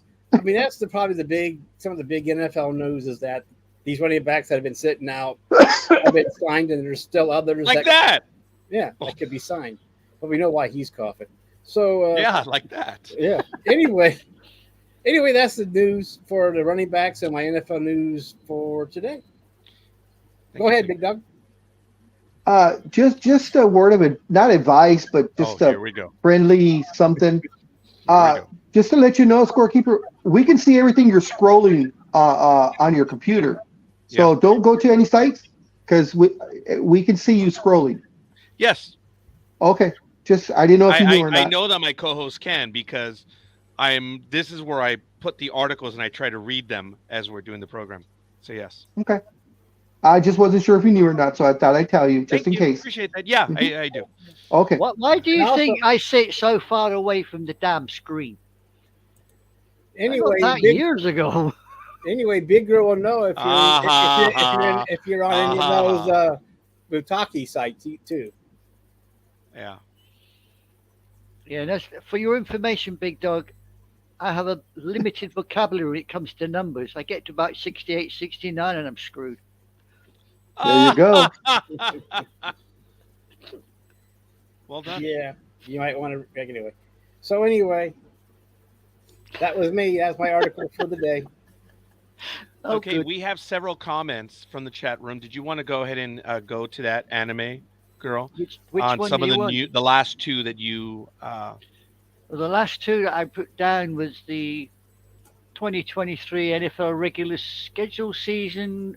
Serves up two tasty triple headers over the holidays, which is Detroit Lions, Dallas Cowboys are set to host a Thanksgiving, and schedule makers give fans two classic divisional bouts on the table on November the 23rd. The night will be capped by another NFC showdown and playoff rematch to boot, when Seattle Seahawks host the San Francisco 49ers. But you'd already covered that earlier, so I thank you, let that go. But then I was checking out another story when I found this one. Thought it was interesting to anybody, but Teddy Bridgewater, he's taken advantage of a loophole in the NFL rules to wear a number 50 for the Detroit Lions, despite the fact that quarterbacks do not wear such high numbers. Bridgewater signed with the Lions last week, reuniting with the veteran head coach Dan Campbell, who he worked with during his time with the Saints. On Monday, he participated in his first practice while rocking a red jersey with no number on it. However, Bridgewater is now listed as number 50 on the team's roster. Okay, I'll let everyone else comment, but here's the thing. The total ignorance, jackassity of this person to, first of all, use the word loophole. This is how stupid and ignorant they are. I understand what the ignorant a-hole is trying to say, but there is no loophole in the NFL for numbers, because they talked about this a few years ago, that they allowed anyone to basically wear any number you want to wear now. So for them to say that there is a loophole, no! It's not a loophole if it's a rule. You can basically wear any number that you want now. Remember, Brady was the most famous one that said, no, you shouldn't do this because he's they look at the quarterbacks, look at the numbers. But when the NFL allowed the change in the numbering, that is not a loophole. No, I don't know where that. Remember, I put up my loophole maker. I did. I spelled it out. Yes. So again, I understand what the ignorant individual is trying to say, but it's not a loophole in the gigastic sense of the word. So I like the fact that Roger said he was going to let all of us talk first, and then he was going to give his opinion. Oh, I see. No, I said before all of you guys. Okay, the original. No, I said I'm jumping in before all of you can give your opinion. But right. I'm sorry I said that. Go ahead. I'm just saying that I see. Now I understand it, because this is from the Mirror over in the UK. And the headline reads, Teddy Bridgewater using loophole in NFL rules to wear number 50. That's all I have on that one. I don't know. Oh, you have ESPN. They're going to answer the question why he's wearing the number, but there's no loophole. I guess the UK thinks it's a loophole still. It's your job, anime girl, to educate the Mirror. Yes. That it's not a loophole. I need you to send that email right now and tell them about American football. So, Daily Mirror, they're on their own. I wonder if the United Kingdom has a slight, or they have a different understanding of the word loophole. I wonder. So he jokingly told ESPN that it was inspired by the 50 Boys from the Detroit-based BMF show produced by Curtis 50 Cent Jackson. He plans to keep number 50 during the preseason before he has to make a decision. So it's not even final as far. What's the date on this thing? August 16th. So I don't know if it's final or not. But now we know why. Whoever, so it'd be interesting to see him in number 50. Maybe that'll confuse the defensive backs. Oh, that's number 50. He must be a lineman. I don't know. If Tom Brady could get confused by numbers, why can't the defensive players? Since they're jokingly known as not the intelligent people of the football team. Most people use the word loophole badly, and when you look at the simple definition of it, it's an ambiguity or inadequacy in the law or a set of rules, and that's what I've always gone by. And Merriam-Webster refers to it a means of escape, especially an ambiguity or omission in the text through which the intent of a statute, contract, or obligation may be evaded. But also, remember the other definition, one of them is also when an arrow makes a slit. Yes. Yeah, that's why I have the arrow, because when it makes a slit in a target or a piece of paper, that is also called a loophole. When I have this piece of paper and I take my little arrow here, and if I don't stab myself. Oh my God, is that a double loophole? A double loophole? Well, I guess I got a double tear there. I guess I kind of tore into it. But this would be the loophole part.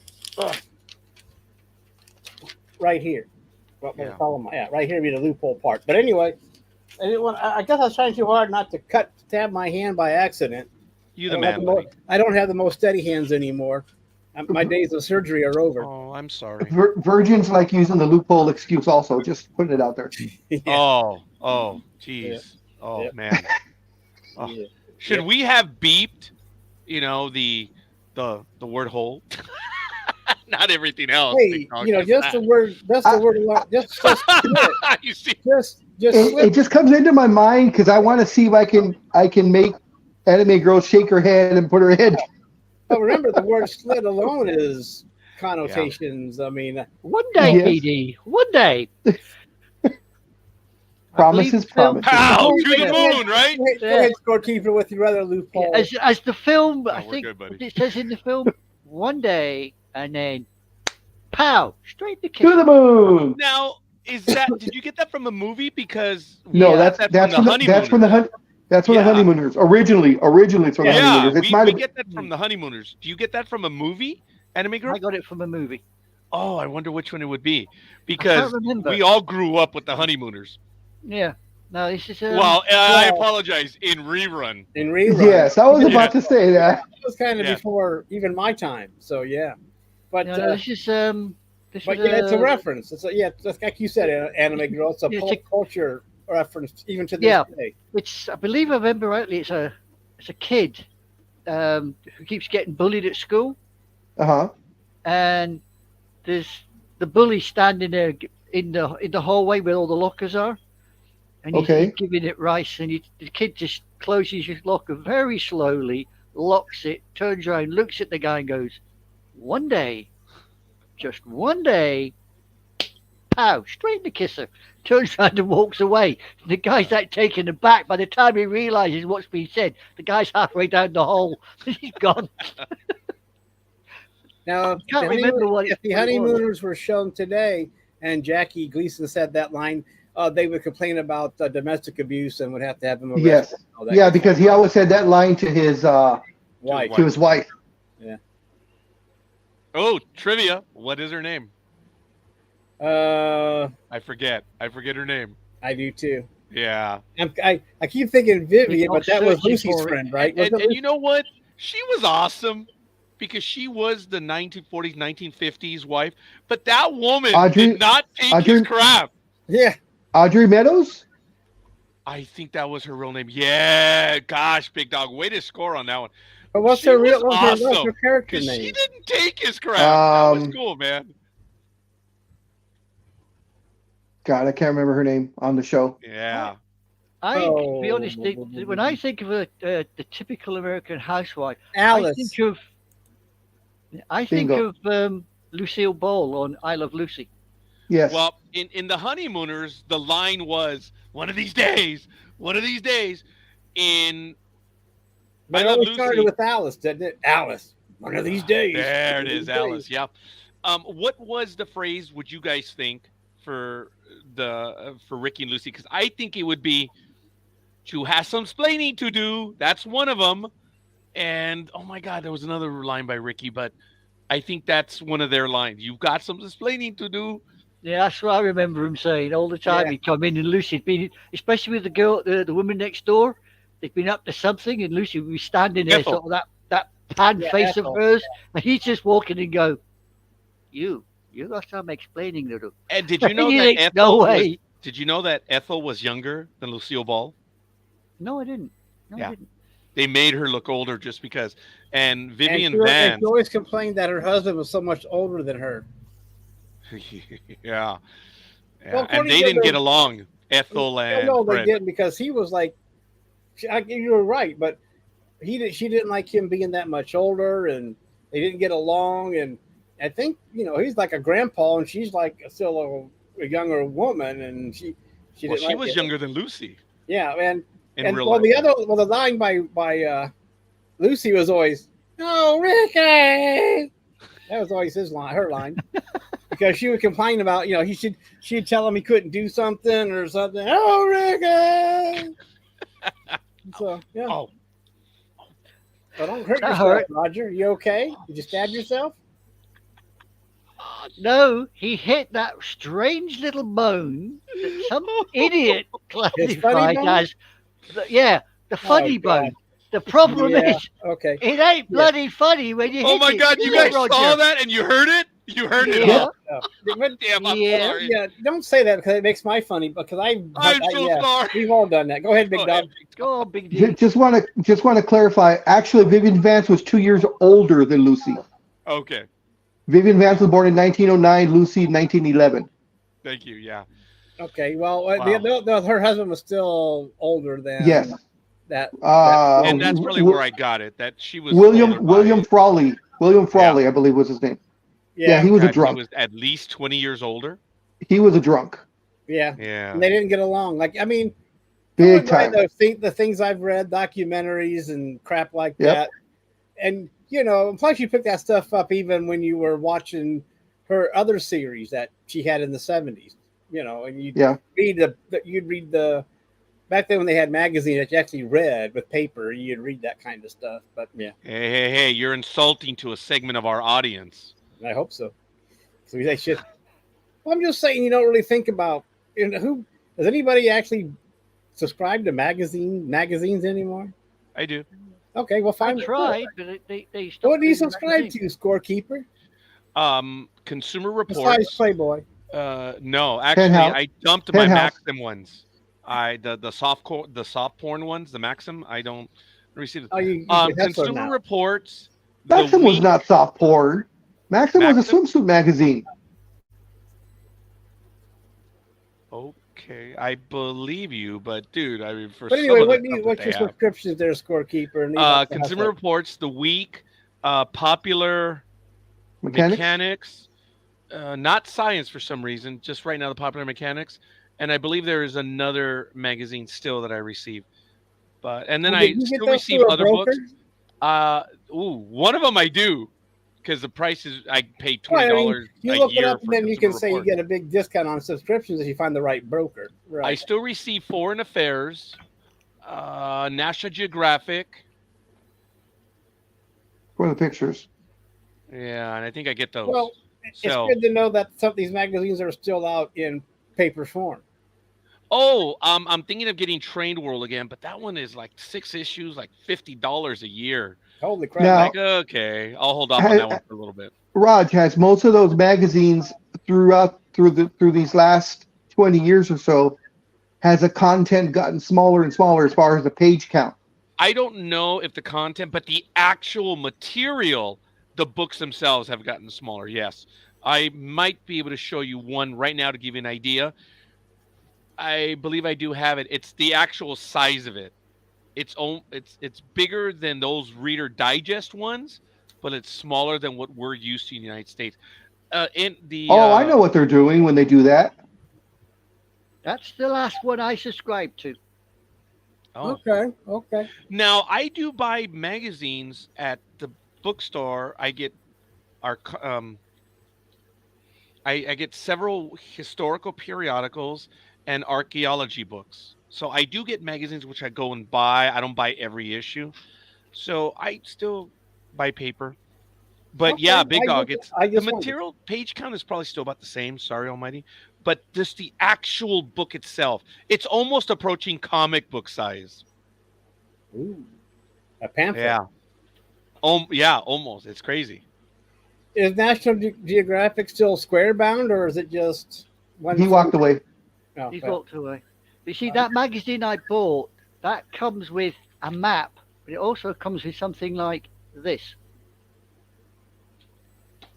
Okay. Hold it down again, please. Oh, Navy. Oh, I see. Yeah, Wolf Boy at Large Yeah. in That, London.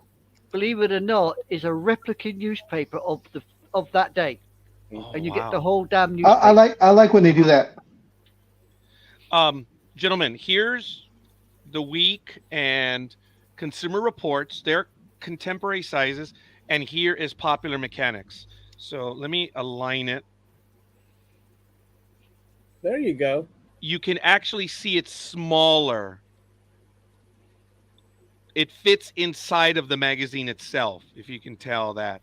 So they're just a little bit smaller. They're almost like Almighty Right. said, pamphlet or comic book size. Well, before you walk But the away, material, I asked think, is you, about the same, Big Dog.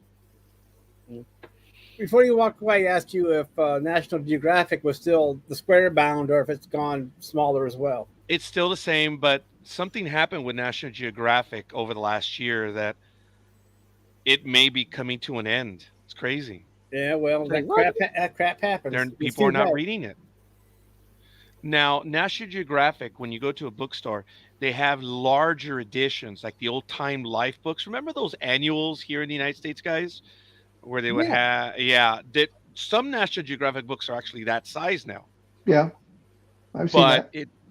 it depends. It's really a Well, shame. I just I wondered used to because that collect was a maps big out of them. that was a big square bound magazine, National Geographic. And it still is right now. I have Right. them, and I can get one of those. But Anime Girl, you said something? I didn't hear you. Yeah. National Geographic. I used to collect all the maps out of them. In fact, I still got a load of them in my bedroom. I do too, yes. And there's still about 4 to 6 a year, and that's Yeah. why I've collected them. And I have I'm just looking up at I have about 4 years worth just in one of my bookcases, and then I have several file boxes full. My father Now, was an avid reader of National Geographic. Sorry, Big I Dog. need now to. you go Carry ahead. on, Big Dog. No, I was just going to say, you said National Geographic might be going away. Are you talking about in print form or in totality? No. 'Cause I know it's and online. but that's the thing I was talking about. That I read the article and I was really kind of bummed and I didn't save that one. That's why I said might be going. The way they read is like the memberships are down. It may be going away, and that's a shame because a lot of material that they cover for anyone who looked at National Geographic irritates the woke crowd. Oh Christ, yeah. They have referred to National Geographic as colonialism publications at its finest. Look at the first world visiting the third world and commenting and tearing down and stuff. It's like, oh my God. It's unbelievable how they're going after National. Well, the commentary in this article that I read. That's thing what's is- killing it. thing National is with- Geographic is a throwback to the imperialism and colonialism of America. I wouldn't have said so because I mean National Geographic. I can remember reading National Geographic and reading all about ancient Rome, ancient Egypt, the Yes. Aztecs, the Incas, the Mongols. Yes, but when you go and visit a tribe out in the Amazon and you show descriptive imagery of the nude tribes people, that is colonialism at its finest. Really? You think so? Guy, I'm not making this up. Well, I know, but it's I find that kind of weird. Kind of yeah. weird. Do you know what was weird? That stupid moron kid at UC Irvine that threw a tantrum. I don't know which country he was from. Says, I'm offended by the American flag that's on campus. It represents colonialism. It represents savagery and slavery. It needs to be removed. I swear to God, I wanted to have Easton in my hand, and I would have said, you're here visiting your country here in America where we have our flags. Say that again, please, one more time. Just say one more time that you're offended by the American flag. And yet you're coming here to get an education here in America, and you're offended by that flag. Please say it one more time, you mother effing moron. But are these people still? I'm sorry, Anime Girl. Are these people offended by the British flag? Yeah. Oh, yeah, there are. Oh, yeah. Anime Girl, yes. Yeah, you get them all the time.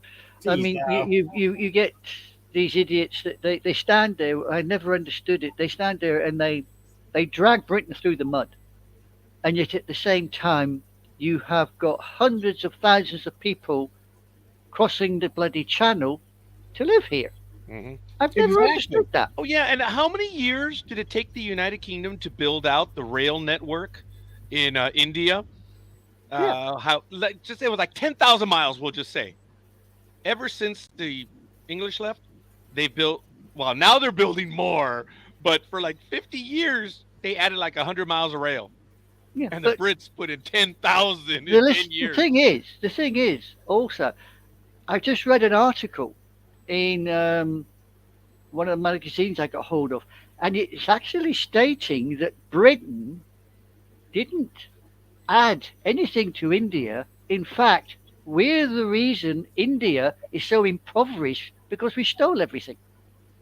So, but what I can't understand is why, if we were hated so much by the Indians, why did they want to come to Britain to live? They've had their freedom since 1947, so why come back to the colonial master if we were so bad? It must be the Stockholm Syndrome. You think?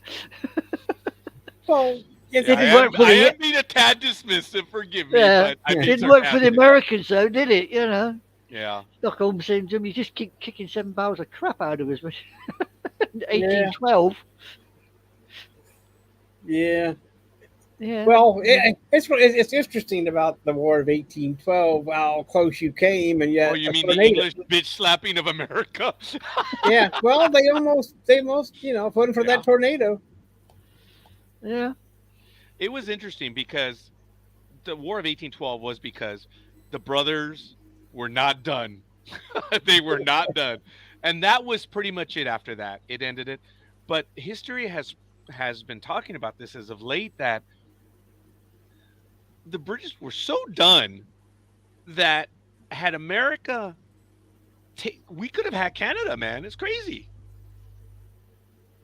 Hmm. It was for the taking. They would have agreed to it. And because the Brits were done with that side of the world at that time. It's crazy. But anyway, I'm glad you're back, Big Dog. Everything okay? Oh yeah, I was listening. Yeah, you've been I eating figured you were things, listening. haven't you? I just knew you stepped away. I was asking if everything was good. BD, you've been scoffing things, haven't you? You feeling okay there, Big Dog? No, no. I'm alone, so no, I haven't been eating anybody. I have things. Yeah. Yeah. Will the next liar please stand up? No comment. No comment. I just did. Will the next Yeah. liar please stand up? I just did. Anyway, Almighty, Yeah. you are remiss on your duties for today. Oh, okay. All right. You have not asked anybody to press the like button. You have not told anybody to ring the ding dong bell. Indirectly, The but he ding does dong need to do bell. that. Yes. I like that, the ding dong bell. Well, let's Yeah, get it done. tell someone to ring your ding dong.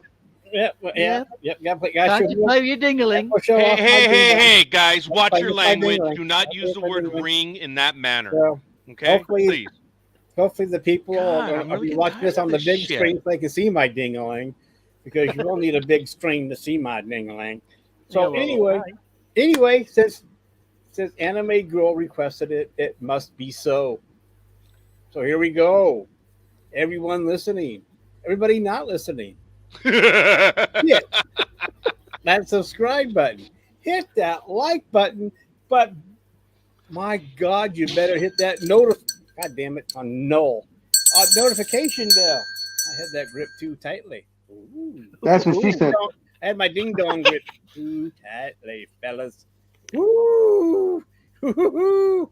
But anyway, just remember, do that. And I know everyone right now are constant listeners, so you need to tell your friends, tell your enemies, write do a campaign, do a petition that everyone must subscribe to Sports Talk with the guys, the Monday Money, the Money quarterback. If only. Shake your money Yeah. maker quarterbacks. So, if we hit 1,000 subscribers, Roger has promised to do a pole dance. So come November, In his Daisy Dukes. Don't forget that part. in his You know Daisy what, Dukes, Big Dog? Yes. Oh, here we go. Here we go. Yes. God fishing, Big Dog. You got him. Look, you got him. Yes, Scorekeeper. You know what? I Yes, don't sir. have a poll, but I would. No, I do not. Hell no. The only thing I have is the lampshade here, but it's like as thin as that. It wouldn't if you even. would've It let barely me finish- supports the weight of the light bulbs. if you let me Well, finish, that's I would have right. said, come election day, he will dance at the pole. Outside you are the pole. at man. least. You are the man, Almighty. Thank you. But Big Dog didn't want it. You see, our audience numbers just dropped. Oh my God! The people watching us live, it's gone. The image of me dancing on a pole. You guys. Oh No, my but you worked the election, so that's why. So instead of making fun of you for actually dancing on a pole, which thank you, Big Dog, you did make that comment, which is all polls are covered. All So- polls are No, I think covered. I Oh, think ha, Yeah, ha, ha. that's how they don't get pregnant when all the polls are covered. It's true. That's I true. somehow think it's the Daisy Dukes that lost the viewers somehow. Actually, no, because the Big Dog has used that one before. But the image of Daisy Dukes and dancing on a pole, we just lost everyone. Yeah, I don't you know. And then we That's don't why- know. We got to make sure that Does that pole mean is that- load bearing up to 10 tons. I'm gonna have to. Well, the thing that makes it great is the fact that when he wears I'm the in the Daisy Dukes, same boat, brother. I'm in the the same Daisy boat. Dukes he wears has fringe on the bottoms part, so and he likes to do a lot of bending over so his butt cheeks come out. Oh, my is that God. what you call it, You a know, bum rush? Look, You know, when we your don't- oh my when your God. soon-to-be ex even tells you that you don't have a butt, look, it's like, so, I'm proud of that in a way. I'm What, not- your Probably butt, because you're you trying might to get some tell us butt your padding butt from was good? Whoa, right, that was a jumbled sentence by both of you. Okay, you're telling me that you're buttless? I didn't say I was buttless, but thank God I do not have a protruding one. So No, I'm- actually, what he's trying to say, no offense to Anime Girl nor Almighty, but he's saying he has a white, but he says he has a white butt, Oh, which of course means Oh, no I- butt at all. Yeah, well, I got a white butt. I'm not, hey, but I'm not, hey, you said white butt, and that's me. I've got a white butt. But, but anywho, you made me lose my train of thought, which I don't have one. yeah, So we anyway, lose a lot on this program. so yeah. But you said white butt, so I got a white butt, and it's flat. Don't I tell mean- me. I I mean- said the big dog said it. Yeah, but I'm just saying you. How If do Columbus- you know? If Christopher Columbus would have set sail across my butt, he would have fell off at the edge. What I want to know is, how do you know you got a white butt? I didn't. I never said I had a white. No, No, no, he's talking. Almighty. He's talking to Almighty because he's looked at it in the mirror. He's looked at it in the mirror. Well, I don't tan my butt. I don't go down to the whatever place and do a full nude body tan thing. The tanning salon. The tanning salon. Do they still exist, or is that too? Oh my no, God! oh yeah, Yes. oh, in SoCal, if they were, they're a major industry in Southern California. Well, I'm just, I know because there's no sunshine there. I get it, you know. Oh yeah. Uh-huh. As today's weather proves, if the hurricanes and launch years called typhoons, I guess. With typhoons, I was talking about that here. earlier. You know. Yep. The thing though with tanning salons, I mean, some of course people that do it, that's fine, whatever. But like you said, you don't tan your butt. If I were to go to a tanning salon, which of course I don't need to, but I would be afraid to get into a tanning salon naked, that something would burn. Yeah. I don't want to take any chances. Right. Well, I'm glad I didn't make that. You didn't need a tan remark. That would raise a lot of red flags. Well, I know, but I can't. Based on what happened this morning and what was acknowledged on air. No, I can't say that because then we'd be canceled and all that stuff. So it's okay to say white butt, but I can't say Latino butt. So I can't do that. Sure, you could. Okay, Latino butt. Anyway, I guess. Well, I don't know. We don't know anything about. Well, I'm not going to go there. But Anna, oh, there it is. Pardon? I was genuinely looking for a screw, and there it is. Oh my gosh, you had a screw loose, huh?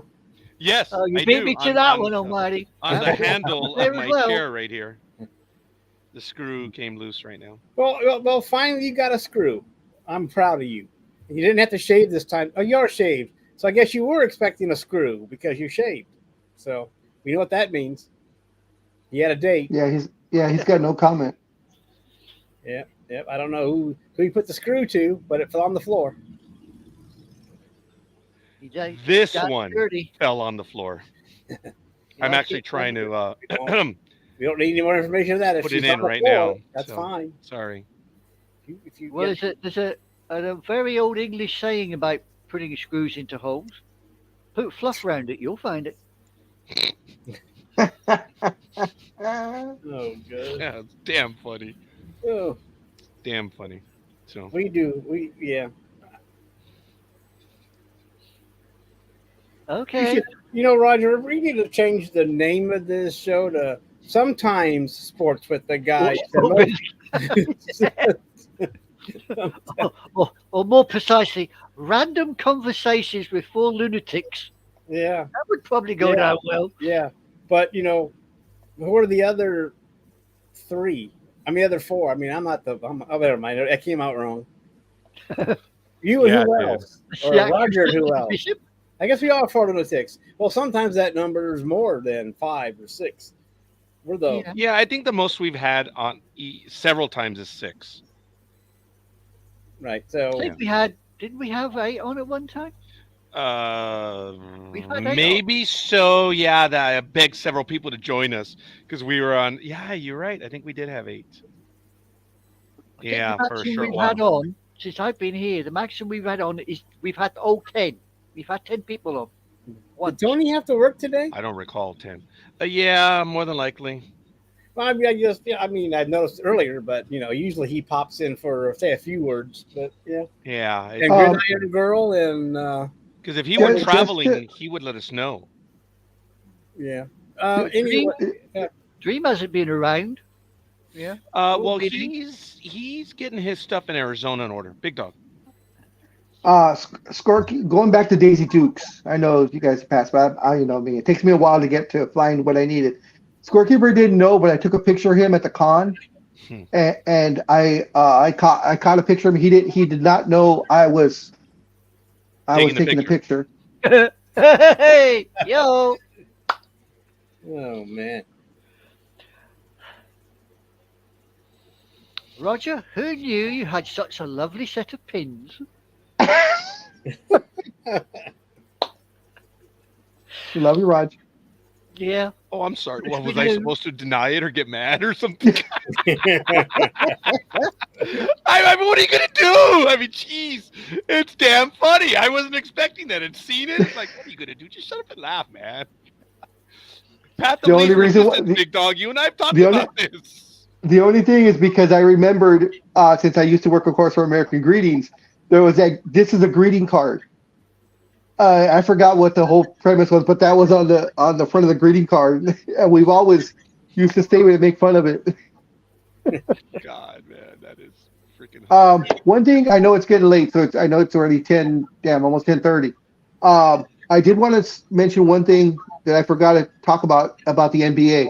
What are your opinions, especially Anime Girl, since she's in England, and I want to know what she thinks about this, about the James Harden situation. Now, for those who don't know, James Harden was doing a basketball clinic in Japan, and when he came out, one of the very first things he said was that Daryl Morey, the general manager of the Philadelphia 76ers, is a liar and that he refuses to play for any organization that employs Daryl Morey. So he said that he would not report to the Philadelphia 76ers training camp. This was about 2 to 3 days after the Philadelphia 76ers said they are no longer willing to trade James Harden to any team because no viable offers have come in. And then 2 to 3 days later, James Harden says this. And then this was, I believe, the beginning of the week. Yesterday, he reiterated his comment saying that he will never play for the 76ers or if Daryl Morey is still in charge there. And the 76ers, yes, sir. I'm sorry. Is he the coach, general manager, or owner? Daryl Morey is the general manager. Okay. So he's the one in charge of contracts and stuff. But Morey and Harden go all the way back to their Houston days. So where Morey was the general manager in Houston and brought James Harden in all those years ago. So something soured between them, I guess, over the summer that they couldn't get the deal done or he wanted more money or whatever. But the 76ers, their comment was, if James Harden refuses to report to training camp, we will consider this an abandonment of work. Yes. And we will not pay him. And we will hold him to his contract where he will not be able to play for another team even after his 1 year contract is up. He must fulfill his contract with the 76ers first. Okay. The first thing I want to say is 10 years ago, same circumstances, they would never have tried to go after him. He's an older guy now. Talent's gone down. You can get away with it. Wow. They would never, ever have done anything like this before. Wow. But going further, if I may, look, the team has to do an investigation to find out what happened. And if there's merit, you gotta keep that in. See, for Harden to have said that out loud, maybe it already happened and the team already made its determination. So he's like, F it. You guys don't believe me? I will not play for this team. It could already be there. And if it is, geez. The conjecture is promises were made to Harden that they would trade him, especially to the Clippers, and the Clippers were not willing to give up the players. Okay. The other conjecture is he was promised big money for his contract because he wanted one more max deal or close to max deal, and instead he settled for that $35 million or whatever it was that he signed for this coming season. So both things are both conjecture, but of course it has to do with Daryl Morey because Daryl Morey would be the one giving those so-called promises. So everybody feels that it's either the fact that he wanted to get traded and they could have gotten done, or that he wanted big money, and when the time came for him to get that contract, there was no contract to be had. It could be also that he feels that any contract that was forthcoming, Morey probably kept his gob shut and didn't let anybody know. But I could be wrong on that. Okay.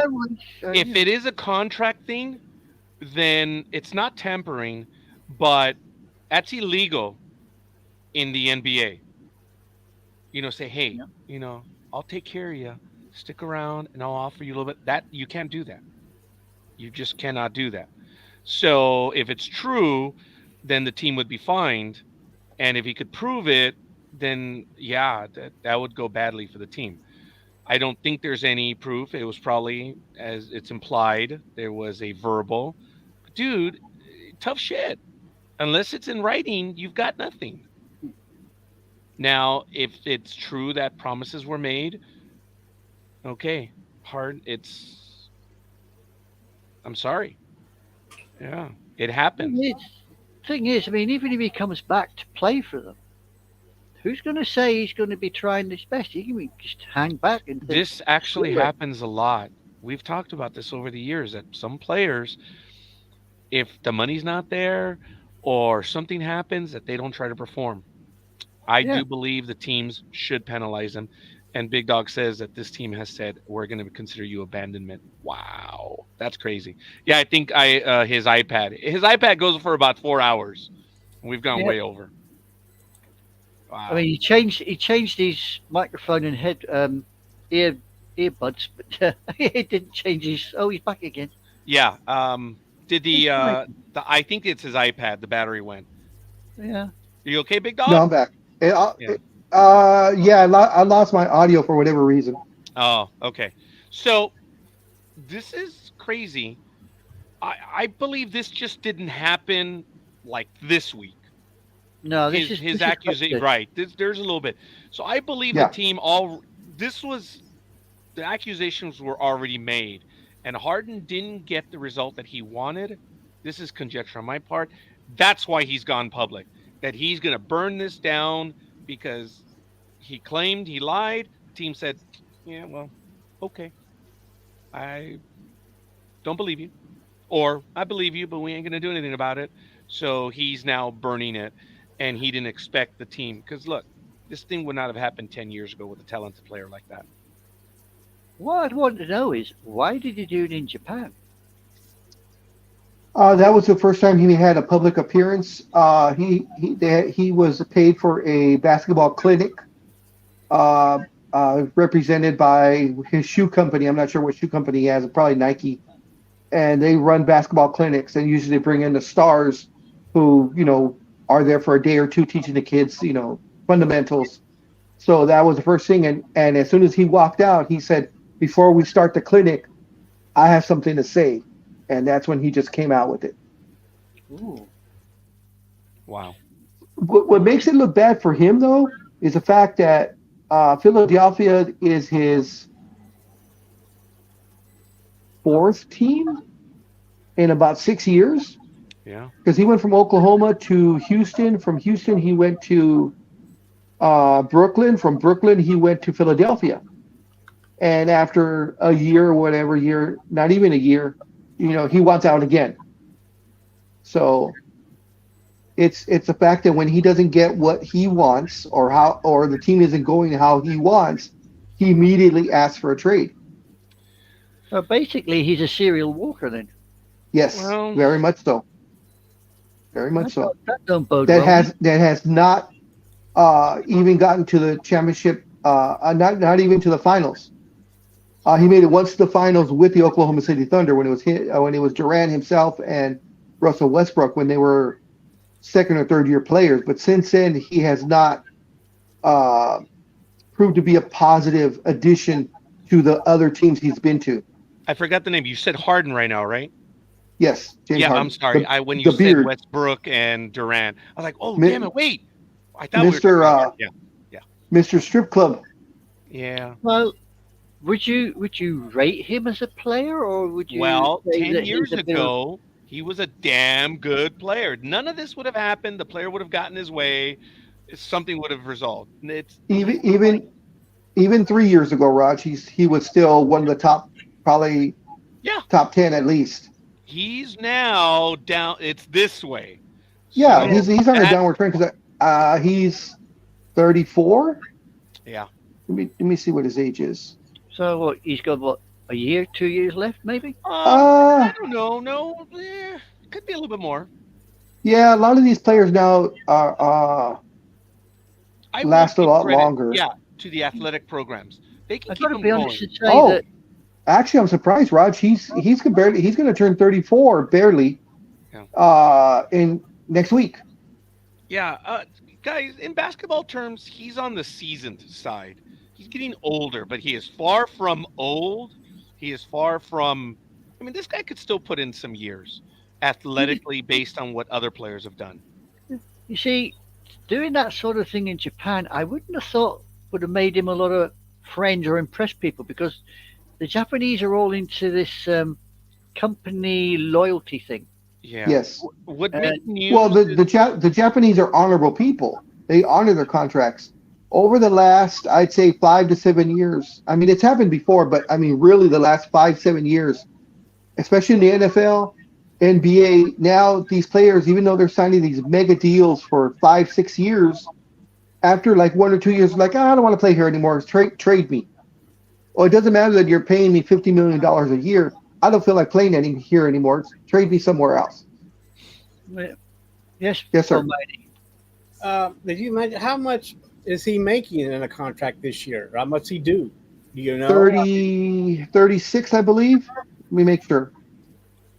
He is due $35.6 million. And we've crossed the $50 million line already. Actually, by a lot. It's even more than that, right, Big Dog? Didn't we? I believe we passed the 60. We passed the $60 million. So he's throwing a tantrum. Wow. Anthony Davis. So basically double, and he figures that he's entitled to that. Yes. And Yes. this is where the word comes in, which I resent. He feels he deserves the money. There's no such thing as deserves. Almighty, you and I are the same page. So's Big Dog, Anime Girl. I don't know if you've heard us talk about this before, but my theme is, okay, I've always, no, you don't deserve anything. You earn what you get. Yeah. It is the rare thing when you talk about a player that's given their all, their life, and you can use that term as, you know what, this person deserves they deserve a shot at playing the playoffs or whatever, yes. But do they? No, you got to earn it. It sucks. Some players have been, because of their commitment, you wish they did deserve the playoffs, to play in the playoffs. Yeah, That's the only time I'll ever use that, but no one deserves anything. You earn it, and hey, it's the luck. I mean, you get the player that, to be honest, let's say he plays his heart out for his sport, whatever it be. He plays his heart out, but he never quite gets there. Yeah. And you look back on the career and you say, well, the guy deserved a bit extra, a bit more. And that's where I would qualify. Thank you, Anime Girl. You're right in on it with us. The whole, no one deserves anything, but you can take a few things. It's just people don't understand the difference between earning it and deserving it. The younger generation, well, I deserve it. I deserve it. And that's their thinking. No one deserves shit. Go out there and earn it. Yeah. It's like this thing, you don't respect me, and you turn around and think, well, hang on a minute, you're disrespecting me. Why should I respect you? Because I deserve respect. Hell no, you don't deserve respect. You earn your respect, and if you don't earn it, you don't get it, and you certainly don't get it if you go around abusing other people. But it's as you say, the younger generation say they deserve these things.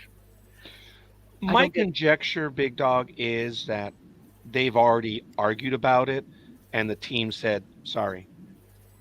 So that's why. Now, the reason why he chose Japan, I appreciate that you said that's his first one. In the non-Twitter world, I could accept that. I think he was mouthing off, figuring it wasn't going to make. Because I'll tell you, in the last few months, when that former Dodger pitcher went over, I'm sorry, go ahead, Almighty. It's called X now. Thank you, Steve. You're so right. Yes, and I got it right earlier, and I blew it again because I'm old. When the Dodger pitcher went over to Japan, in his first news conference, no one asked him about the accusations. They asked him about his pitching style, his pitches, what he's done, his speed, everything. In Japan, they were excited about this caliber of player being there, and that was not one question. He did get a question from the AP regarding the accusations. That was it. In Japan, not one news agency referenced his trouble in the United States. I wonder if he was thinking it was going to be, he's mouthy, or he had an attitude and he would just dismiss it and just mouthed off. And he actually did get quoted. I wonder if that had something to do with it. Nah, Tard's not smart enough for that. Ah, damn it. I hate you, Big Dog. You're 100% right on that. Ignore what I just said. Oh my God, I was trying to think it through. We're talking about Harden. To be fair, it took me a while to wonder what these messages from X were. What the hell is that? I don't know what then I realized, he changed the name, and I'm thinking okay, whatever. I mean, Twitter was a better name, but if he wants to, I guess he's trying to make it in his own image and wants to call it X. Have you heard the latest, what he's doing? He's removing the block feature. So you can't block anyone. Well, I saw that. I didn't read it, but I saw the headline. Yeah, and I'm also waiting for him and Zuckerberg to get into the MMA match. No, that's over. Zuckerberg said, I'm in, and Elon's like, nah, I'm not going to do it. No. Yep. Looks like he called his bluff then, buddy. Yeah. He called him out. And doesn't he have like a black belt? Hey? Doesn't Zuckerberg have like a black belt in something? Yeah, he uses it to hold up his pants. I was right. He had a black belt in something. Yeah. Raj, hold on, guys. Raj, do me a favor and send a link to in a PM because my iPad's going to die right now, and I don't have the link for my phone. So if you can send it real quick, and I'll jump back on again. Thank you, sir. Continue. Well, he has a black belt in origami. Is that what? Yeah. You want me to send it via Facebook, right? Yeah. Okay, I'm doing it right now. Cool. Oh shit! there it is. You're done. He has a black belt in censorship. Who? Censorship. That's a good one. Oh, Zuckerberg. Yeah. Yeah, that is good. I like that. And the jury's still out on if Musk is going to keep his word about that. So we'll find out. But not being able to block people, wouldn't that be? I don't know. That seems like a bad thing to me because you don't want a bunch of assholes chatting at you. Did he give a reason for it? No. Yeah, if you want to block someone, you got to pay for the privilege. So the pay feature. I got you. Yeah, I forgot about that. Yeah. Basically, he's going to sit back and let people get dogpiled, and the whole thing's so toxic anyway. I mean, I go on. I read a few tweets, and I get off because it's so damn toxic. you don't even open your mouth and hold an opinion. You just get dogpiled. And I mean, I've sat there on one occasion and I've gone block, block, block, block, block. And none of it's true, and all of it's piss and vinegar. And there's no reason. You mean someone says something like a news item, but then everybody goes spastic about it, or And I see what you mean. I mean, you have to actually scroll down to find anybody that has anything to say about it. And even then, when you put a like up, all of a sudden, boom, no, so that doesn't work. I'd rather watch Reels than watch Twitter. Those are funny. I think Reels are funny. NDB Media has significant El Perro Grande. NDB Media has a significant presence on Twitter, or X, formerly known as Twitter, and we rarely ever comment on anyone else. We just have a lot of followers, and we're grateful, and we transmit there because it's such a large audience. But we don't engage the audience because we just don't. And there's no point in it. There is no point in it. None whatsoever. So this goes out in the corner. So this is live on Twitter. It is live on Twitter, Twitch, Facebook, and YouTube. Yeah, I see. I don't know. I said that. I see the destinations when I do the shows. So yeah. Yeah. Never mind. We are. That was my bad. I should realize that.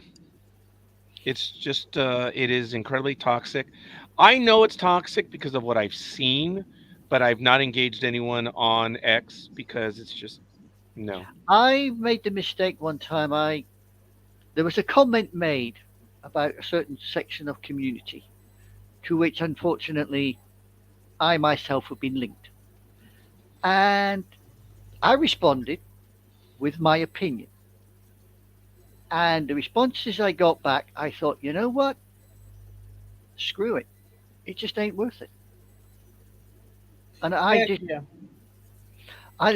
just went down the block, because half of the comments was just sheer, unadulterated abuse. Right. I mean, the only thing I use it for is just to get maybe a NFL or a sports thing by a sports person or a sports person I trust. Yeah. And then but I don't respond because there's no point in it. They're not going to respond back to you, and no matter what you say is they'll either jump on you or they'll ignore it. But there's no point in it. But if the news item turns out to be, after checking another source, turns out to be true, well then let's do it up. But I'm just there for that. X should have become B because that's all they do on Twitter. All they do. B. Yeah. Yeah. All they do is bitch. That's it. So B3. Be the third power. Yeah. And I didn't know that he was going to block. I mean, I don't think we blocked anyone on Twitter just because, again, we don't engage anyone. Maybe he should just call it HS, hate speech, and then be done with it. Yeah. So not all of it, but the majority can be that way. I mean, geez, it's like Anime Girl said, it gets so toxic. It's not even worth reading, except for the news that shows up. But other than that, you don't want to scroll down because no one knows. It's just a bunch of crap. Well, people, they're not discussing things anymore. They're just yelling at each other. It's they're posting things that had nothing to do with what was even posted to begin with. And what most people drive at is the number of likes and how you generate the likes. That's it. That's all it is. Oh, a lot of them as well. It's how many followers can I get? Yeah. So if you can generate followers by abusing or basically slagging someone off. Well, everybody wants to be an influencer. Really? I don't. That's why everybody wants those followers. I mean, they want to be. When you can charge $1.5 million for a tweet.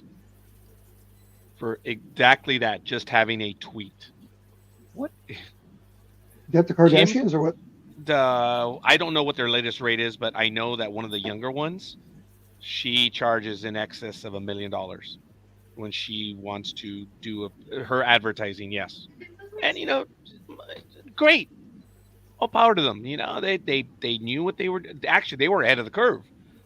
They were influencers before. The Kardashians were influencers before it became known. That's the only thing I would grant them on. And I don't have time for them because their lifestyle is of no interest for me. But a lot of people follow them. So what? So Exactly. what? You know, hey, But- yeah, but keeping up with the Joneses is not new. It's been no. that was our line growing up. Hey, you're gonna keep up with the Joneses? Hey, I some never people found can. out who the Joneses were. Did you? I never knew, but in the 80s, I knew the phrase. And then when the Indiana Jones movies came about, I was like, oh, how apropos. Keeping up with the Joneses, you know, Indiana Jones. I thought that was Yeah, so- yeah. that was my internal joke. I was like, ooh, keeping up with the Joneses. I like it. I don't know where it originated from. I just haven't looked up that one. No, I've It's probably one of those colonial sayings. All right, folks. Colonial. We're down to about 9 minutes. I do want to end this one. I want to remind everyone that we're trying to end on even numbers. That's all for programming purposes. That's it. We're closing in on the 6th hour, but I would like to end before that. We have about 8 to 9 minutes. Anything else? Anyone have any quick I ain't comments? got no. Hey, you guys, if you guys want to continue, you're more than welcome. I'm going to have to be going. So No, I'm I fine. think we've hit our stride. we did very well. We blew through that 5th hour as of nothing. And Big Dog's being It was quiet good. by saying, I had to do this just to come back so you can say we're leaving. Oh, man. I know. What Big does that Dog was translate juggling into, Big Dog? watching It's the not little what is battery thing. Paro Grande. What is Big Barro Dog. Grande doing right now? The big dog. I'm taking my pills. Oh, holy crap. He did it like 30 Oh, times. is that Big Dog in Spanish? Perro Yes, sir, it Grande. is. Or I Grande. thought I recognized. I think I used it a few years ago, and I guess I forgot. I mean, I don't speak Spanish much here, so Ooh, And no, nice scorekeeper. qualification. It wasn't 30. It was only 7 pills. Plus the I one I took earlier. Wow. I've only had one so today. did you time it for when she gets there? I am very, very, very proud to say I have never needed a little blue pill. Roger does because she hasn't got a pole. Oh gosh, there we go. Sorry, Rog, I couldn't resist. Don't ever be sorry. I Right? couldn't resist Right, that El one. Lady? Right, El Perro Grande? Never be Mhm. sorry, especially when it's funny, man. If people laugh, don't ever say sorry. That's the thing. There's no cancel culture here. I mean, we're no. If there was a cancel culture here, I'd been cancelled years months ago. I would not be here now. No, the first one that would have been gone was Brian. That's the first one. Actually, Adam, Mr. Maggot would be the first one to be gone. Yes. Then Brian, and then it depends on the mood of all of us, right, Big Dog? It depends on the time of day. The Big Dog would have been gone. I would have been gone. Speedy Oh, would no. probably outlast all of us. The ones before any of us would be a certain person in Minneapolis. But he's never been live. So Well, it that's doesn't matter. He Well- still pisses us off. And he's watching with us this morning. He's on the channel. I can see. We know many people in Minneapolis. Cowpoke. Yeah, Cowpoke's from Minneapolis. he is as well. Yes, that's right. So there's a lot of stuff there. But at one time or another, we all would have been kicked off air. Seriously. Nah. You're not You as know- warm as fuzzy as you play, Big Dog. Yeah. You know, I it's said true. that when you weren't here last time. I said, everyone thinks the Big Dog is warm and fuzzy, man. But No. He reminds me of the sleeping snake. You know, you look at it and you think, like the garter Uh, snake. The one yeah. that's No. More, yeah. I'm the epitome of don't poke the bear. I'm not. I'm nice and cuddly, but piss me off, and yeah, you deserve what you get. Yeah, I'm not prepared to argue. So, well, think of this. Think if it was Scorekeeper, Speedy, and I left.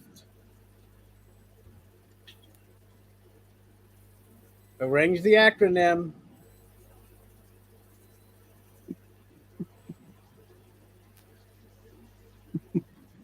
Go ahead.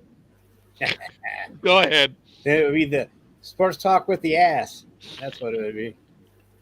But anyway, no, it's bad, boo. But I thought of it, and I don't know why, but I did.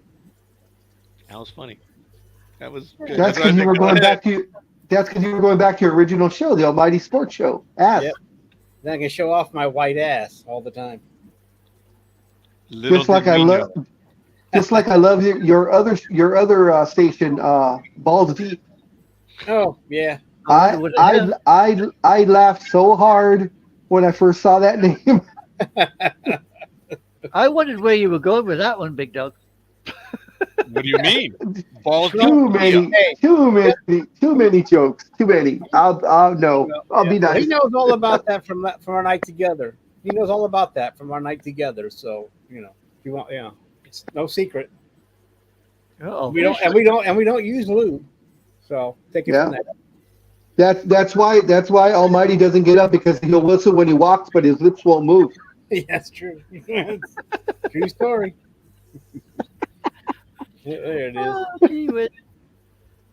Balls Deep Media, folks. Give it a like. I wasn't lying. I wasn't lying, anime girl. Oh, look at that right there. Look at that. Balls Deep Media. Yeah, we weren't lying. Holy shit, man. And we haven't been banned yet from Facebook, so. No. How the hell have you got away with it? Simple. Because it's a way of thinking. Yeah, you just do what you do. Jay and I do not do just a deep dive. We go balls deep in our rewatch. We do more than a deep dive. And if they read that description, hopefully they think, oh, okay, whatever. And on YouTube, I use the thing as well. Michael Rosenberg, or whatever his name is, that used to play Lex on Smallville. His show is called Inside of You. So take that for what you want. I mean, look, it's the computer hasn't figured it out yet. Look, no. Do you know what? Look, I've heard Big Dog say that he should do a simulcast. Balls deep inside of you. Together. Oh my God. Oh, I don't know if he'd do that, but it would be. But that would work. That would work. Guys, the algorithm hasn't figured it out yet. Look, I remember poor Big Dog one time. He got put in Facebook jail, and I'm like, dude, Big Dog doesn't use the language that most people use to get in Facebook jail. And Big Dog did say, I think it's because I was clicking on something, and that's why I got kicked out or whatever. No, what it was is I had copy and pasted a comment that I made, and I did that same comment with everyone. So and I did it in I did it in a very short amount of time. So Facebook probably thought I was a bot, and they banned me. And there was I went to all the places it tells you to go to. I got no response whatsoever. So I just waited that out. I've never received a warning, whatever. And then I realized, oh shit, I don't speak in the vernacular. Case in point, I've always used the highfalutin words, and I don't get nailed because I will insult people using big words. So the algorithm is kind of stupid. It hasn't caught on yet. The only media platform I've been kicked off of is Discord. Really? Yeah. And all I did on Discord was somebody asked me a question, and I replied openly, honestly. And as I clicked reply, and I've never been able to get back on since. Wow. I thought you were going to say Tinder, but that's just me. And speaking of such, that may allow us to close this episode, folks. We are at about a minute. I think that's time we go, yeah. Yeah, that was definitely it. And we will be doing a program on Christmas. We just have to see when it's going to be. And if you guys want to do another program this weekend, since we're all going to have to be hunkered down in the storm, who knows? We'll see what will happen. But don't forget to catch Sunday, tomorrow at 3 p.m., Richard and Jay's rewatch. Yep. Better Call Saul. Better Check it out. Call It's really Saul. fun. And what is it? And what channel is it on? It's on Balls Deep Media. Also, Yeah, I so if forgot. you want to go balls deep into Saul, tune in. All right, folks, we're out of here. We'll see you guys You- on the other side. That was perfect. You got to have a porn star come onto the channel. That'd be perfect. We did, so we got to talk about No, that. onto that channel. Balls deep. I'm in on the network. Yeah. We'll see you guys. Gotta go. Adios. See you guys.